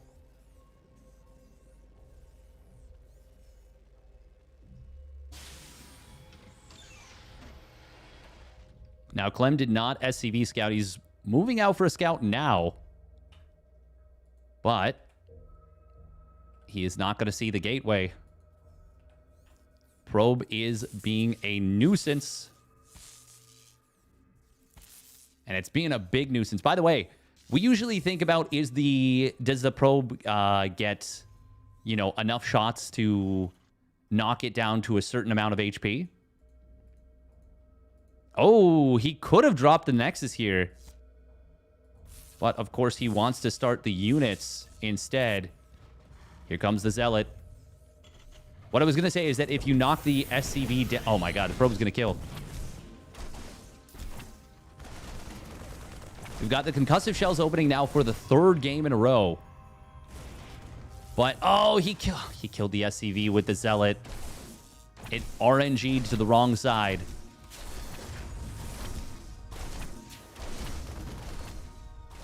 This is brutal. Clem clicking the rocks for a moment. Marauder is now out. We've got a Stalker. That's actually not even being chronoed. Probe does fall. SCVs will be pulled. First Stalker has arrived. It's the second one that's not being chronoed. Another one in production. We're going to see... Oh, he gets into the main. This is an attempted bait, I think. Concussive will complete now. Oh, herO with a nice little adjustment on the positioning of the Zealot, but Clem was quick with the SCV pull away.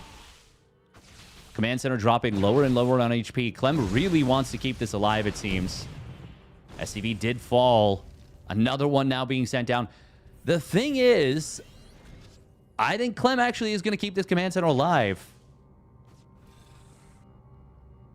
Oh, wow. Okay. Maybe not. Maybe not. Marauder's taking a ton of damage. 3rd one does pop out, but the 1st one has died. 2nd one will go down as well. Target fire on the SCV. Again, we got Hellions on the other side of the map. They are going to be a problem. And the 2 Stalkers have been pushed back. 4 probes going to fall. He'll get more.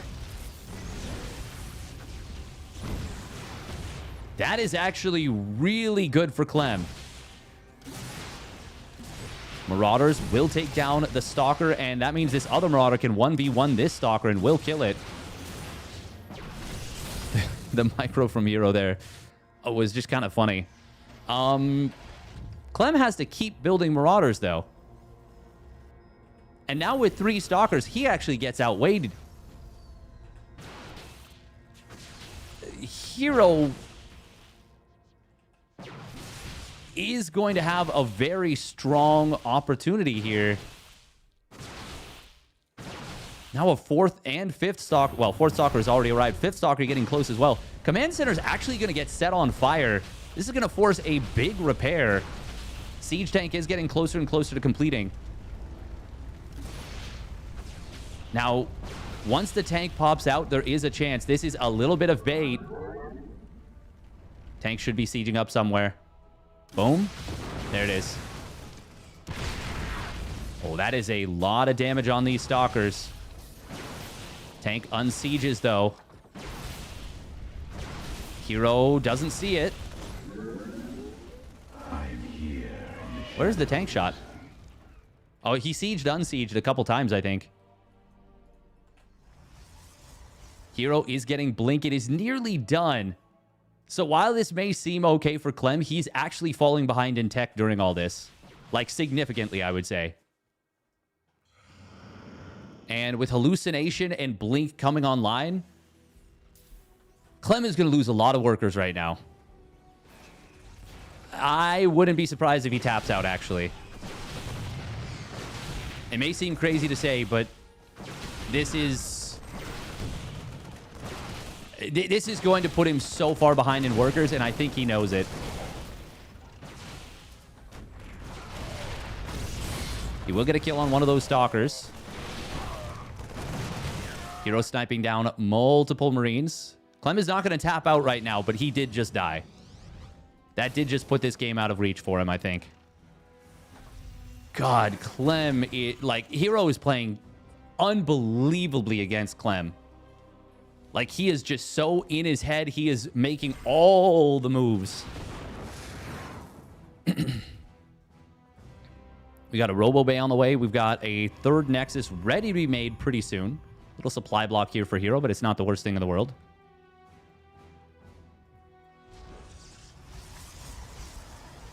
Wanted a spotter pylon before starting that third Nexus.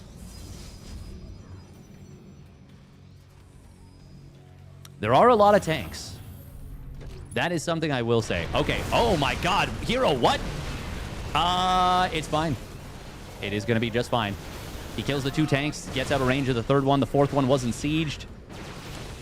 That was a crazy YOLO that might have actually been a positive trade. I mean, it will turn into a positive trade and already has.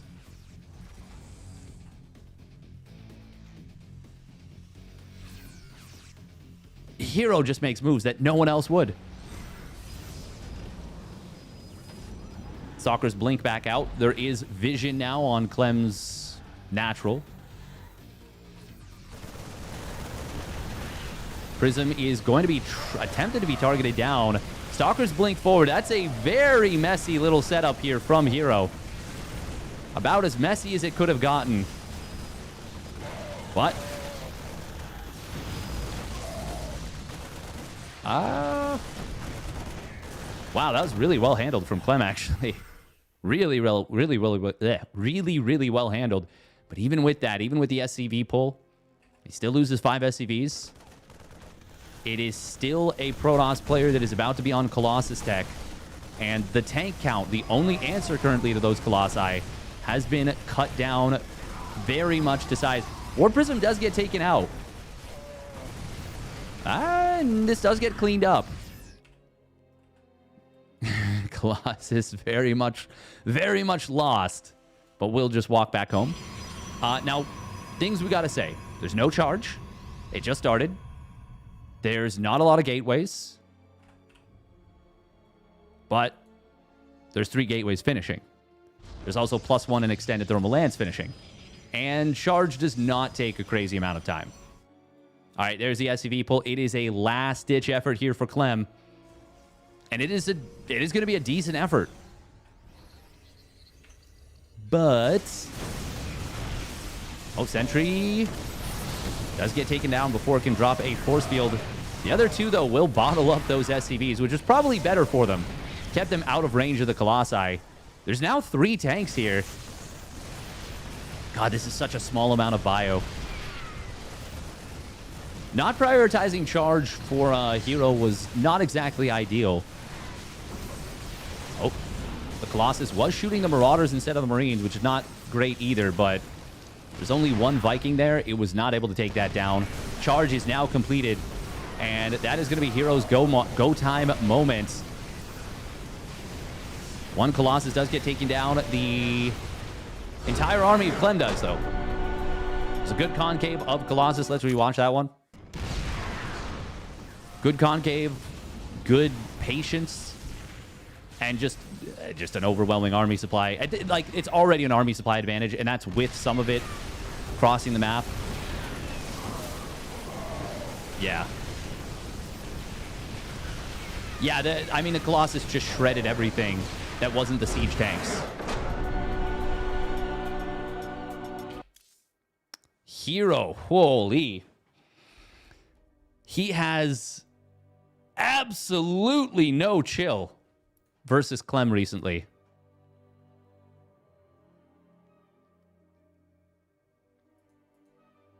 Absolutely no chill whatsoever.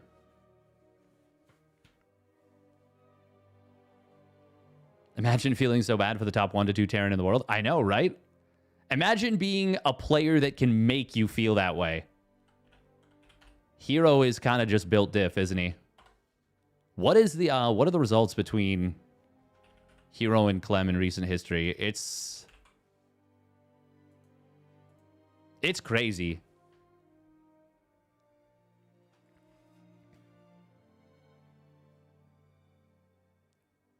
Bum, bum, bum, bum, bum, bum. Oh, wow, look at that. League Lack already has the Kung Fu Cup weekly finals updated. Damn. Incredible. Stego. Oh. Oh. Look at that.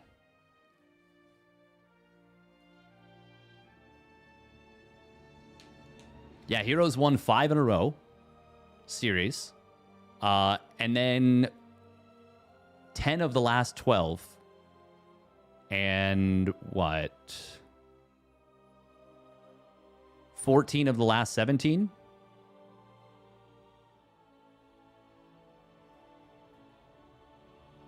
Damn.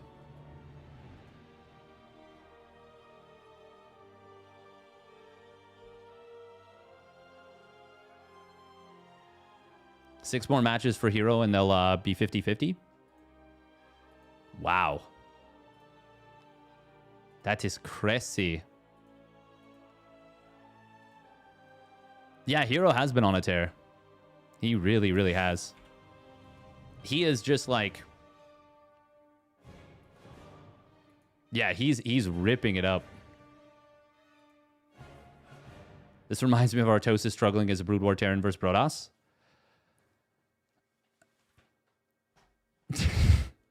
I was thinking of all the things I could say.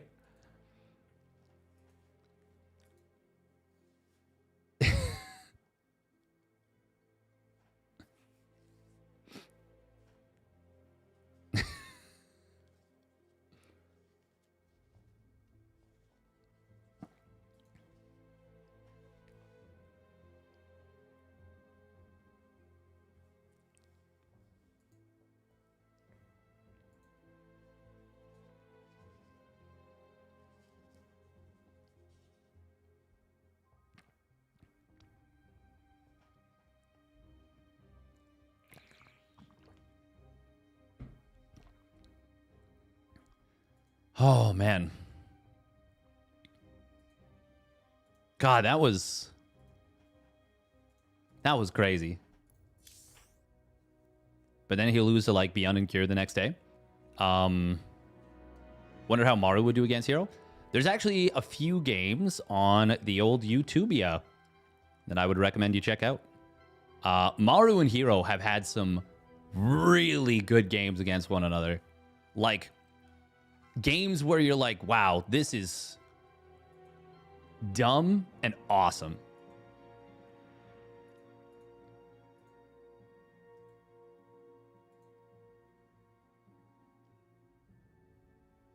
Yeah, I'd recommend checking it out.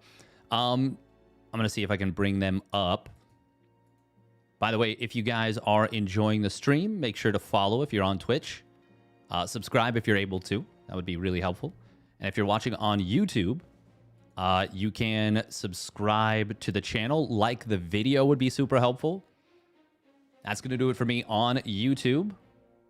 And yeah, we'll be back. When will I be back? Possibly Friday night with KSL. Also, once again, keep your eyes peeled today. Maybe. Maybe? Maybe. We'll see. For Twitch, we're going to show